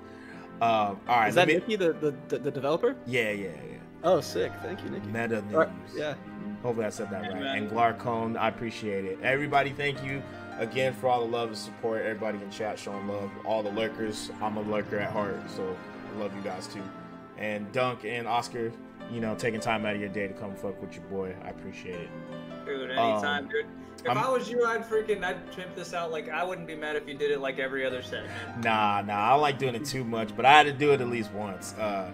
But yeah, let me get this match for you guys. I don't want to keep you guys waiting. I just had to plug some of that stuff in. Give me like 1 second. Sure. Yeah, Brandon, thanks for hosting, man. Thanks to all the subs. Thanks to Slippy. It's a beautiful thing to get Melee going even during COVID-19. So shout outs to everyone watching. Nothing will stop us, dude. Oh no. The universe has tried for years, man. We're still 20 years strong, something like that, dude. We're reaching 20 pretty soon. We're at 19 years of Melee being around. So we're close, man. It's not going anywhere anytime soon. Shout outs to all the new players in the chat and the old players and the in-betweens. Keeping the game alive. I really wonder how many players like are starting like. This is the new era, right? We always talk about these eras, right? There's like the Genesis era. There's like the era before that. Then there's like the Doc kids, and then there's like and then there's the Spirit Bomb kids, right? I think that was before the Doc. I'm starting to get my timelines messed up. Doc and Spirit Bomb are around the same time, yeah. But then there's like Net Play era. Those were definitely two different sets of kids, though. I always talk about it. Like, I got into it because I heard like the Spirit Bomb and like all the news around it. The Evo kids, right? So like all of that's like kind of connected. Then now this, right? I'm sure there's some like Summit kids. Like they saw some Summit matches and then they came in.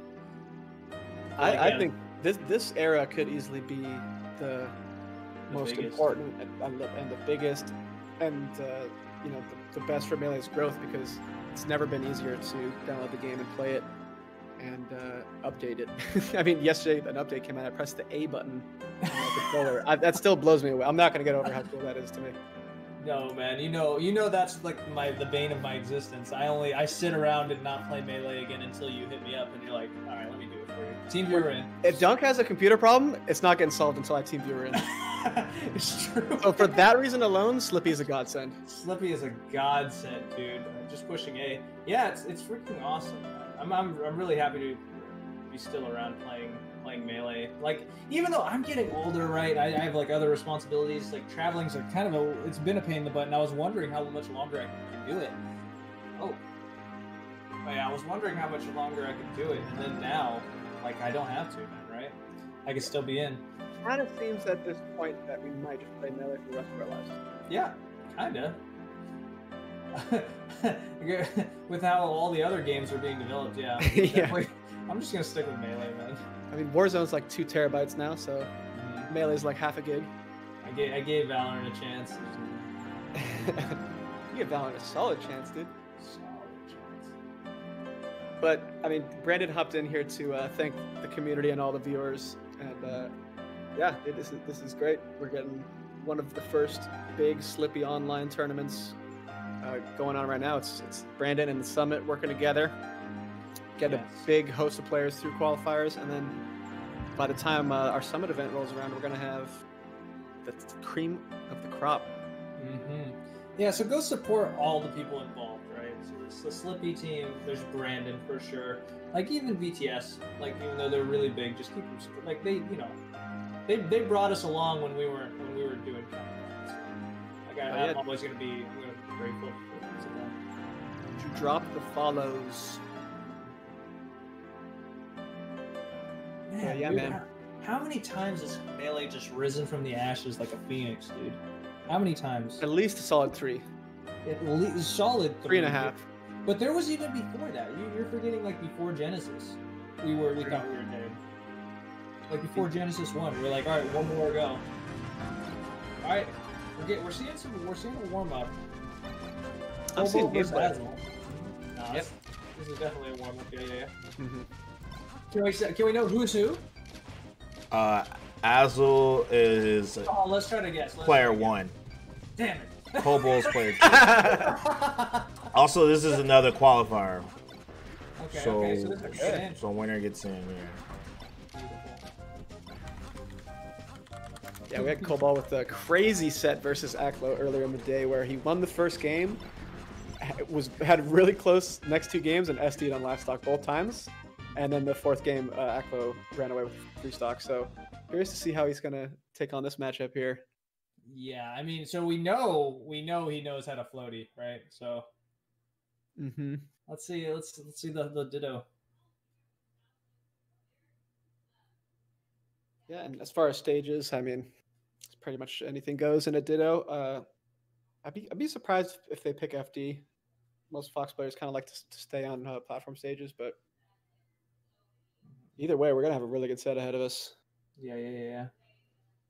And like Brandon said, this is to qualify for the Slippy Champions League. Is it championship or champions? Championships. Championship. Slippy Championship League. Yeah, something. Yeah, I think championship. I gotcha. Yeah. I just, you know what? Mash any of those kind of words together, and we'll know what you're talking about. It's the SCL. I actually looked at it. It's actually champions. Yeah, Slippy Champions League. It's the SCL. I like SCL. It's slick. It's clean. So You got the LCS. You got the SCL. Basically, just as important. I believe it to me. To me, way more important. Actually, I haven't watched LCS in years. True. The SCL, I haven't missed an episode. All right, here we go. Battlefield first. That makes sense, you know. Fox knows we just want some standardness. Yeah, let's just keep it neutral for the first game. Aklo's a New York Fox. He likes Battlefield. Yeah. Oh my Cobalt! That was 9 seconds into the game, Dunk. Oh my. See, this right here, this is why I think Fox Ditters are always going to be hype, man. Just look at them, man. They're going fast. Look at them. They're moving. Oh, what a sick air dodge from Cobalt. No, Fox Dittos are this, you know, they're why people love Melee. It's just fast paced. You don't get a second to breathe. As long as they're playing it right. As long as they're playing it right? Right according to us, right? You know. Yeah, according to my rules that don't make any sense, but that don't make any sense whatsoever. But yeah, they're. But we all agree deep down in our soul. Man, these guys are moving. Look at this. Ooh. Perfect. Wow.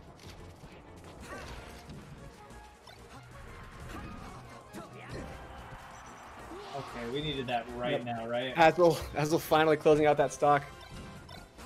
I mean, it's like, you know, this is played out cliche, but this is Fox Ditters, you know, it can turn on a dime. Could. But so far, Cobalt has been like unhittable right now. Yeah, I mean, like this same kind of like slow, methodical gameplay that works so well versus that Jigglypuff, it's not working out in the Fox Ditto. You need to go into one more gear, it seems. Yeah, Cobalt is just keeping the tempo up the entire game. See if Azel can find the edge guard. Oh, you gotta hit those. Wow. Good stuff by Cobalt. Wow. I'm a little confused. Maybe Brandon knows a little more than I do, but I thought Azel was mostly a Falco player. Oh no, he super is abandoning that shit. Yeah, Ooh, he's 100%. Yeah, I mean he played Falco earlier against Bobby, so maybe that's not necessarily true, but it's usually like a pocket character for him. Made a full-on switch, man.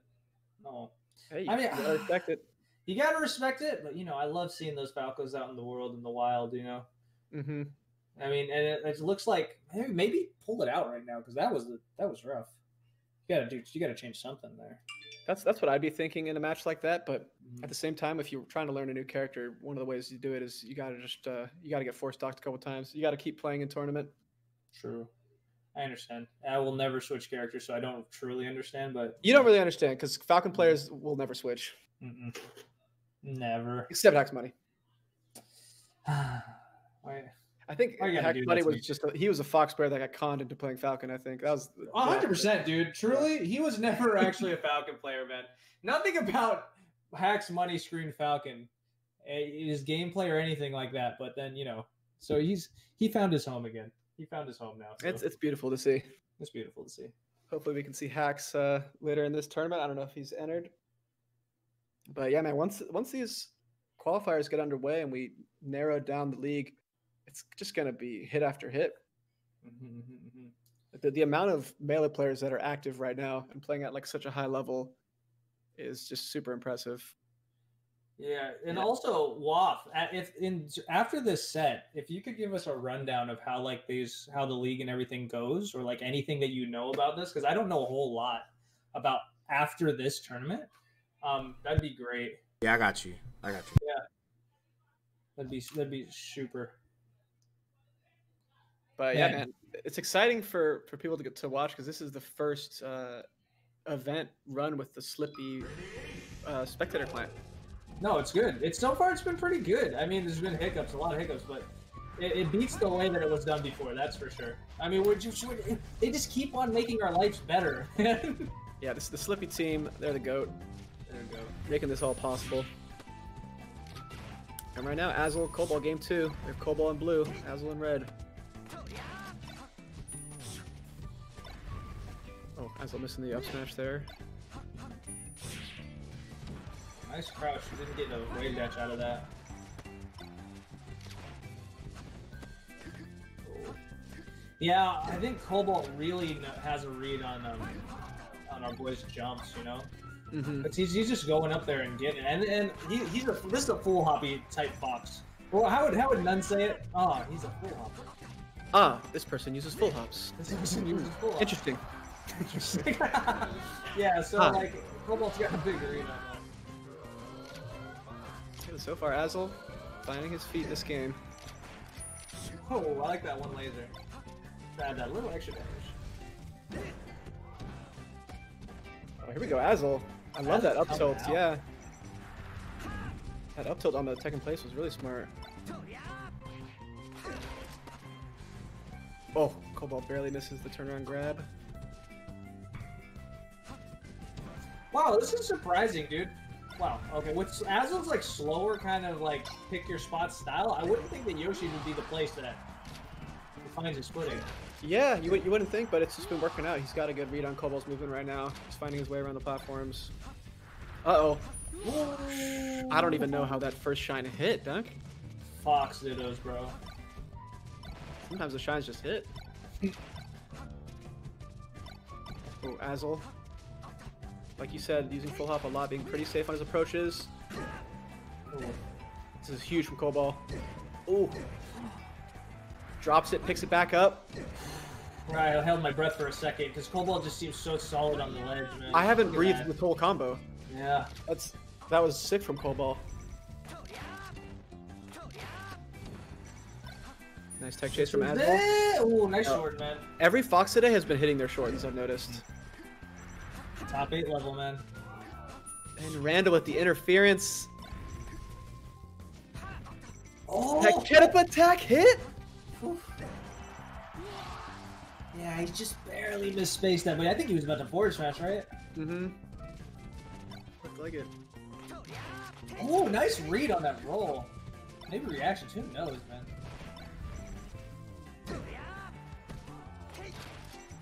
Oh, this is pretty big. Nice way to grab ledge from Azel. A lot of ledge jumps. Oh, and Cobalt found his way around him with Nair. Nice fighting back by Azel. No short in that time. And Cobalt air dodging out. He realized he was in a bad spot if he came down with Nair there. Bad. Gets that grab. Nice shine.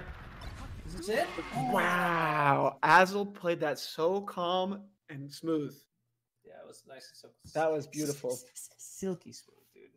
I think ThrowCal is finally stopped throwing. Finally. Who'd have thought, dude? Yeah, that was awesome. I mean, it seemed like a steamroller was about to go through this set on game 1, but who'd have thunk that Azel would have picked it up on Yoshi's of all places? Because it looked like he was just getting run over.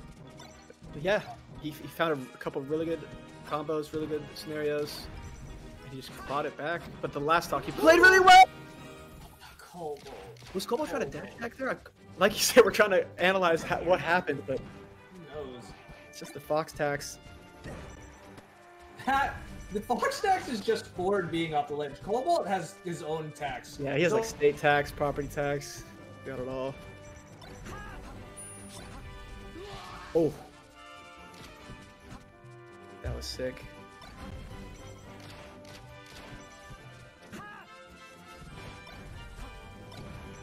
Cobalt tried to find a wave dash back out of the shine.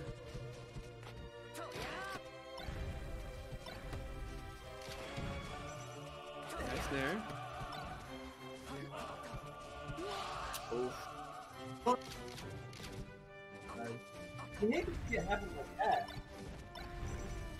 Yeah, that's just a missed ledge dash. It happens. Wow, nice. That first up air from Cobalt was sick. Oh, surprised there's no punish. I like that. You can get that? Yeah. Wow. So even though there's two pretty clear suicides, we're even. Yeah, it's the Cobalt effect. He'll suicide, and he's still going to keep the game even. Good dash dances from Cobalt here. Oh, but Azel finds the down tilt. Wow, lucky that the get up attack worked. Cobalt is... Wow, I can't believe he made it out of that situation. I was about to say he's in trouble here. Swag laser. Oh, and he missed the tech on side B. Cobalt just reacting. Cobalt doing a lot of janky combos, a lot of nothing too guaranteed. Just stringing together hits. Oh my god! But even at 140, he's so aggro here. Yeah. You don't stop. Ooh. So that's what you get sometimes. You know, you just get dropped by through a platform back air in the face of your aggro, right? That's the life. That's that life. Okay. Okay, tried to get that. Yeah. I don't know if it was even possible if we timed it better. I don't know. Not really. No, that's pretty tough to cover. You snapped to the leg. Oh my god. Cobalt with a sick recovery, but Azel's converting. Whoa, that's it! That's it. Cobalt went straight. Azel takes it 2-1. Damn! He takes the lead, I should say. This is a best of 5. That was a dunk. I don't know how that happened. I felt like Cobalt was winning that whole game. He did some crazy up air to another pretty good up air. Back aired him off the ledge and then just got that edge guard. That was sick. We're going.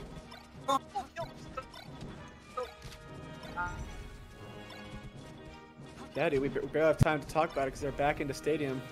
Yeah. I mean, Cobalt's got to be feeling pretty good. I mean, you know, not good about that, but... Oh, no. Oh, no, Doug, is this just a repeat of the Cobalt versus Aklo set? Could be. First game. And then these really unfortunate SDs.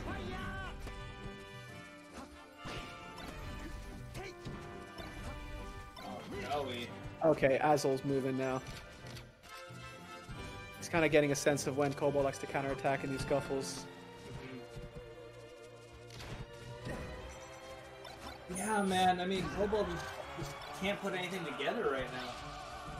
And finally, these side Bs that were happening all the time in their last set finally gets punished. Really like the way Azel's playing. Unfortunately, double jumps into that. See how Cobalt can bring it back. He's got to find a clean combo here. But Azel staying full hopped so often, it's really hard to grab him. Oh! This is big. This is huge. Big. Time. He didn't get touched the ground. Yo, such a good edge guard by Cobalt. It's anyone's game.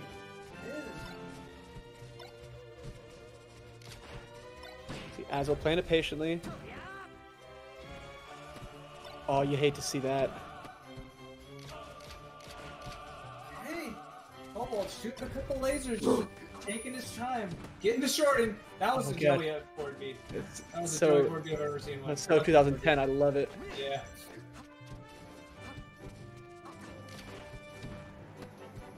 Nice dash attack by Cobalt, but no tech chase. Oh my god, everyone's hitting their shortens today, Dunk. Everybody. It's so good, man. Oh, was that supposed to be an up smash? Who knows? Oh! Okay, this is a tense moment. This stock is huge. Sometimes the second to last stock's even more intense than the last one. Oh! Missed ledge dash from Cobalt! Not like this! Okay. Okay. I think Azel... Oh, okay. Thought Azul had a chance there, but Cobalt's going to try to bring it to game 5. Well, Azul had a read on him with that up air too. This is really intense. They're both not committing to a whole lot. Except for that. Okay, tech away. That was clean. Oh, but Cobalt got stuck in his shine there. You can't do this on last stock. Azul playing so patiently. Oh, knockdown? Didn't get the up smash. Oh. Oh! Oh! I don't know how he hadn't landed any of those moves! Oh! What is that? Yo! We're going to game 5, Dunk! That was crazy! Well, how did he get that up air, man? That was How just a clip. How did his brain think to down smash after? That's so... oh my god. Everything about that sequence. That was nutty. That was pretty nutty. Wow. I feel like they threw back and forth to each other like 3 times. They definitely did. No, but a little bit. That was... Can we talk a second? Like, how many stocks has Cobalt suicided in this we can talk about it. How many? A shitload. It's at least like 5. And guess what? He's still in it. He's still in it. Our boy's You in only it, need dude. 3.5 stocks. It's true. Yeah, they definitely choked back and forth. But Cobalt just at the end just did something amazing. I'm gonna have to go back and watch that. I don't even know what he did. He caught with like a really weak up air, then just got the down smash. I need to see some clips of that. But Yeah, this set's not even over. Azul is thinking of his counter pick long and hard. Yeah, that was amazing. All right, the melee gods have blessed us with one more game, dude. One more game, Dunk. Before we give it away to our very talented co-commentators for the rest of the tournament here. Here we go, game 5. Is Cobalt going to SD? That's the question on every viewer's mind. No over-under is insane on that. The yeses have it. How does Cobalt find these forward smashes, dude? Wow. Yeah, Last game he was finding them too. That time it landed him an entire stock. Yeah, Cobalt's feeling it now. Run up, down tilt. I think Azul needs to get a little bit more aggro here. Okay. Oh, I love that roll from Cobalt, just respecting the shield drop. Yo, Cobalt seems like he has a lot more presence on stage right now, man. Yeah, he's chasing Azul into the corner. Oh no! Okay, it's number 1. We have 1 more to go. On average. Oh, Cobalt barely missing that tech chase. That was really good for both players. They're really good. So good for both players. Yeah. The way Azul timed that up B there was perfect. But Cobalt does finish the stock out.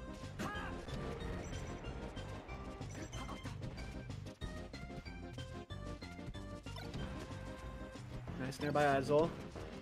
Pretty tense. Uh-oh, that's a huge grab. Yeah, giant. That might have been the biggest grab of the whole set. Didn't get a whole lot of it, but... Yeah, Azul hit the ambiguous DI just slightly behind him. Really nice. Azul was covering center stage, but Cobalt... It seems like it's easy to punish, but he's actually mixing up his side Bs. They're actually pretty good side Bs. Oh, wow, dude. Wow. It was a good read, just didn't commit, yeah. Okay, Azul looks like he's going to close the stock out. Yeah, Azul needed that right then. He couldn't have taken too much more damage, because if you're up in the 80s trying to make this happen, it's going to be real hard for you. Yeah. But I respect that. Yeah. I was just going to say, I respect that Azul's still sticking with his patient game. Even if he's down 60%, he's not phased at all. Look at that. Pressuring Cobalt to roll in.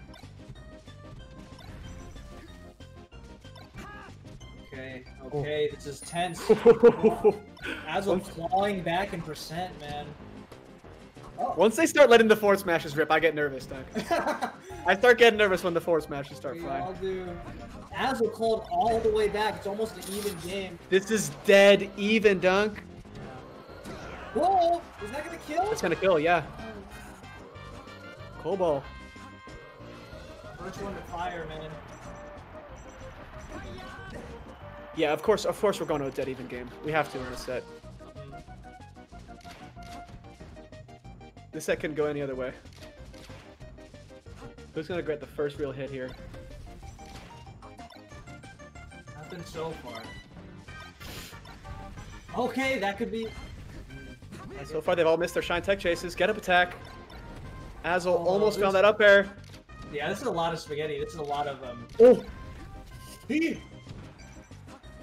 Alright, first edge guard opportunity. Doesn't go anywhere. Kobo cannot get back from ledge. But he has the best shortens of all time. Azel catching the goals for free. A good tech in by Azel. I like that he didn't take in place there. That's it! That's it! Azel takes it 3-2. Oh my god, what a set. What a set, Dunk. Azel is a beast. Azel's a beast. I've never seen a more calm and patient Fox, even when it's getting nuts. Like, I would have been freaking out in a set like that, and he's just calmly, you know, keeping his spacing, keeping the full hop backers going, and at the end, just randomly found an up smash out of just kind of reading a jump, it looked like. Like, Cobalt threw a forward smash out, but, man, whatever he was reading, it worked. What a good set. I cannot remember what that was, but it was a fine for sure. There was a fine for the set. So, you know, man, hats off to him. That was great, man. No, thank both of those players for giving us that last set. Thank you, Slippy. Thank you, Brandon. Thanks to everybody for that's involved in throwing these things. BTS, Oscar. Thank you as well, Dunk. This has been fun. Tournament is not over. We're definitely gonna pass it to Toph and Blur here to close it out. But yeah, that was great to get to commentate those matches, man. Yo, again, I appreciate you guys for everything. I can't find Toph, so if one of y'all get a hold of him, can you tell him to hit me back? I don't know. Blur just finally hit me, so yeah, we should be good. I appreciate y'all. We'll probably go to just a quick break, and I'm gonna just round everything up for the next round. So once we come back, it'll just start.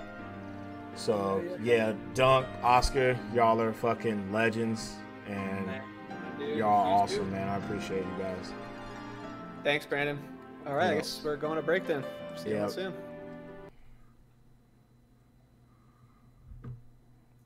You know that.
Wait, we're not live, right? We're live. You're live.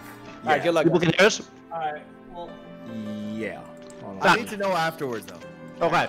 Well, no, I'll tell you. I mean, I don't even think it's. Oh, okay. I don't even think it's like I was invited to go commentate a tournament, an ultimate tournament in Ukraine. For some reason, they hit up me and Oscar, which is those are two esteemed. That's actually mad random. But yeah, y'all are live. That's how you know they know what they're doing. That's how you know. Yeah. Well, I mean, I told him, I was like, bro, I mean, I'm down. Like, we'll knock it out of the park. We'll knock it out of the park. Yeah. I mean, the only thing for me is like getting on a plane during COVID is kind of sketch. I mean, I'm sure Ukraine is probably just, given what I know about the world, I'm sure Ukraine is. I actually did look into it. They're doing better with regards to COVID than the United States, but yeah, it's the plane that I'm worried about, obviously. So I was like, for sure. Whatever. I mean, that's interesting. That's shocking. So apparently there are random LAN tournaments happening occasionally. Where? Like I saw the Reddit post about that New Orleans event, and I was just like, whoa. Well, of course there was people talking about the band player or whatever who was there. But also it's just like, oh, they have events? Like, what's going on here? Very random, yeah. I'm like, I know Japan, for example, they've started to have like offline invitationals. I think invitationals are because okay, so for example, my cousin got married last week in Singapore, and it was very cute. They Facebook streamed it, so I tuned into the Facebook stream and I watched my cousin get married. It was very, very adorable. She's been going out with this her boyfriend for like 10 years, so it was a matter of time. But in Singapore they got a rule that you can only have gatherings of up to 50 people, 50. That's crazy because Singapore's numbers are like some of the best in the world, right? Right. Well, I mean, that's probably why. That's why the numbers are yeah. But so I think Japan, obviously they're handling it better than the U.S. So they've started to have like offline invitationals. And I was checking that out because it was on VG Boot Camp, and my boy Amsa was commentating it. I was like, oh, this is hype. He was actually commentating in English, which I was very impressed by. Amsa commentating Ultimate in English. It'd be cool if we could get him commentating Melee in English at some point. Which I'm sure he'd be down to do. His English has been getting better, for sure. Definitely, steadily. Yeah. But yeah, it's crazy. Real quick, my bad. You guys see this? Oh yeah. Again, you're live. Like the stream can hear you, so just letting you guys know again. Oh yeah, we know. What up, okay. We know. Sorry. I'm just saying in case. We're just kind of rambling. Wait, is this a match? It's not. This is no way. It's a hand warmer. It's a hand warmer. Okay, that's what I thought. Okay, Bobby Big Balls versus Android Zero, right? What is this? This is to qualify. Yep, this is to qualify. Man, because it's what the top 4 get in. The top 4 get into the SCL, or I should say the relegation matches, right? They get into the relegation matches for Division 2. Yes. Yeah. Wow. So they're telling me to turn up my mic. I'm gonna turn up my own mic. Well, the thing is, you sound good to me, so it's probably just on the streamer side. Like, you sound very audible to me. I'll turn you up.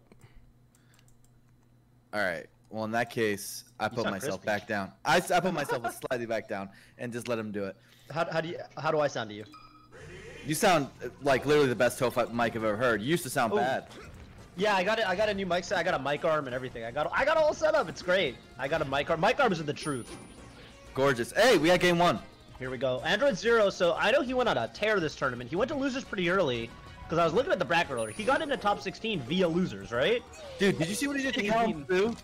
I saw game 3 and it was disgusting. Oh my god. He's beaten a lot of spacies too, which is relevant, is pertinent because this is Bobby Big Balls we're talking about. So he's beaten today. He's beaten Bones, which I think is very impressive. Alp. Damn. I mean, I've been kind of singing this guy's praises since the start of 2020. I think he's super fast and super technical. I played him in a bunch of friendlies at Genesis this year. I had no idea who he was. He just sat down at the setup and we started playing. I was like, this Falcon's really fast. He's really, really fast player. He's Yape reincarnated, man. I really feel it. He's like the SoCal Yape. Oh, I'm into that. I'm into that comparison. Comparison. Yeah. He just tries to move insanely fast, which I love because like you're playing the fastest character, right? Like why not push the limits? I think especially against Falco, like in this matchup, super important to be able to like if you ever get locked down as Falcon, that's like a no-no. And so I think you have to play fast. I think it like really helps with the Falcon matchup actually. Dude, it also helps the mental game, honestly. Like, you know that feeling? Everyone has that feeling. When you're just like, dang, this dude's just faster than me. Like, Yeah. and when that happens, that's like a big mental break. When you feel that. And it's cool that Melee is a game which has that, like, level of expression where it's true. They can actually just be faster than you in, like, a million different ways. Alright, so in this... Yeah, go ahead. In this matchup, like, this is traditionally Falco favored, but, you know, Falcon, he can hit hard, and Falco's shield pressure is a bit dangerous, but there's always that stomp out of shield just rolling away. There's still things Falcon can do. I was talking to Bobby about it last week, and we were commentating, and I like that little crouch from Bobby. Bobby definitely is a player who I love that he's kind of kept his signature style while just slowly kind of cleaning things up and getting more and more polished. Damn, that forward smash really didn't hit. But you know what's surprising? Like, yeah, go ahead. He has his signature style, but he also beat an H-box, like a floaty. More than once. Like, usually this type of Falco, like the sort of stylish, you know, this Bobby style, right? They have trouble with floaties. Yeah, usually they have trouble with floaties, but he beat H-box, so you're like, well, that's like the best floaty, so not bad. Ooh, I like that. Damn. The bair to immediate dash off down air. That's sexy. I like that. That worked like that was exactly what you want when you go for that bair there. Just like getting that, like you just know you can just down to them and end the stock. Yeah, that was a good break for him for sure. I feel like Android Zero needs like Falco. I feel like you need to like start getting explosive stocks. Like you need to get those kills where it's just like tech chase at 60 knee. You know, like. Oh yeah. I feel like that game, Bobby wasn't dying fast enough. Okay, here we go. Let's see what he can get here. Runs into the get-up attack, unfortunately. Best move in the game. It's invincible and on the ground. It is invincible and on the ground. And sometimes they're very fast. Ooh, he grabbed that ledge so fast. That was so nice. That was slick. That was slick. Okay. Oh my god. I don't know if he meant to jab. It's kind of a weird option. Considering, I think he could have just downed it again. Okay. Looks like I'm liking these, like he does the Android Zero, he does that rising up air like when Bobby might come in. Oh, he's dead. Yeah. I was like, after the weak knee, I was like, you don't actually need to keep going. You don't need to. Yeah, but now that I look at this, now that I look at it in retrospect, he just wanted to trade stocks. He was like, I just want to guarantee I get a kill. I'm at 100 with 4 stocks, so if I get the kill, it's just good. Which is sometimes you commit mentally before you do it. Like you're just like, I'm losing this stock. I don't care. Right, but it's like, you know, it's a good trade, so whatever. It's a good deal. Damn, this is clean. Good DI so far from Bobby though on these down throws. He's not DIing in.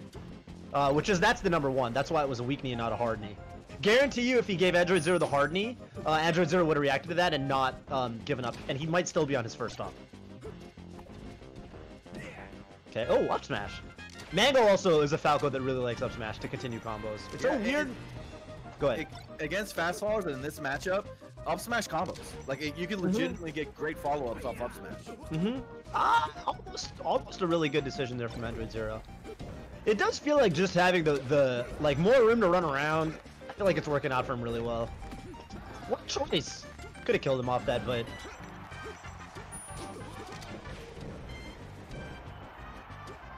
Alright, Bobby naring him off. Oh!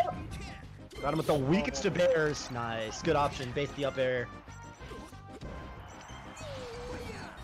Man, this is great. This might be like one of the most meaningful sets of the tournament if this is for 4th. Because this is the cutoff.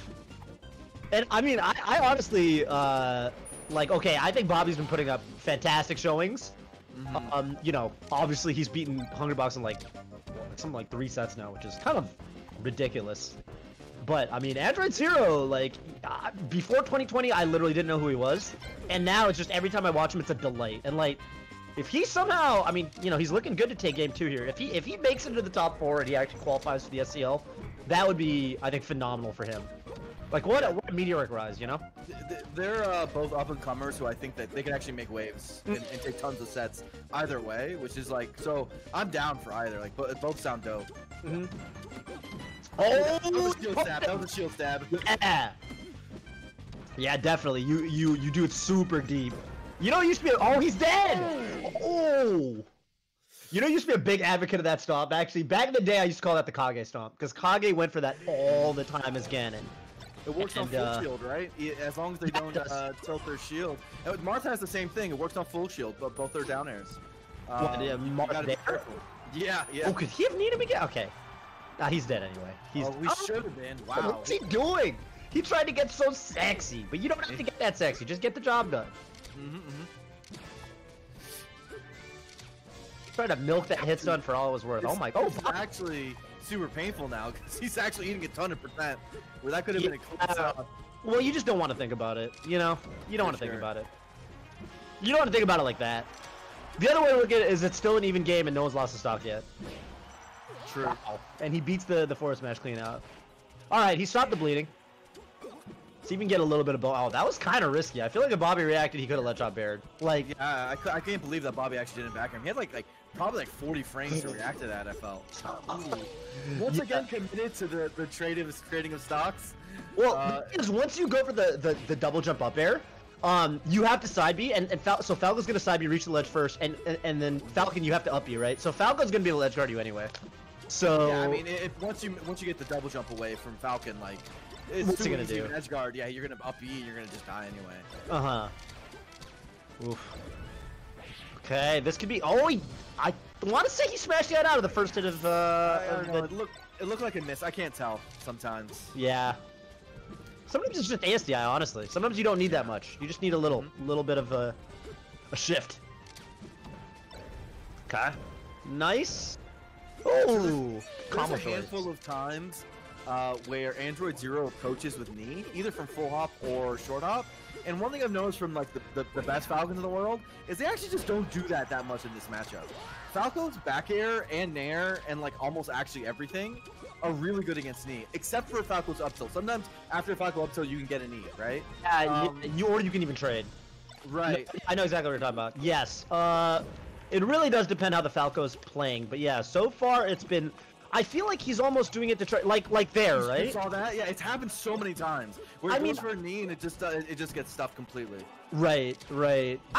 I could see it. I mean, the thing about it is you're beating one specific option and the reward is so high that it's still worth going for. But like nair, up air, like these moves sometimes win, right? Like and knee almost always loses to like practically Falco's whole moveset, right? And so, you know, maybe just work on the move selection or think about the placement a little bit. With it. Ooh, dare right there though. Nair did not beat the dare. The rising dare from the ledge. Sometimes you know the Falco's going to go for that, and it's still hard to cover. Yeah, I mean Falco's crazy with his hitboxes. It's kind of his thing. This is like a big backbreaker game right now. This stock right here, huge. Yeah. Oh, he tried to run up and crouch. I bet. Yeah, I bet. I think he was the bets of to hair slow. Yeah. Are you a crouch tech chaser now, Blur? No, I'm terrible at it. I literally can't do it. I'm a crouch tech chaser now. I started doing it. I gotta learn like a month ago. You just gotta do it. You just gotta buckle down. Do it on Uncle Punch. It's really easy. Oh, he's dead. Yeah, he's definitely dead. No, oh my god. Dude, just kill him. I guess. Like, all right. Just kill him. The funny thing was, Bobby DI'd away anyway, so he didn't give him the combo. I could, okay. Well, so this is looking really good for Android Zero right now because that was Bobby's counter pick. Yeah. For this first combo by Bobby, he actually only got 40% for it. I always say, like, you get those juicy openings to Falco, and you know what I'm talking about, those juicy openings to Falco, you better get 60 on Falco. Like, you better at least get 60. Yeah. I mean, okay, so I didn't get to finish my thought from earlier, but when I was commentating with Bobby, something I tuned into Mango's stream the other week, and Mango was basically saying, like, you know, the thing about Falcon is, like, I guess the way he worded it was you have no excuse to be bad against Falcon as Falco. Because Falco, in Mango's words, Falco in this matchup gets to kind of do whatever he wants, and all of his strengths kind of get exemplified. Yeah. If that makes sense, like everything Falco's good at, he gets to do. So, like, it's like if you're he was basically saying if you're a Falco and you're losing to Falcon, it's like, clearly you have some obvious deficiency. Yeah, you're just not a good Falco, probably. Like, all the things you should be good at are the things that beat Falcon. Exactly. Right. I thought that was very interesting for Mango to say. Okay, he just ended there. Probably dead, yeah. Yeah, for sure. Make sure of it, but he didn't need to. It was still cool. going out there is so safe there though, because like they have to jump to a certain spot to side B anyway, even if they want to go for side B. So if you need that, like that edge guard he did would have covered up B, side B, it would have covered everything. Because Falco doesn't have the thing Fox has where he can up B from like a little tricky spot, like down below. Like if Falco dips low to up B from below, he just won't reach the ledge. It's Fox that gets to do that edge, that recovery. Sorry. Yeah. Yeah. Now he must have heard advice about the nair. He must. Oh, that's the nut. He's got commentary on, bro. Those nairs dominated that stock. Literally just domination. They really did. They really did. And he got the kill at 50, which is, remember that first game? Remember my one criticism was like Bobby's not dying fast enough. Yeah. That is, somehow Android Zero. Oh my God, this might be the set. Oh my God. Oh, he didn't kill him. He actually didn't punish him at all. That's the, yeah, obvious mistake. And that's it. Damn. Dude, Android Zero. He's so good. Zero. Yeah, he's good. He's really good. I love watching him win. I feel like he's such a his style of Falcon, it just makes so much sense to me. Like when I watch him play, I'm like, yeah, this is how I think a Falcon player should play. Like he does everything right except for when he gets a stomp at 70 and goes for anything. Like he doesn't go for D. That's the only complaint I have about his playstyle. Everything else, I'm like, this is great. I love how he plays. I would have also accepted forward smash. Hell, I might have accepted down B. But you know, whatever. No, you know, okay. To put it another way, like, okay, when Nunn was getting good or whatever, like, I know a lot of the top players in his region were like, dude, you got to stop playing this like berserker crazy style. Like it's holding you back because you're giving away stocks that you know you deserve to be taking, or you're losing stocks that you don't deserve to be losing. And he basically forged onward. Nunn, you know, kind of did the thing Bobby Big Balls did, where he basically never swapped up the style and just kind of got better and better and better and more polished and more polished. Yeah. I was just gonna contrast that too, real quick. I was gonna contrast that to Android Zero. Where when I watch him, I'm just like, yeah, this is exactly what I think a Falcon player should be doing. Like, you know what I mean? I don't really have criticisms as to his playstyle, besides, like you said, maybe the move choice. But anyway. What I find funny about that, I feel like those type of players get best against players worse than them, right? So like basically their mantra is to like kind of run you over and be crazy and try new things. Well, your best time to explore new things and experiment and like expand your game is against people worse than you, right? Like that's usually the best way. And so like you take that and then you perfect it against people worse than you, and then you bring it to people who are more even with you or better than you, and you just get way better, right? And so it's always funny because like you can sort of tell like, oh, this guy got forged in Nunn's case, Nicaragua, or like in a circle of friends where he might have been the best player that actually built this style, and that's actually you're very much built by the people around you. Totally, because there's a yeah, we always used to talk about how I don't know if Brandon's listening to commentary right now, but Brandon we used to talk about how, you know, violence. I am here. Yeah, we always used to talk about how Violence's style, it was like his defensive playstyle was almost like beaten into him by Brandon and Phil. And I think it's funny. Like, you're totally right. I think if you play with a lot of better players as you're getting good, you're going to develop this kind of defensive style where you're basically learning how to, you know, survive against someone who's, you know, comboing you or whatever, right? If you play with a lot of people that are worse than you, you're definitely going to, like, experiment. You're going to, like, you know, kind of put together these interesting combos and things like that. Because, like, yeah, why not, you know? Do you know who Android Zero practices with? Do you know what his deal is with regards to, like, you know, his crew or... Honestly, I don't. At first I heard him was main stage, and I commentated Cool's match, and I was just like, oh, this guy's actually really good. And it was disturbing. Yeah. Yep. I remember that. I would put a big bet down, put real money on the line that he had a friend group where he was better than a lot of them, at least for a large period of his It does feel that way, yeah. Eric in the chat. What up, Eric? Yeah. No, he's awesome. I love watching Andrew Zero. I love playing with him. We net play sometimes.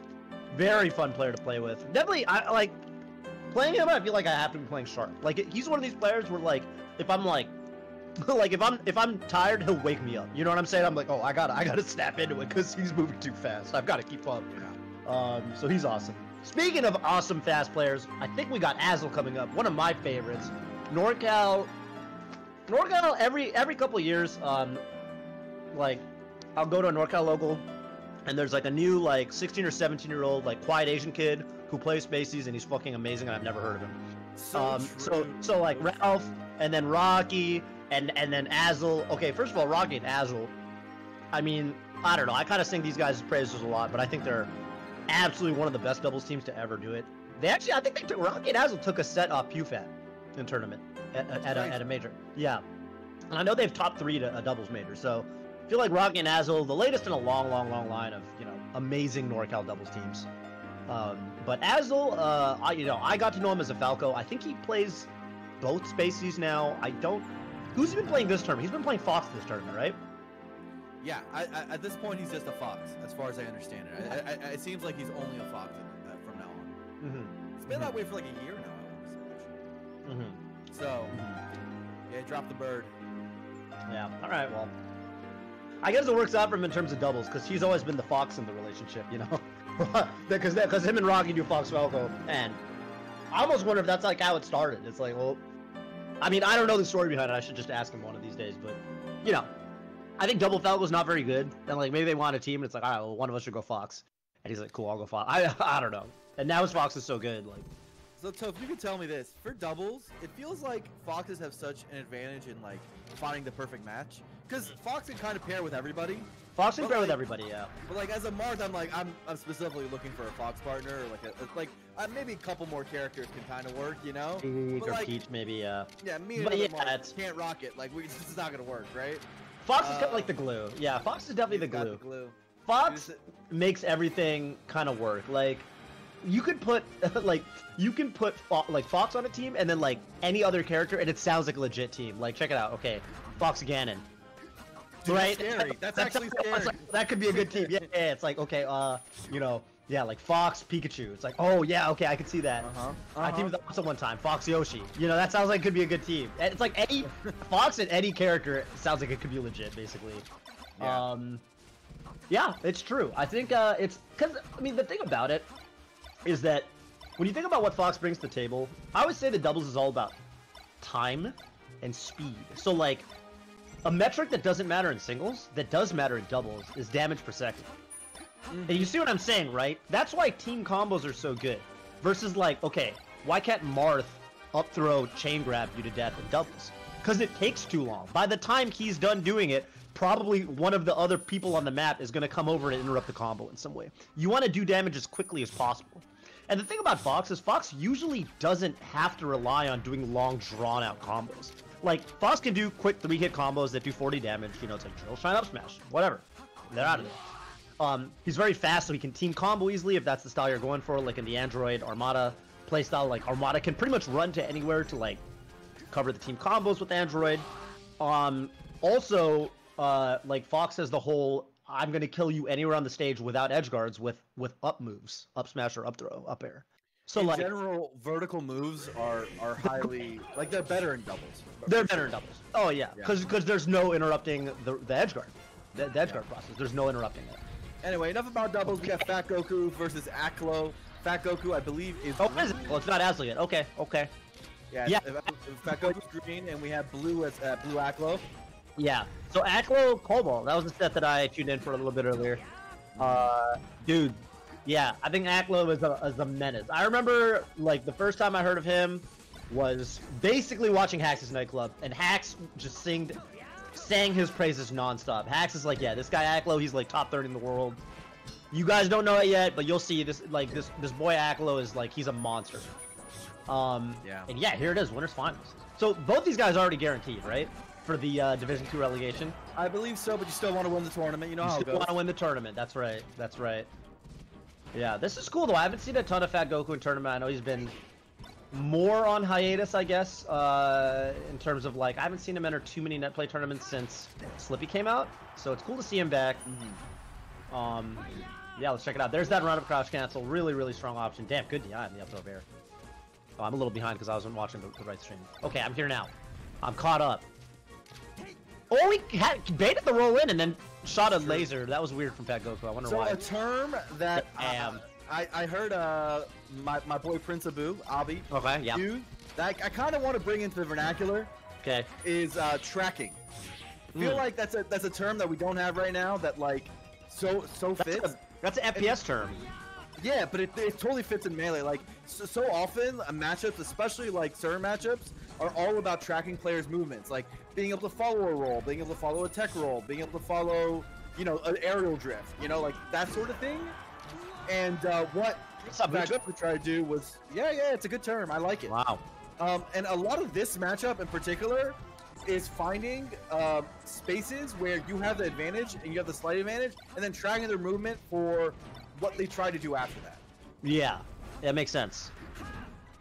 It makes sense. I mean, it's hard because I always feel like Fox Dittos are one of the matches. Oh my god, that was like the last possible frame. That was really great.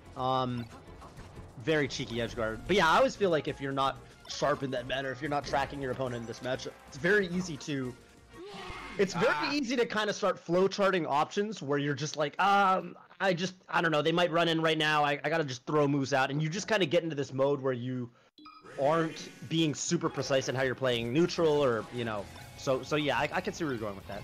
Yeah, so I actually have a question for you, since I have Fox has been net playing a lot lately. Yeah. One thing I still don't really understand is on these up throw combos, just like we're seeing right now. Yeah. What percent do you start reacting, and when is it just a read on? What do you mean, with a platform above you or not? Yeah, with a platform above you. With a platform above you, you're not talking, because I mean, FD 0% you start reacting. You just you just chain grab them. I'm talking about with a platform above you, up throw. So the thing is, KJ's put up a pretty good video on it. That if you guys are curious, I actually don't even know how to link it to you because I think he might have deleted his Twitter. Oh, he could have smashed him there. I was about to say, yeah, he could have smashed him there. In any case, there are situations where you can cover multiple options by drifting your up air, but a lot of the time at zero, it's okay, so you basically get to start reacting to everything. You've seen when people do the falling up air to cover the tech in place and the no tech, and then you can dash and oh, he taunted. Oh, damn. I wonder why he taunted. Nah, he's been doing that literally every game. Yeah, that's just Aklo shit, I guess. Dude, I don't taunt, man. I feel like I've regretted it. That reminds me of an old, you know, Light. I love Light, by the way. Oh, Light for sure. Light. And he's a Fox player, and he does that too. But I kind of like the one in Ultimate because Fox does it. He like powers up like a Super Saiyan, so it's like he's just amping himself up. Anyway, whatever. What I was gonna say was, yeah, at the percents where you can start doing that landing up air and then dash to cover the side options, you can start reacting and covering everything. But usually, before that, it's a little bit of a guess. Is that like 15 or 20 or something like that? It really depends on the stage. So on Battlefield, it starts at like 50, around there, like 40, 50. 50. Like from you're saying from an up throw, right? From an up throw, it starts like hot. Because think about it, the Battlefield side platforms are higher up, so they're gonna land earlier from your up throw. On Yoshi's, it's a very different story. Yoshi's, it starts much earlier. Like you said, it might be around like 15, 20. I haven't super labbed it, but because on Yoshi's, they have more airtime after you up throw them because the platforms are lower to the ground, so it's very stage dependent. Man, these guys look pretty even, man. It's kind of crazy when you think how new Aklo is. It's kind of nutty. I like that jump to avoid the get-up attack. Very precise aerial drift. Yeah, you gotta know, because it's a tricky move to space around sometimes for sure. So nice recovery. Oh my god, he tried to get him with that crush edge guard or Armada edge guard. Yeah, he really has been doing that. Wow. Yeah, I don't taunt because I feel like I've regretted every taunt I've ever done in my life. Yeah. The problem with him doing it every stock, I feel like you could get like a little bit of a psychological edge, but if you do it every stock, it kind of loses its, you know what I mean? Doesn't it lose its power, its luster? Doesn't it? You kind of feel it just does it. Yeah, it's nothing about, I don't know. Well, whatever. We'll see if it works out for him. For sure. Very important second game though. You do not want to let Fat Goku go up 2-0. Okay. Oh, that could have been a risky bubble jump. Damn. Whoa. I gotta say this, dude. Fat Goku is attacking a lot more often than Aklo is.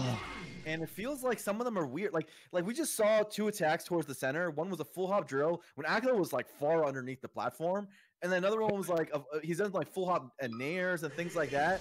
Well, he's trying to do these big attacks like these, which are like fade back nair. So that's common in the matchup. But nonetheless, it feels like it's Fat Goku who's making a lot more of the forward movement.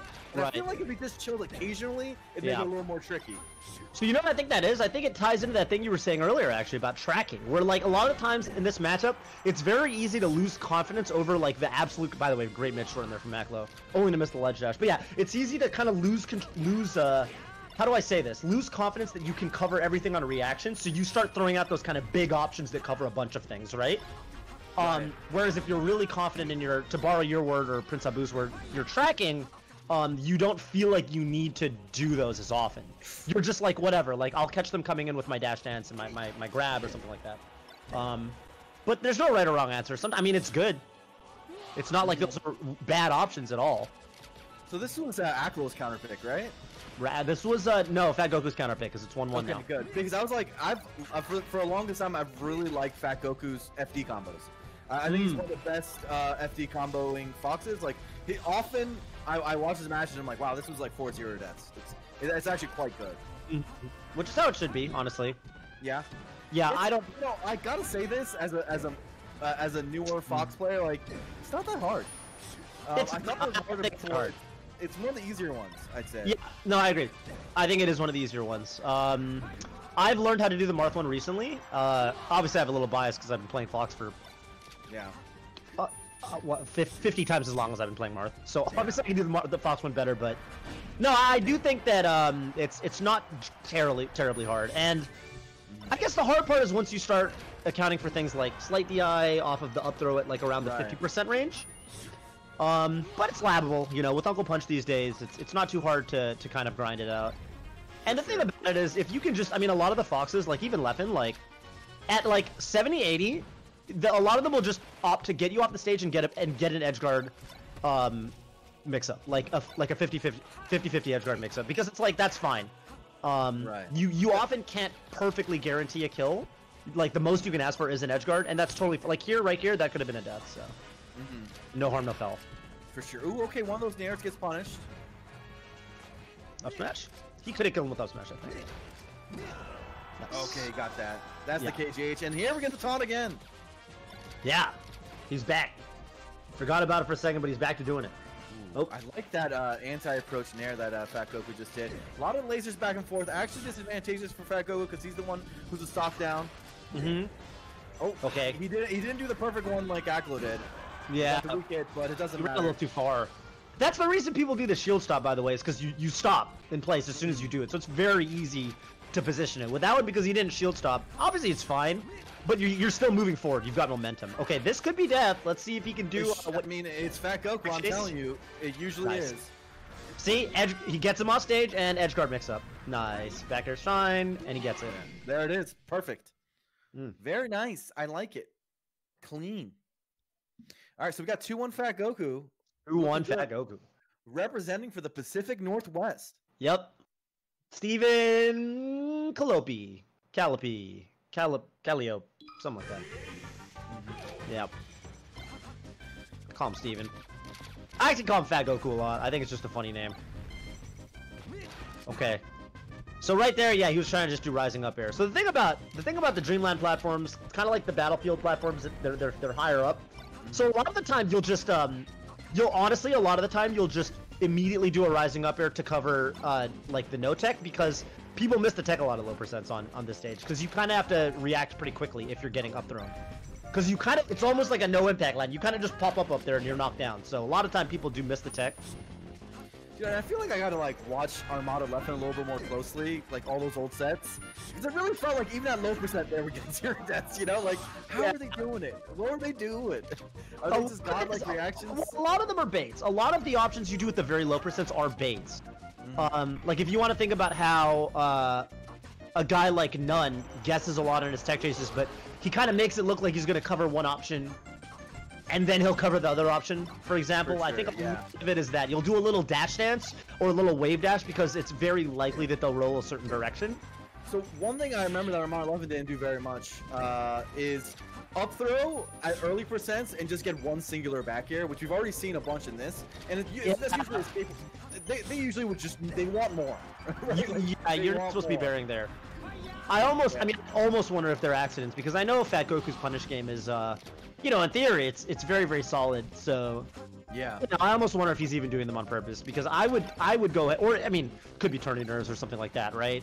Sometimes in tournament you just want to get some. Yeah. You know. Yeah. But it's not a good way to think. You gotta be better. Definitely. These opponents are good. Yep.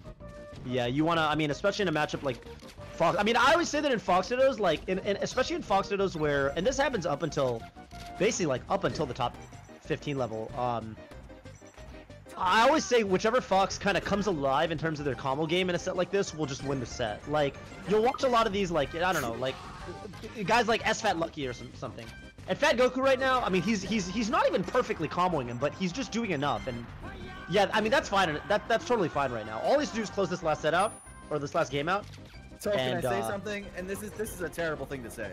But go ahead. The only thing that would be in my head right now in Fat Goku's position is if I get a killing like an up smash off the top, I will taunt. Yeah, it's. And I will regret it. Might be dead. At this point, but this guy's taunted me 5 times. I feel like I got to. It's required. Yeah, you're just at this point. You're trying to make him look like S-Fat taunts, you know? Yeah, for sure. It's well, I mean, yeah. Like I said, you know, you live by the taunt, you die by the taunt. Okay, pivot forward tilt. Don't think he meant to do that, but it was sick. Oh, spacing really well right now. Damn, he almost had it. Oh, see, that's tracking right there. He didn't get that roll, right? He had a good pressure on the right side, but then Fat Goku just rolls out. It's like, all right, chill. Yeah, okay. Like you said, man. He did up throw and then he nared on the platform. Like that's not. You don't get anything off nair. It's yeah. You like need more. the way you make comebacks in a Fox Ditto like this is you just have to start killing them. Like you have to 0 to death them or gimp them. I mean, backdoor shine. That's another way to 0 to death, right? It's. I mean, but Aklo just.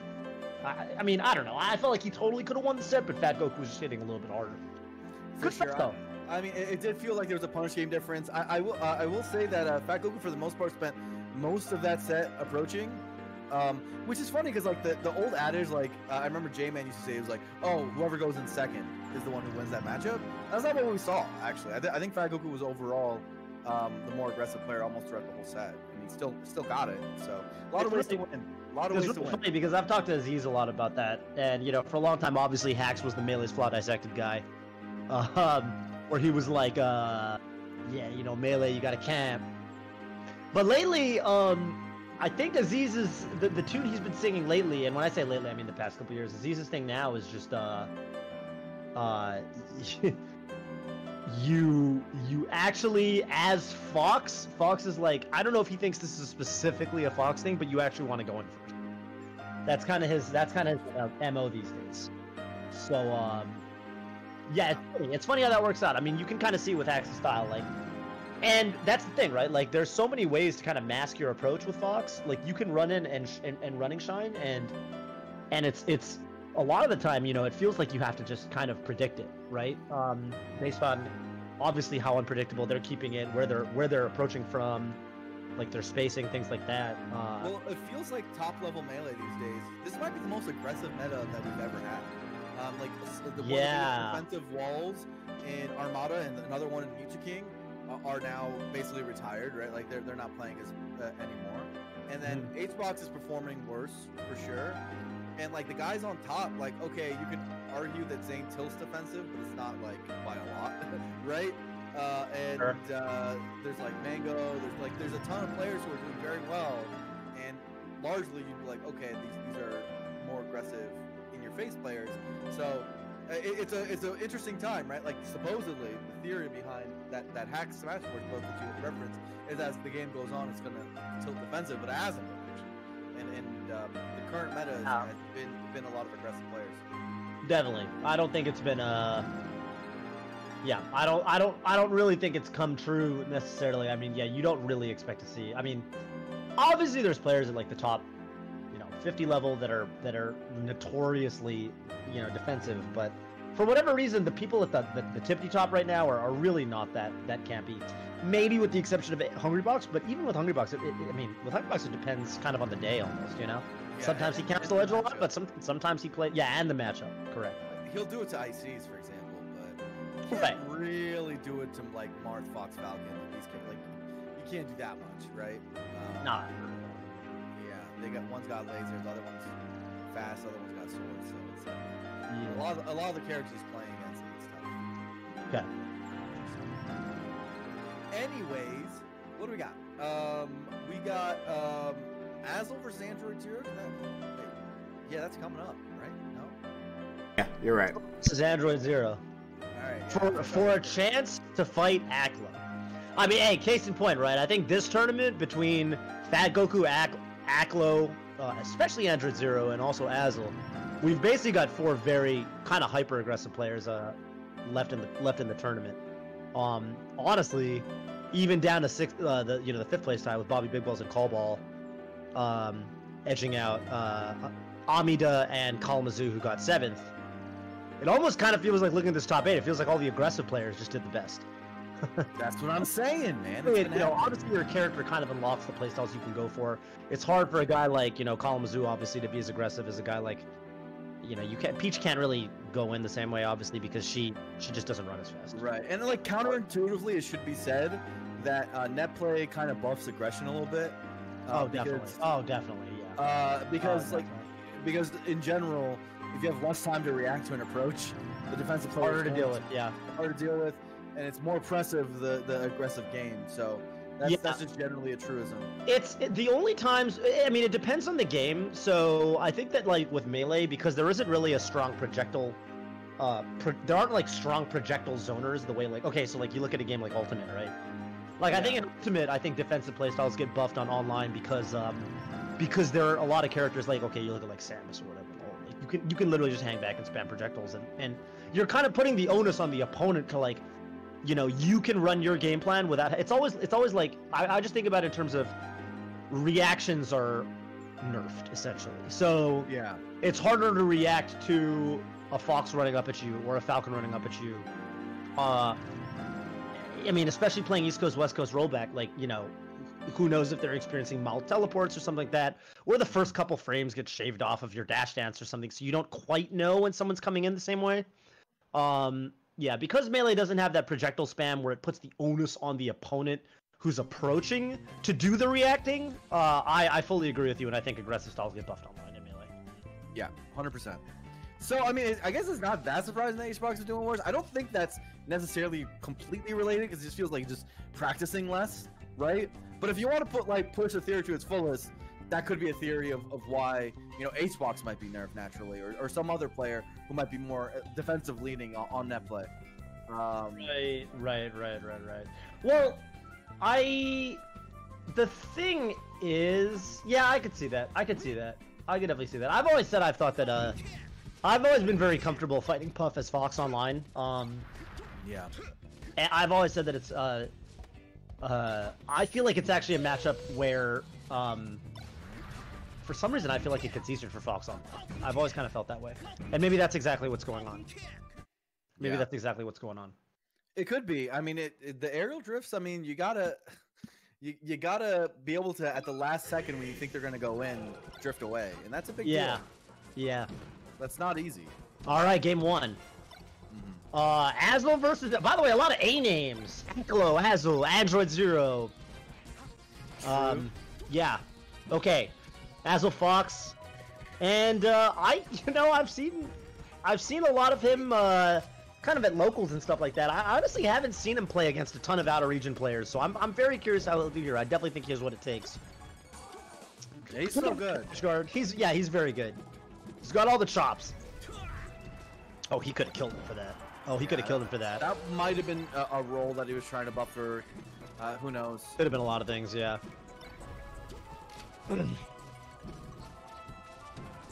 I like the spam a lot of aerial style with Fox. Okay. Yeah, it's very hard to DI that one. I mean, how could you tell that I was going to go to the right? To the right, yeah. It's just very difficult to tell where that knee was going to send. You're probably dead at that point. When you're getting kneed at 80, you're not really usually looking to survive. Now, the big brain play is to know that if you get... Why did he drift it like that? But to finish my thought, the big brain play is to just actually DI for the one that you could survive, right? Because if it did send to the left, you're gonna die anyway. I would say when you're, especially if you're playing against like Mr. Cool Guy, like if you're playing against like Bobby Big Balls or something that they love to go for those long extended combos. I always just combo DI, I DI away, because I'm like, look, if you want to do these cool flashy combos, I'm just gonna DI out of them. And yeah, again, like you said against Falcon, if you're getting kneed at 70, Poffin, man, you try to survivally die, it really doesn't matter. You just get edge guarded anyway. You're so far away. Yeah, so. for sure. Yeah. Okay. So far, this game has been relatively even, except for the one stock that Android Zero threw away. Try to nair after the down B. You know, one thing I haven't been seeing this the top 4 that's sort of disappointing me.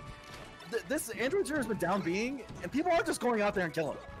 Like, that was a really high down B that could have just gotten destroyed. Could have just, intercepted it.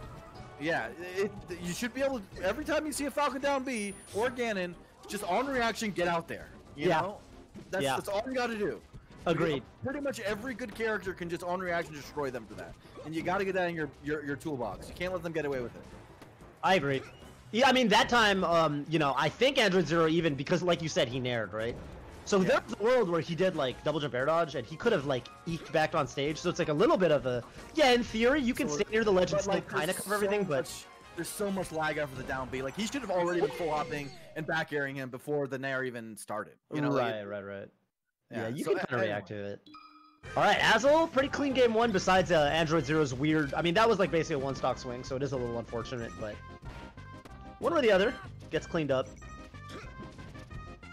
Oof. So Falcon, one of these characters, because of his weight, he's definitely harder than the other fast ballers, Fox and Falco, for Fox to combo off up throws, because you can't move as quickly after the up throw, right? So I always feel like these days, like when I watch Fox Falcon, I feel like tech chasing as the Fox is quite important. Like, that's kind of how you get long damage strings at low percents, or like you catch their techs with more grabs or up smashes. Right, and Falcon's techs aren't that good, so you should be able to, so that's nice. Exactly. See, look, he's gonna get it. Look at all the damage he's getting off of that. If you drop that tech chase, that whole combo gets cut short, and a lot of Foxes do, honestly. A lot of Foxes do. Yeah, Azel's playing super well right now. Now, he bounced off the stage, so he gets to recover. I like that. I like that a lot. He catches him. Bro, you ever think about how crazy it is that the two side platforms on the stage, they're not quite exactly the same altitude? One's like a little bit. You can't do that by accident.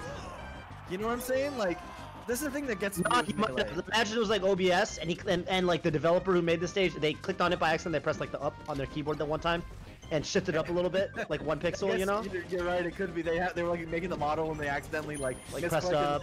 Never noticed. Never noticed. Yeah. It really freaks me out to think about. Yeah, I feel like it, you know, like the way like designers get about like fonts being perfectly spaced and stuff. It's kind of how I feel when I think about it. Oh, he could have killed him. He definitely could have killed him. I don't know why he didn't go out there. He actually could have killed him like 3 times by now, but it's fine because he got it here. Sometimes when you do that up around the side platform as Falcon, they do they get like a crouch tech, or like not a crouch tech, but yeah, you like or ASDI down tech, whatever. So it's kind of like an OMSA tech. So he might have been looking to react to that. He might have been expecting that, and he didn't expect him to just fly upwards. So one of the few things I've been liking about Android Zero right now is it's one thing to be fast, but it's another thing to be fast and also like have crouch cancels in the middle of your movement. And that's like the scariest fast player, where it's like they're moving fast, but they're also crouch canceling occasionally, so you're just like not sure if you can punish them for crashing. They're like a very quickly moving fortress. Damn, he killed him. He's dead. He should have been dead. Should have been dead. Making me eat my words. He could have died right there too. That would have been. Dude, yeah, Android Zero, I mean, it's crazy because, you just kill him, man. See, it's just, it hurts. That's my one, and he's done that exact error. Like, I don't know what's going to happen when he gets a stomp at 80, and that's not great. Like, I should know when you get a stomp at 80 as Falcon that they're going to die. For sure. No matter who you are, you know? Ooh, okay. That nair saved him, okay. He's a big fan of that nair that returns to the stage. Oh, was he? Wizro? When he misses the reaction. Go high. Going high. Keep going. You're on Dreamland. You have a chance here. Yeah. Dream a dream. The only problem is how much damage it does. Because look, he was at 60 before the edgeguard sequence, and now he's at 130. Because he ate like 7 back airs. Right. Good DI, but he's so far away. And see, telling you, just go out. Look, now he's alive. Okay. Man, he could drop the game now. He gets him before he gets the edge cancel out. That was good. Honestly, so the other thing that he did was like, okay, it's one thing that he didn't go out there for the Falcon kick. The other thing though is you got to realize like Falcons love. There's this zone below the ledge that they'll go when they try to recover from below after the Falcon kick, and a lot of the times you get a free shine spike if you just react. And he definitely had a free shine spike, but he like was a little bit scared of maybe getting stage spiked or something. Oh no! Oh god! He gives it to him. An honorable man, an honest man, Azel. And when I say an honest man, I mean an honest young boy. And also up 2-0. Also up 2-0. It makes it a little bit easier to stomach. You won't regret it that way. Yeah, it's true. He's got some games to play with. Okay. Yeah, Android Zero, not really reacting that hard. His DI. He's not hitting that hard, man. Well, I think what he's doing is he gets the hit and he expects Azel to DI differently than he does. So right there, he thinks he's gonna land on the platform and he goes for an upper follow-up on the platform. Okay, still gets the first kill. But Azel DI'd in such a way that he didn't land on the platform at all. Yeah. Okay. Nice. Shy Guy's in the mix. In the mix. Wants none of that. Get him out of here. Get him out of here, okay? You know who used to love doing that? Sound Spectre, my boy Jeff. Oh, yeah. Always took care of the Shy Guy. Just never. Yeah, he took care of him for you. Sometimes you gotta help him out when you're playing him. I liked it when I used to play Jeff. I would take a break from the battle and I would help him clear out all the Shy Guys. I'm like, it looks like you're doing something important, so I'm gonna help you out. I'm gonna hit him too. Okay, can you get this edge guard? That looks like a really hard edge guard. I was like, I don't know. You know, actually, what would have been wild is I almost feel like he had extra time to up air him, because he did a tournament winner by accident. He actually had extra time to up air him because of the Shy Guys, because they extended the hit lag of the up B, the Firefox. And that would have been really funny if the Shy Guys actually helped Android Zero get the recovery, but he tournament winner by accident. Yeah, so despite him hitting them, you know, you never would think it. You would think they would have been resentful to him. Oh no. Oh, that's done. Fox's force smash so cheap in this matchup. Oh, super good against Falcon. So cheap. It's just so good. It's weird. I don't know why I feel this way. I feel like for some reason I feel like it's better than Falco's in this matchup. Because it's not strong. It's not as strong. So even if they DI up, they don't go high up enough to Falcon kick a lot of the time. You see what I'm saying? You know how, like with Marth, a lot of the time you don't want a tipper fair, you want a weak fair, because then they don't go high up enough to get a recovery mix-up. Yeah. When they don't have a jump, it's kind of like that. Like I feel like a lot of time you forward smash at 60 and they don't go, they fly in such a way that they don't get another mix-up, and it's just they just die. Whereas Falco, they go far enough that they might be able to DI up high enough to Falcon kick or something. Okay. By the way, to keep himself in it. Oh my gosh. And it was important because right now Android Zero just gave up a critical stock. Let's see if he can still clean it up. Oh my god, Randall's in the mix. Oh, that's so. Oh, this is getting dicey. Nice. Oh no. No. Be careful. Think about your. Yeah, he thought about his options. I like that. Take a little time. Yeah, take a breather. Okay, he gets the third game. Damn. Yeah, because that would have been a 3-0 if not for that that little baby comeback he did. It's so important in those situations to when you have the ledge, think for 5 seconds. You don't have to like ledge refresh or do something that's gonna put you in danger, but just like think about, don't just wave land in, like and get hit with the back air or something. Like think for 5 seconds. Sometimes people will just kind of bait the obvious stuff, and yeah, it's I know exactly what you mean. It's like the ad is just that if they don't give them what they want, Damn. That's an insanely good knee, by the way. Yeah, he read the jump too, because if he didn't jump there for the Fox, pretty sure that would have been a reversal situation. No, definitely. Yeah, you can shine stall there. I think with even stocks, it's worth going for though. I don't think that's a terribly bad decision. I think it's a gamble, but I think it's a favorable gamble, and I respect him for going for it. Hey, so I wanted to say this earlier. I haven't noticed Android Zero doing this a lot. A lot of Azel's pressure so far on shield. He does a hit on shield, and then he either does a full hop or just a generally high jump mix up. He hasn't been up airing those. Touch and go. It's kind of touch and go, yeah. And that's like almost exclusively what Azel's been doing. So I'm surprised he hasn't picked up on it by now. So we'll see. Okay. And just knee it. I love the knee there. And he gets the edge guard. Reverse. Perfect. Okay, Android Zero, I mean, he's up a full stock now. I feel like if he wins this game 4, I actually feel like with his momentum going into game 5, I feel like he's the favorite for the set. I almost feel like this game might decide the set. We'll see. Right. So oh, you know, it's So crazy. He actually crossed his path, but he just didn't throw out an aerial. Yeah. Some of those edge guards can be so hard on Falcon. You got to understand that's part of the game, you know? When they're that far in, you kind of have to go for a read. Yeah, I think it's... The problem with Falcon sometimes is I feel like players, they think to themselves, it's Captain Falcon, he has a bad recovery, I should be able to react to everything and cover everything. And sometimes you just kind of want to make a read. Sometimes it's not quite so simple. Ooh, get up attack. That might have mattered. It might have mattered. Yeah, that music video. Yeah, the important thing is with Marth. Yeah, with Marth it's insane. Ah, I missed the reaction. Andrew Zero has not been tech chasing flawlessly. He's been going for a lot of reads. Oh, he gets up his side. No. You know, if he just he would have killed him. Yeah. That's it. Absolutely. And now we have who knows who's gonna win now? Yeah, now we got a real slobber knocker on our hands. He's got the grab, so maybe not. Okay, me. Thank you. Thank you. I know he thought about doing some sexy stuff. I'm glad he kept it simple. All right, game 5. And if the theory is true, Android Zero has the advantage right now, despite it being Azel's counter pick. Dude, I feel like with his momentum, I don't know, man. Android Zero, I feel like he gets hot streaks for sure. Would you go back to Fountain? Would you go back to Fountain as the Fox right now? Big question. I don't know how much Azel likes the stage. Okay, Yoshi's story. Yeah, he goes Yoshi's. Respectable. Did he already use FD? He did use FD in the set, right? Because I feel like FD is the other obvious counter pick against Captain Falcon. Right. Dude, honestly, wow, momentum, man. I honestly don't. I don't know. I actually don't even. Sometimes I don't like the stage against Falcon. Like, yeah. The thing is at like 60, so Nico's at 60, and he's got some unique strengths. He can very easily short hop knee the side platforms from below, and sometimes that matters. Oh my god, dude, he's just dying. Fast players love Yoshi's story. Yeah, they just love moving around on this stage. Android Zero, he's really good at using the walls. Like, he'll use the walls to recover.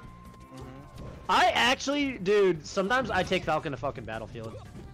He's crazy for that down B right there. Sorry for cussing on stream.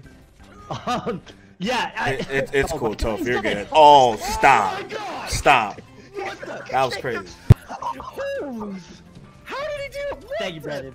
Dude, oh my god, that just broke my brain. Yeah, I thought maybe he like up B. That was actually like a really good decision. It killed him. No chance of getting his double jump back. But dude, this is how you know he's got Douglas J. Falcon in his blood. Because when he has momentum, he's unstoppable. Any good Falcon, any good Falcon worth their salt, this is how the game 5 turns around. When you're on the verge of a 3-0 comeback. You know, that's how you know we're watching a future great Falcon. You just like destroyed him. Wow. Yeah, the thing about Falcon is not only does he get to, like, if he gets a little bit of a read on you and he gets a little bit of momentum and a little bit of confidence, okay, one, he's gonna make your stocks melt. But two, the other side of it is I feel like Falcon can be a tank. Like, Falcon, I'm sure you've had this experience, especially as Marth, because I feel like this happens to Marth a lot, but like sometimes if you don't gimp the Falcon, he just lives and lives and lives. And like, you really have to kind of hit him hard. Like, you get into this situation where like you just have to back air him 5 times to kill him. Like, you have to edge guard him and you have to be, it's not the hardest edge guard, but you have to be pretty precise. And I feel like going into those situations, like those game 5s, it's so easy to let it slip sometimes. Like, yeah, Android Zero, I feel like he played that really excellently. That was so phenomenal. Dude, the power of a tank, like, this goes like for all fighting games, right? Grapplers, whatever. Like, just in general, when you have like a large amount of room to work with, is that means you have more time to get your reads down, right? Yeah. Like, you're able to learn, and then if you have them all down with a character with a punish game of Falcon, like, the game 5 can just be complete blow up, right? Like, it can just be destruction. I got the hiccups. Hey, Blur, do you hiccup? I know how to stop it. I literally, I do one hiccup. You hold your breath?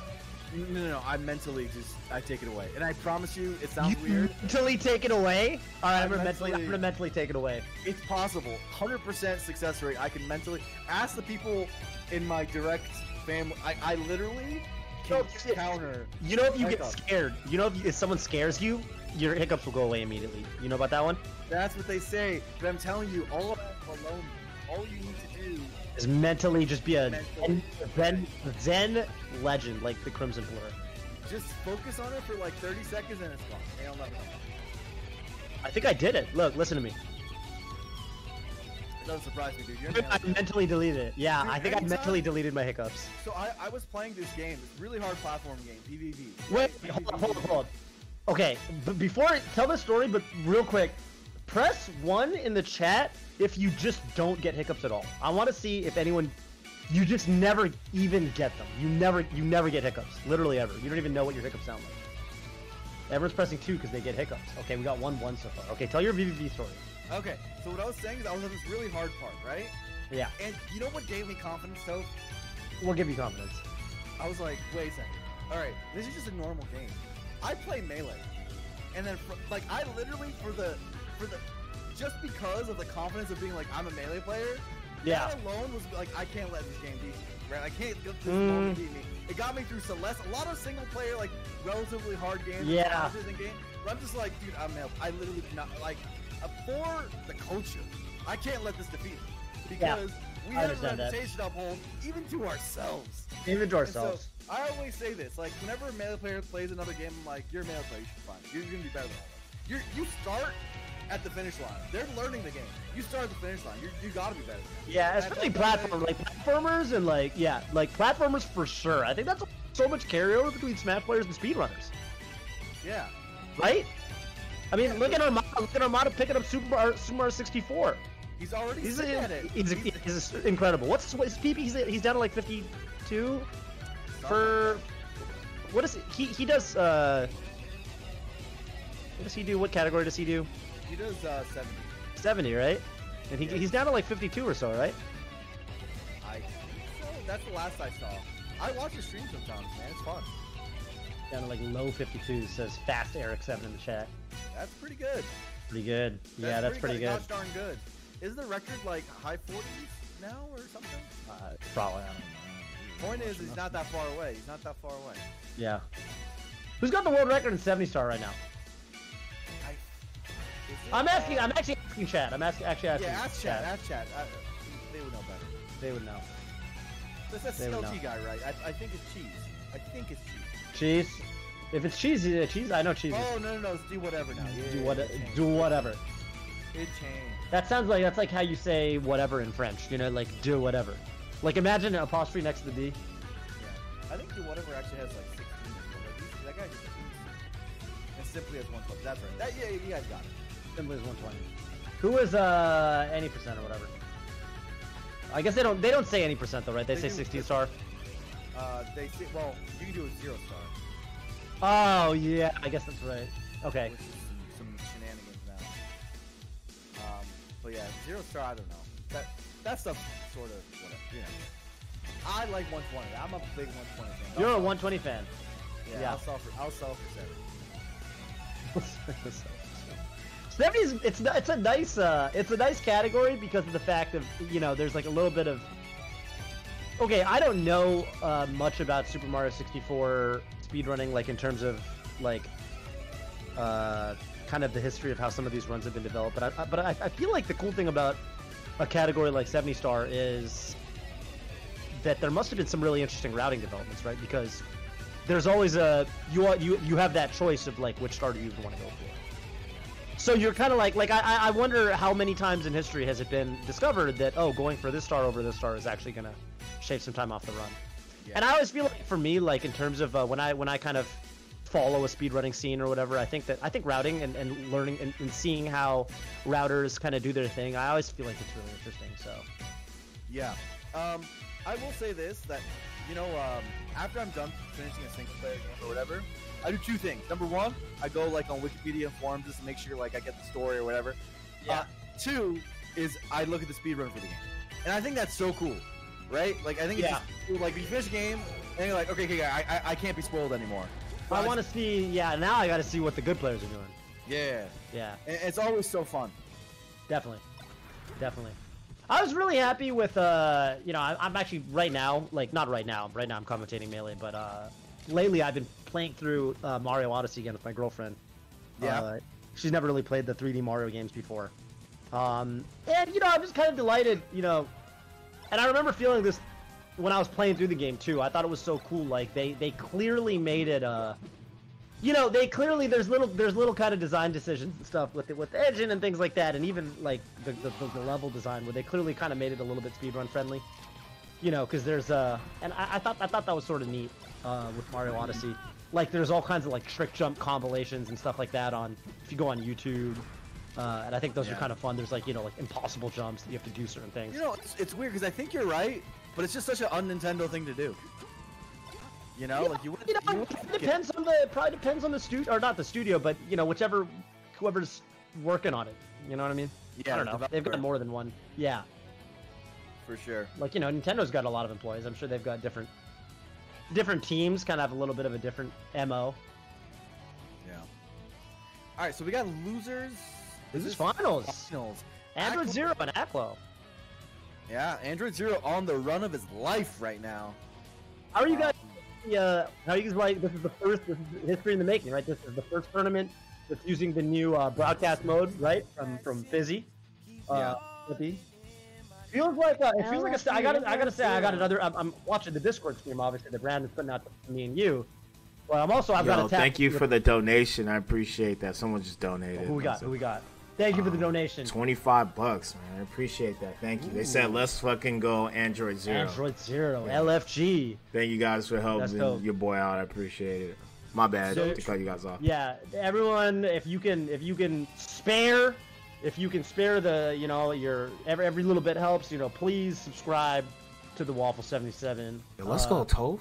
Rollback Rumble, formerly known as Rona Rumble, the tournament series formerly known as Rona Rumble, has pretty much been a highlight of the quarantine era. I think for a lot of people in the Melee community, they would tell you that.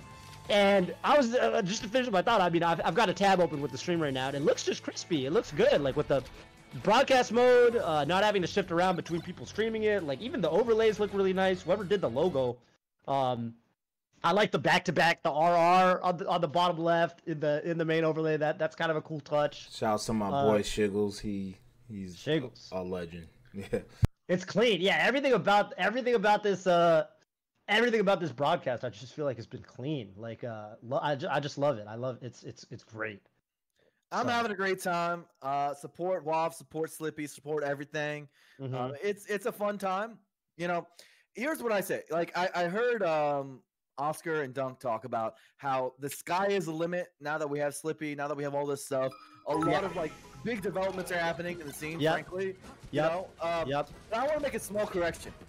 The sky is only as high as how much support we give it. You know, like ultimately, that's the big thing. These things aren't free. You know, people have to, you know, make ends meet while developing and making these things happen. So support your peeps, and then you know we'll get good things.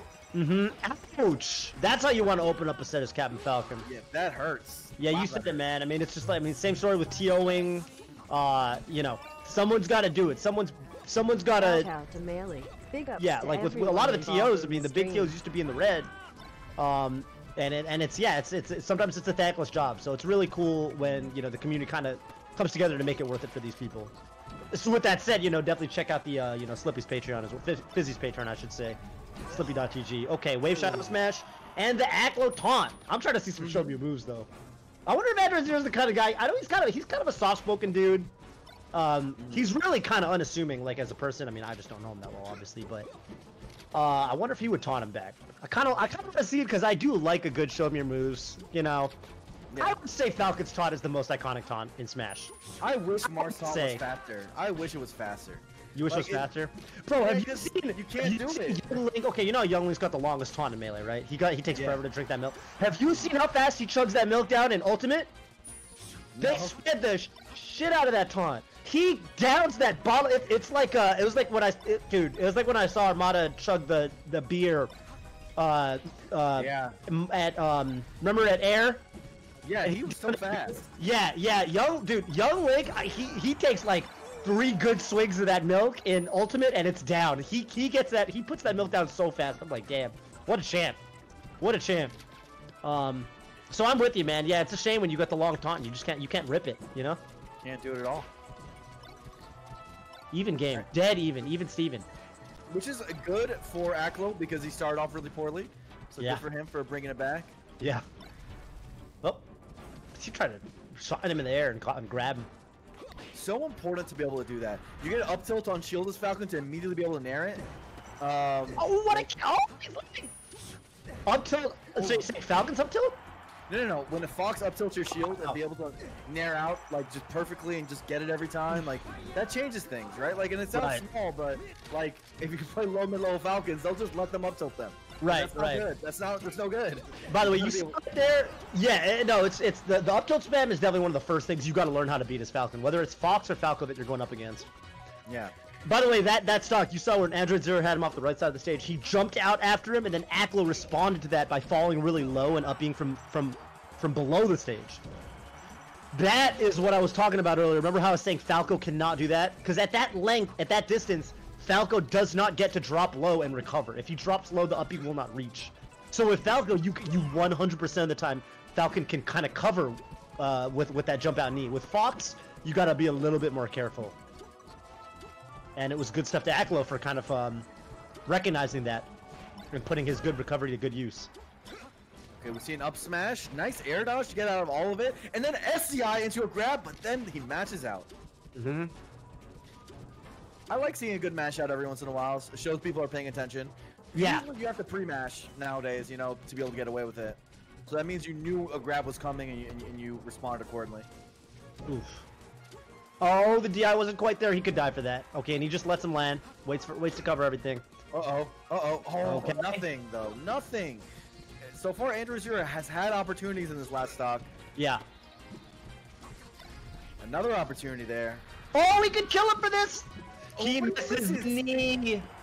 That was like, so far there's been like 4 or 5 like large punish opportunities, and they have not been converted. No. Certainly not. Oh my god, what a tricky bear. I thought he was getting sent to the left, but he got the Yeah. So what I find interesting about that though is that the jump angle that I saw Aklo do, I think if Android Zero tech roll to the far right, I don't think he could have covered that at all. No, definitely not. So yeah, you're that correct. was a mistake by Android Zero. He could have actually completely gotten out of that. If he was, like you said, paying attention, you think? Just paying attention, tracking. It's true. Yeah. Oh man. He attack, he protect, but most importantly, he track. Some might say. He gotta track. Gotta track with 2 C's. Oh. Okay. He's fast coming off that ledge with those hex dashes. Yeah. Okay. Oh, he nairs him on the way up. I love the air dodge there. Good attempt. Still got hit. Oh, I wouldn't have trusted it. He rolled up, but I almost felt like Android Zero was gonna land on the stage. That was almost too close for comfort. Okay. Oh, he didn't up air. He could have just jumped back up air and continued. Oh, what an air. Yeah, Android Zero, I feel like when he doesn't quite know, like, you know, what, yeah, there's that drop low, right? Aklo knows that he can afford to do that. Ooh, yeah, just knock him down. Good DI, though. Yeah, but he could have teched in place. Andrew Zero could have teched in place punished. It was an up smash. Yeah, right? He might have even been trying to. He might have just kind of missed the tech somehow. Yeah, he did DI down. Yeah, he got the DI for it, for sure. Man. Oof. Well, speaking of those ASDI down techs. Oh, could have been up air, I think. Maybe it would have hit. I don't know.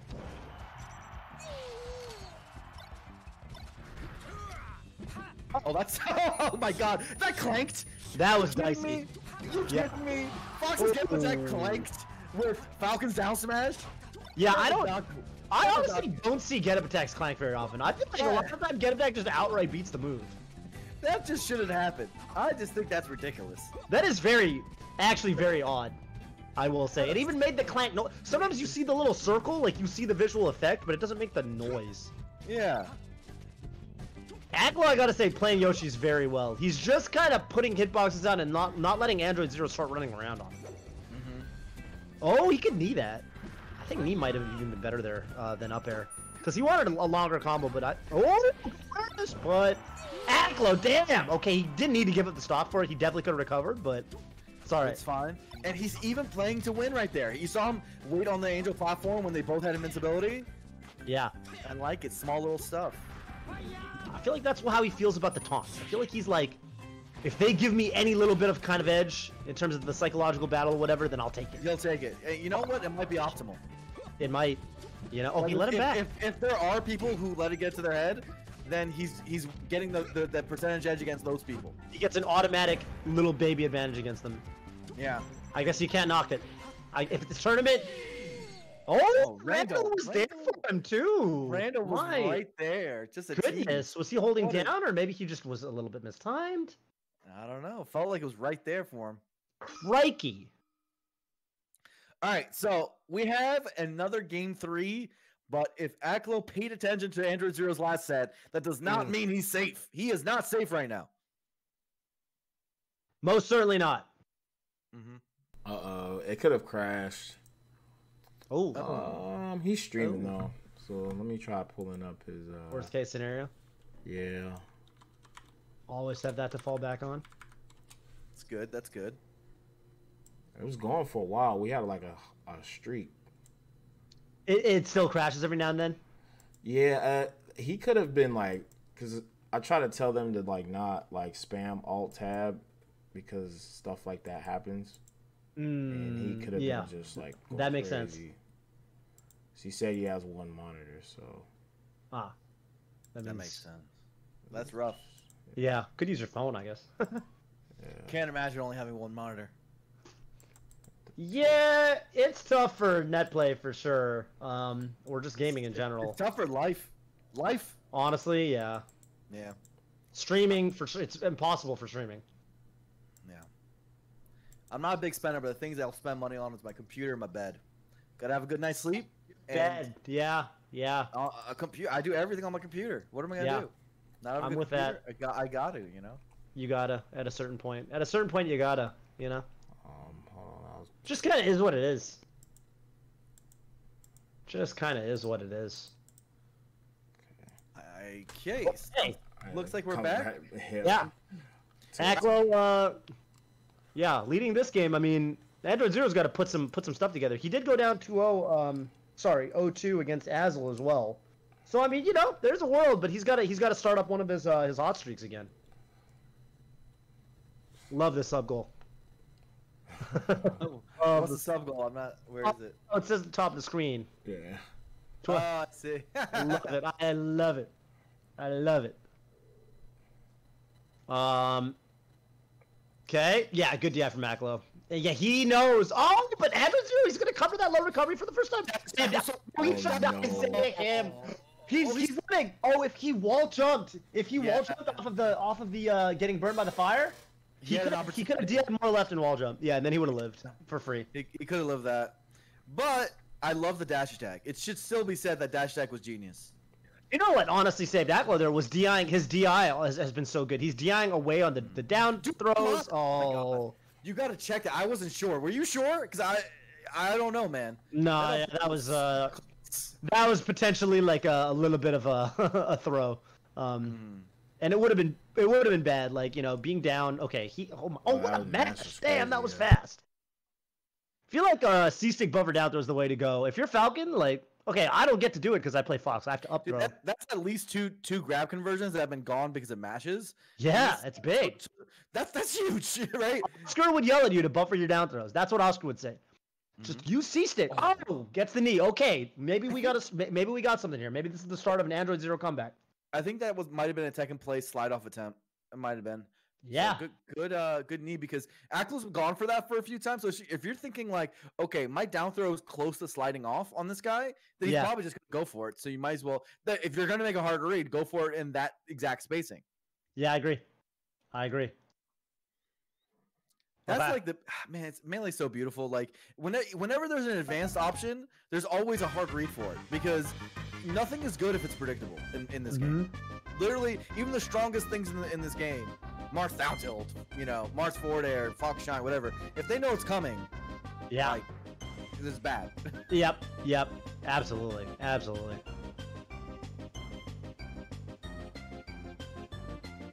Man. By the way, can he get Dude, Ackland's recovery. Okay, honestly, Ackland's recovery is the thing that's giving him the edge these couple games. If Android Zero can start edge guarding him, that's how the set will sway. So, by the way, I think that was it again. I think he down threw him towards the left, and he thought, okay, this might be a slide-off part, and they did the knee again. So I think Aklo, in those situations, he should just take it and tech roll in. Like, just a few times, you know? Yeah. Because he's taking a place near the corners, like, practically every time, and there's clearly a read that Android Zero is making now. Yeah. Okay.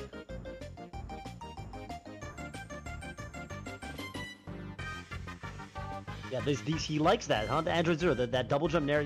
When he doesn't quite know what to do, he'll kind of throw out that nair in place, either with a double jump or just a short hop. Oh, dude, he could have grabbed that. That back air was so unsafe. Oh. You know one thing we haven't been seeing too much? What have we not been seeing too much? Run up grab. Just you know, sometimes. Run up grab. Yeah. Yeah. You know, sometimes just grab him.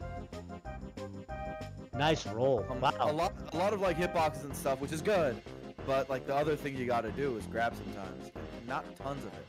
Oh, there's a Wizzy Stomp. Okay, he was very slow on that. He got the crouch cancel. He could have ran in almost felt like a full second sooner. Definitely meant to drop through the platform and knee him there. This could hurt. Oh, sick omps attack. And spot dodge shine. Oh man. Oh my God, Aggro. Buffer roll works. Oh, but dude, he had the time there. Like, what Falcon has the ability to do, one of the strongest things the character has is that when a Spacey is starting up Firefox, if you are in position, you can on reaction go out there and up air, knee, whatever, you know? None's super good at it. Exactly. Like, they can't Firefox. They just can't, right? In a lot of those 45-degree positions, which they're used to doing. Yeah, based on where they are when they start the Firefox. Exactly. And so he actually had time there to actually go out there and just end the stock. So it's super important. I think None is the best at it by actually quite a sizable margin. What's side B? Why is my voice so high? Oh. A lot of up airs. It was doing so many of the hard things right. Some of the easier stuff, I'm just like, it's right there. Yeah, definitely. That's been kind of the story of his tournament run, honestly. All right, he's got a lot. This is where champions are made. This is where, if Android Zero wants to do this, he's got to do it now. Like Gohan. Absolutely.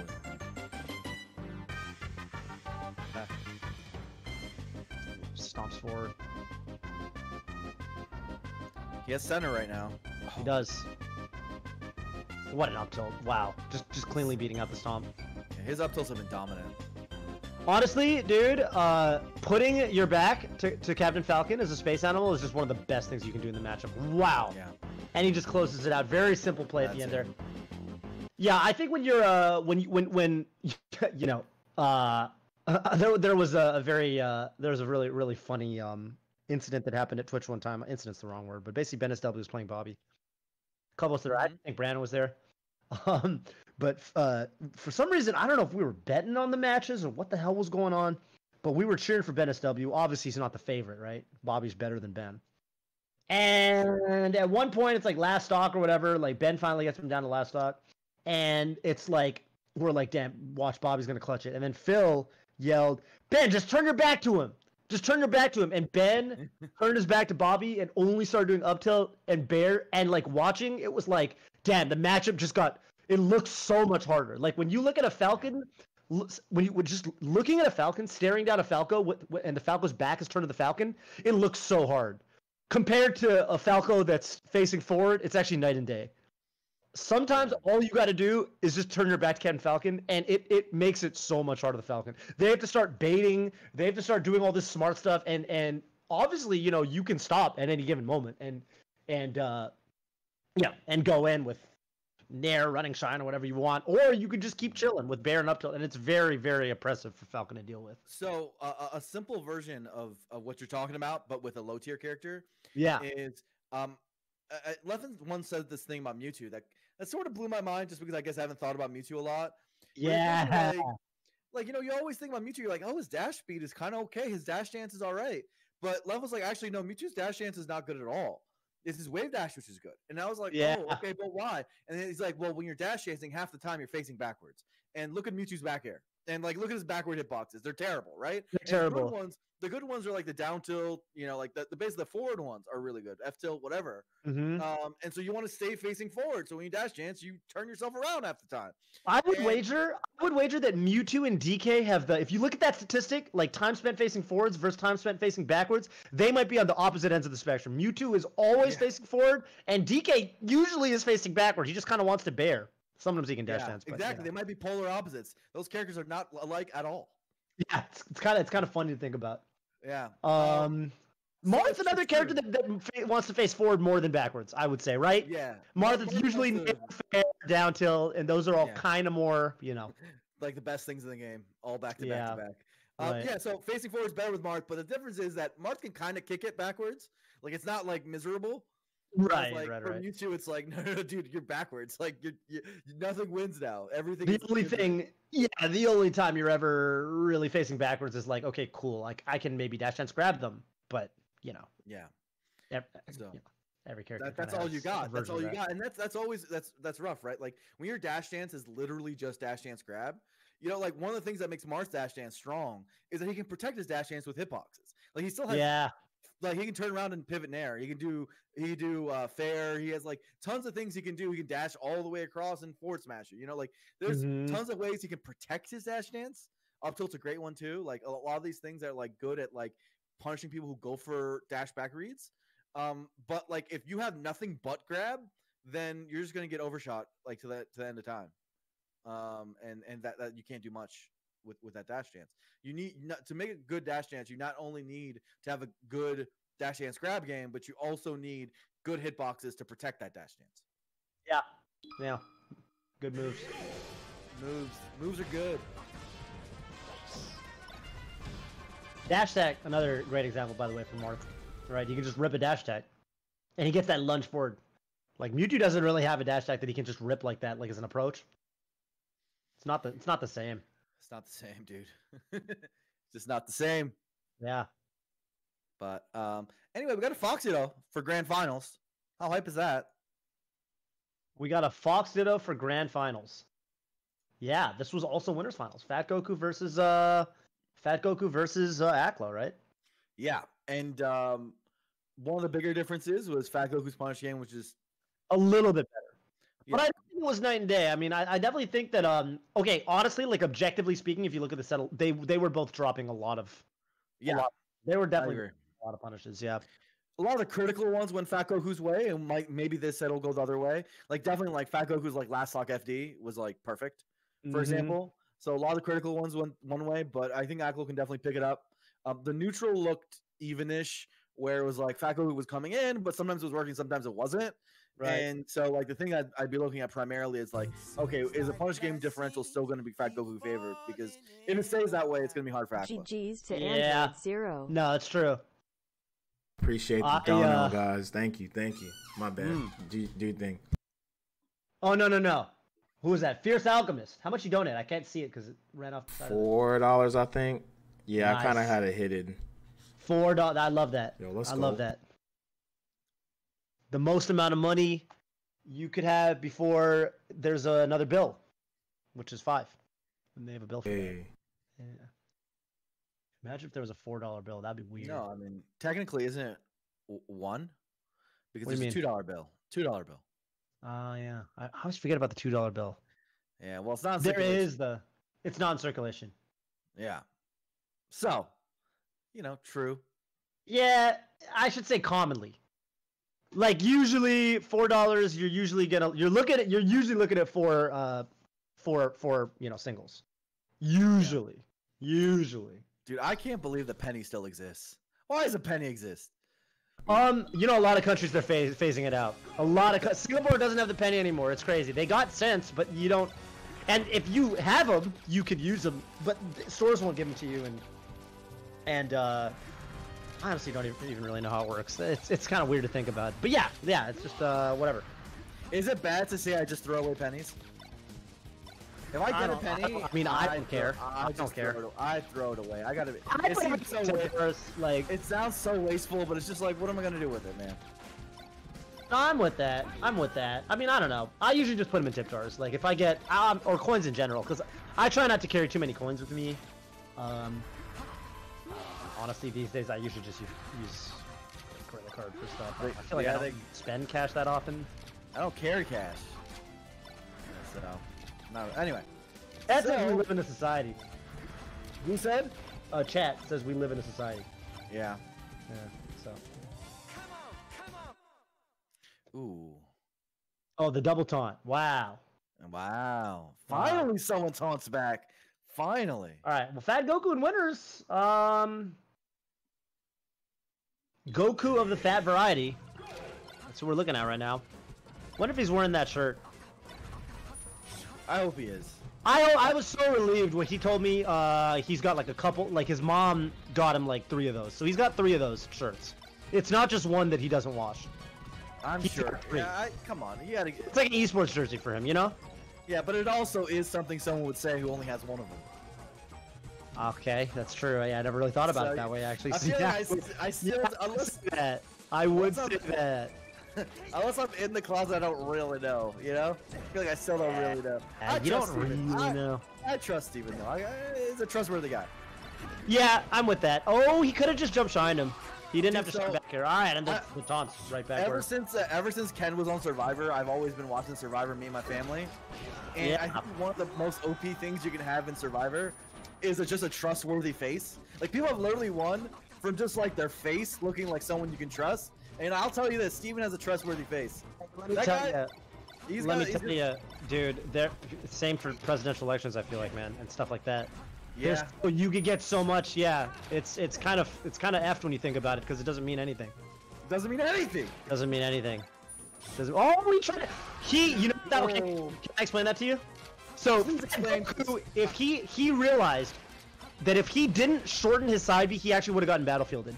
So he needed a mid-shorten to survive there from the height he was at, and that's why he went for a shorten, and then he just messed up the mid-shorten. So that wasn't just like, that wasn't him freaking out and doing a shorten because he thought he might get shine spiked or something. He realized he was too low, and he was going to get battlefielded actually if he did a full side B. That makes sense, and I love having a Fox main in the commentary right now, because that was cool. Otherwise it just looks weird, like why did he shorten the side B? He was a mile from the stage, yeah. For sure. You're right though, I like it. Yeah, doing a shorten, if your side B, you know, if it ends by the ledge, you get like almost a little bit of a magnet hand kind of bubble where Fox can grab the ledge a little bit above him. But if you're still zooming forward, we'll go right under. Dude, dash attack's so good. The fact that he was able to dash attack right there, like in a corner situation, you know, and that was his punish right there, that's so strong. That's so strong. You know what I think is really funny about dash attack too? I think the matchup it's by far the best in is the Ditto. Oh yeah, it's so strong here. Because it can be used like a dash dance punish, like kind of like dash dance grab. But at some percents, dash attack is better than getting a grab, right? Like, well, it's just as good really sometimes. But point is that dash attack leads to up smash, leads to a lot of conversions. So I fully agree with you. Great, and sometimes it's easier to land than like a pivot grab. So yeah, I fully agree with you. Well, it's faster. It's faster than a grab. A grab is 7 frames. Dash attack is 4 frames. So you can be a little bit less precise with your spacing and kind of cover people's landings. So you know, obviously the downside is if you're a little bit late and they get their shield up, then a grab would work where a dash attack wouldn't. But yeah, it sets up for up smash so beautifully. So Fat Goku leaves starts where he left off. You know, he's up 1-0 now. One of the things I've actually really liked about Fat Goku, we haven't mentioned it yet, is that when he has center, he lets Aklo push into him sometimes. Like right a second ago, he did a counter approach on that. I love when people do that when they see they have center and they don't just approach towards the corner. They wait for like a small second to see if this guy decides to push into them. It means so it changes everything, right? Because then they have to keep waiting, and then your approaches towards the corner are going to work a lot more. Like this is what I'm talking about right there. He does approach to the corner, but does 2 up tilts first. I feel like this ties back into what you were saying earlier about how, you know, any option can become bad if it's predictable, and a lot of options become great if they're unpredictable.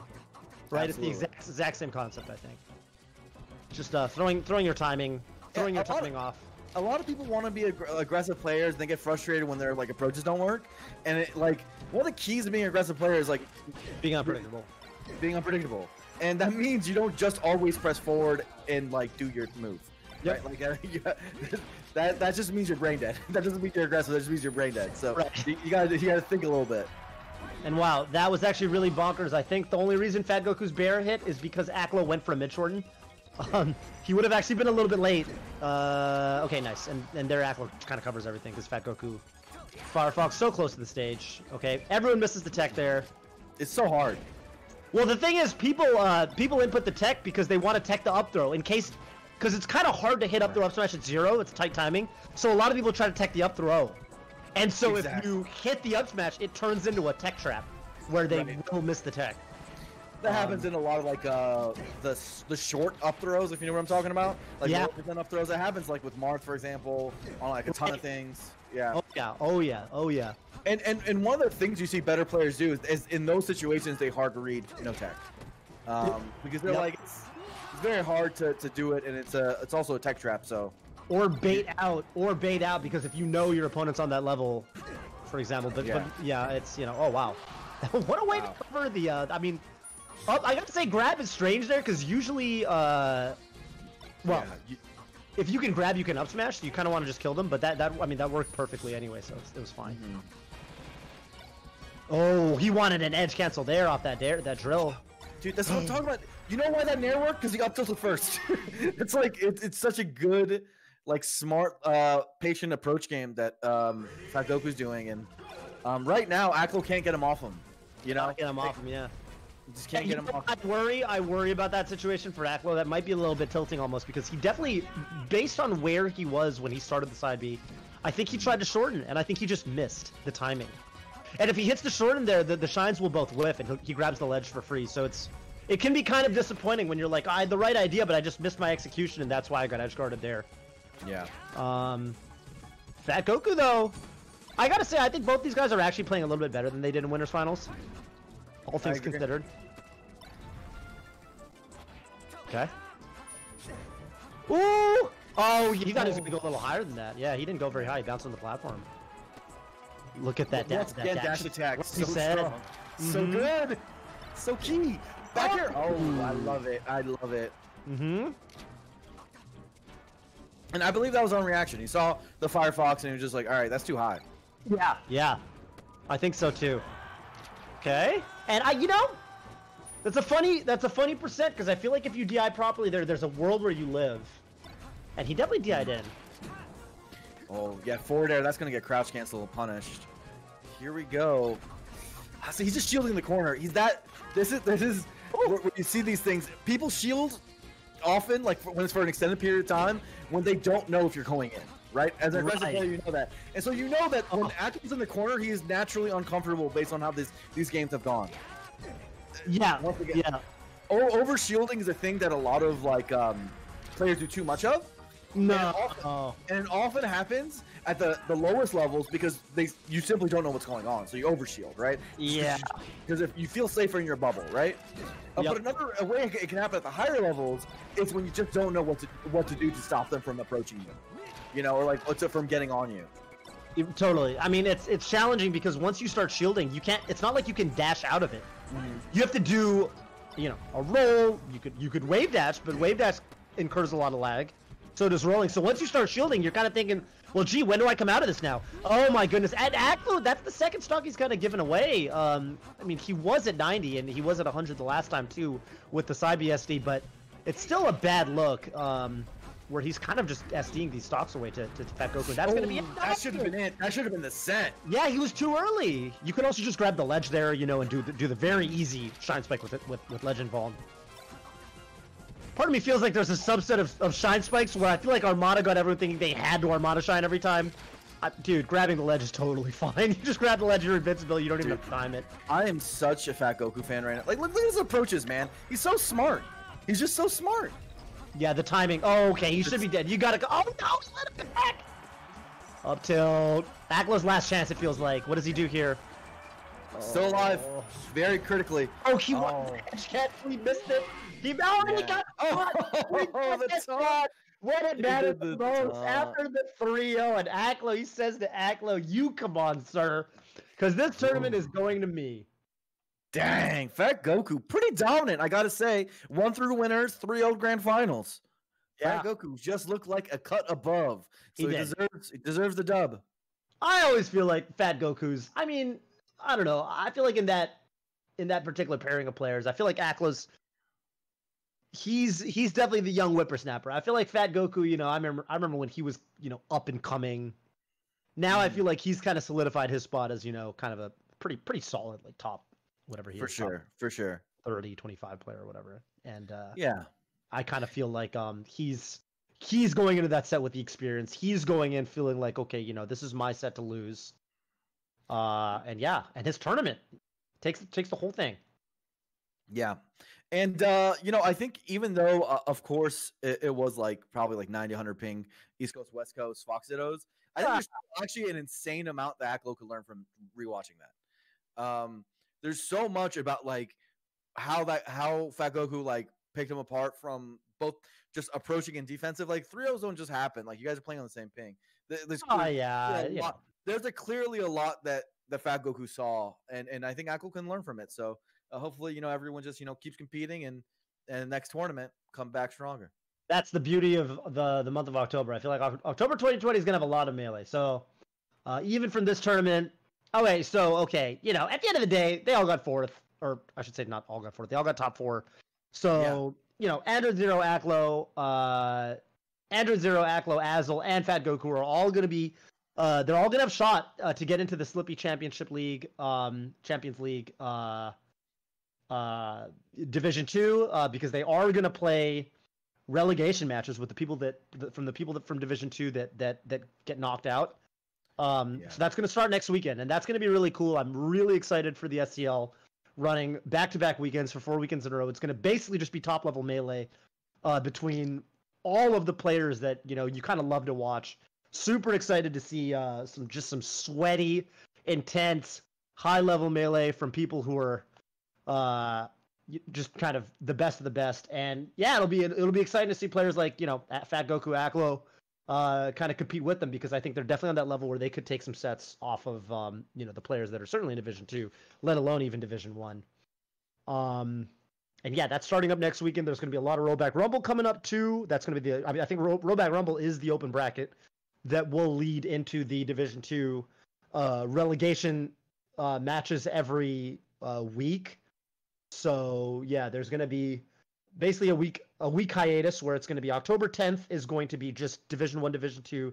But then we're going to be having those, Rollback Rumble open brackets on the 17th, 24th, 31st. And those are going to lead into the SCL Division 2. So, a lot of good melee, I think, is going to be happening this month. If you're not grinding for these tournaments, what are you doing? I feel like this is, you got no excuse if there's basically been no better time to try to get into high-level competitive melee. It's just so easy. You don't even have to leave the comfort of your own house. And it should be said that because the upper crust is floated out, that does mean that some of these Rollback Rumbles are going to be slightly easier, which should be encouraging for the people in the chat who want to enter, because that means like you're not going to get seated last and your first match is against Zayn. You know what I mean? Like, it's going to have, maybe you can make top 16, maybe you can make top 32. Who knows? Go for it, right? Maybe I'll go for it, Blur. Why don't we go for it? Dude, maybe I'll enter one of these Rollback Rumbles. You said the word "we," dude. You know what? My current confidence. You were talking all this smack last time we commentated. You're like, I'm hot now, man. I got this. What were you playing? You're playing Fox, or dude, my Fox is getting disgusting, which is disappointing me, because I'm like, how is my Fox doing almost as well as my Marth now? And also like, dude, like I was talking to Ty today, and I learned something. Like I've just been a noob for years. Toph, did you know that Dethronee is just never works on Marth? Like technically, like period. No, yes it does. What? No, seriously, it just straight up doesn't work. And what also, DIN full jump knee is for sure a true combo. All percents dethrone, like literally look up the Sechi doc. All percents Dethronee just straight up doesn't work. All right, link me. I'm telling you. And then I learned that up throw knee is point dependent. Up throw knee doesn't work. Oh, if the on all ports. Okay, link me to the doc. I'll link you to the doc. Link me to the doc. Link me to the doc. I'm gonna link you to the doc. But the point I'm trying to make is, I've been getting down throw need and up throw need my entire life. Yeah. And I feel like a noob. So I think that conversation made me feel like I've literally spent 15 years getting up throw and down throw need. And maybe think I you're just wrong, but okay. I mean, that's what they're telling me, and there's some smart people. Are you sure they don't mean Peach? That's true against Peach. No, they're talking about Marth. I can Marth? show you my yes. Okay, I'm just saying. Yes, I could see it, but I think there are percents where okay, maybe if you're telling me okay, let me clarify. If you're telling me that there's always a DI the Marth can do to make it not combo, I could see it, but it definitely at least is DI dependent. Yeah, of course. Okay, all right. But that's like, all right. So what, right? Like everything works on if you do bad DI. But the point is that we can DI out of it. It's what I need my entire life. Okay, hey, Bill's Gams, thank you for the 4 gifted. Appreciate that, Bill's Gams. Yeah. Anyway, yeah, I still need to see the. Look, Blade. It took Bladewise making like a video to show the Peaches how to get out of down throw neon Peach. Right. And Peach is way heavier than Mara, so I feel like if it's like almost a sure thing on Peach, but I mean it doesn't work on Peach. They can air dodge out, wiggle out air dodge, I should say. Yeah. I feel like it's probably true on Marth, but I'm telling you, that's okay. All right. The labbers have labbed it, and it's just not a thing. Now, up throw knee is a thing from 78 to 86%, but it's port dependent. So if Falcon has the higher port, he can do it. If he has a lower port, he can't. Which is a big deal because up throw knee is so important. So, the high port, low port thing actually matters in that matchup a lot more than I realized. All right. I'm telling you. I mean, look, I'm picking up the cards that you're putting down. I'm just saying I'm picking up some weird looking cards. I'm as baffled about it as you are. That's all I'm saying. Because I've been getting up throw and down throw need literally for a lifetime. All right. Well, the overarching point you're making is that Melee is an ever evolving, shifting, amorphous blob of craziness. Then I'm right there with you, Blur.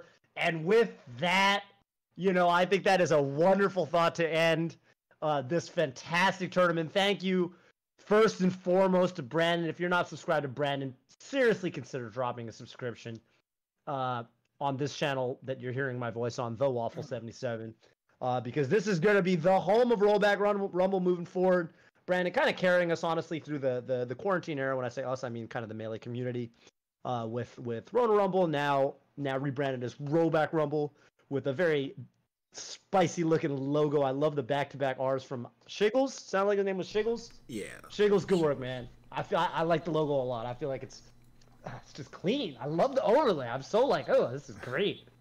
Gonna be a lot of fun Melee on this channel. BTS Smash.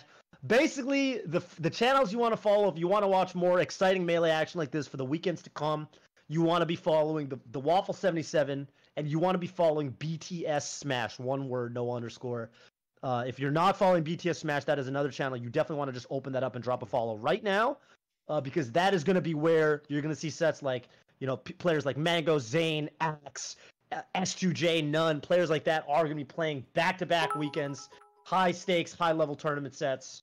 So if you're not following BTS Smash, definitely just go drop a follow there, and definitely drop a follow in the Waffle 77. Any closing thoughts from you, Blur? Man, it's such a pleasure. A lot of good Melee. I'm happy to do it.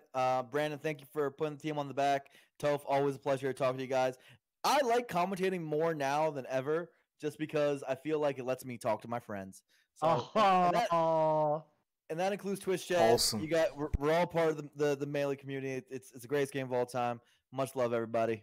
Oh, that's beautiful. I love you too, Blur. All right, guys. I love both of you guys, man. Thank you guys for taking time out of your day for helping me out. And community, man. We all appreciate it. I got to watch some Melee and talk about it. I'm happy. I'm happy. Let's talk go. to my friends. Yeah, I'll definitely be hitting you guys up more. I'm probably gonna leave this call and then I'm gonna just close the stream out. Works for me. I'm gonna explain this division thing also real quick. Okay. Yeah. Okay. All right. Peace out, chat. Yeah. You guys have a good evening. You guys have a good one. Peace. All right, guys. All right, man. Thank you guys for the show, for watching, just being here. And like I saw Nikki, you just gave me $50 for Good Melee, even though you helped build it. Shout outs to Fizzy and you know, Nikki and everybody involved with the project, Slippy and spectator mode, and that really helped me a lot. I'm sorry about the hiccups earlier. I didn't know how to use it correctly, but I got the hang of it. That last set with Aklo, that's because he kept alt-tabbing out. So it crashed, I think. So I'm starting to realize when people alt-tab a lot, it just crashes. So, but yeah, I mean, I figured out how to use it towards the end. But I hope you guys enjoy the set. My bad for stalling, but nah, man, it's no problem. Me and Bobby were having struggles with it too. I didn't know how to use it yet. I think come next in 2 weeks, I'll definitely have a way better, like 100% better look on how to, you know, use it and whatnot. Again, I just want to thank you guys, man, for all these subs, man. We got almost like 100 subs today. We were at like 580, and now we're like at 646. You know, trying to get back to 1K, 2K. You know, those cool, crazy, ridiculous numbers. Well, I'm gonna be streaming though. I'm trying to plan something for next week. I can't say what yet, but it's gonna be weird because it's hella short notice, so I don't know how it's gonna be perceived. And I would definitely need to use this beta spectator build again, but if I can, I'm probably gonna try to announce it tomorrow. But yeah, I have to talk to, you know, Fizzy and Nikki about using this thing next week too. So we'll see. But I think towards the end, I got way better, like a way better grip on how to use it. So it's pretty easy. The beginning was just, a lot of us, we just didn't know what we were doing because it was our first time. So yeah, man. Again, I don't want to keep y'all. Oh yeah. The division things. I'm going to tell you guys how this works real quick, and then I'll actually just get out of you guys' hair. So with the divisions, right, you have 16 players. The 10 were invited, 2 qualified for the CLG mix-up, which was Pew Pew and Shroom, right? And then the 4 from today. Now, what happens is Division 1 is your top 8 seeds. Division 2 is the lower 8 seeds. So what happens, Division 1, they play a single elimination bracket, right? And basically, whoever wins, if you win one of those matches, if you win your first game, you'll be in Division 1, right? If you lose your first game, you'll be in this like in between division, right? Like in between 1 and 2. And in the Division 2, you get a set. It's kind of like a UFC card. Like it's not a tournament. You get a set, and if you win, you stay in Division 2, or you go in that in between phase also. That's what I meant to say. Yeah. So if you win, you go in that in between phase also, and then if you lose, you're out of the event, and you got to go through this again to get back in there and qualify. So you want to stay in Division 2. Now, the people who lost at first in Division 1 and the people who won at first in Division 2, they fight to see who goes into what division. So if a Division 2 person wins their first set and then they beat a Division 1 player, they're in Division 1. Vice versa, if a Division 1 player loses and then loses again to a Division 2, then they're in Division 2. So you want to try to stay in, obviously, Division 1 as long as you can, but it's hard because, you know, these are the best players in the world. But that's pretty much how it works, and that's going to happen over the course of this next month. The people who qualified this week, you'll see them play next week on October 11th. So stay tuned for that. And again, I'm gonna try to do something on the 10th to keep just more content going for y'all. And just hope you guys, like what you see. Thank you guys again, everyone who entered. I appreciate you. Thank you for taking your time out. I'm sorry if you had delays or issues or whatever. That's never my intention to make you guys wait for anything. So I apologize about that. And yeah, man, I think I'm out of stuff to say. I'm really hungry and I'm really sleepy, but I'm really, really hungry. So I'm gonna go eat. I love you guys. I'm going to host. It's looking like I'm probably just gonna host Fiction.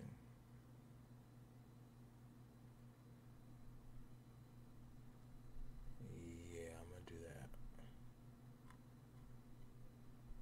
Host Fiction. But in the meantime, again, y'all are awesome, and I appreciate y'all so much. And you guys have a good one, okay? Peace.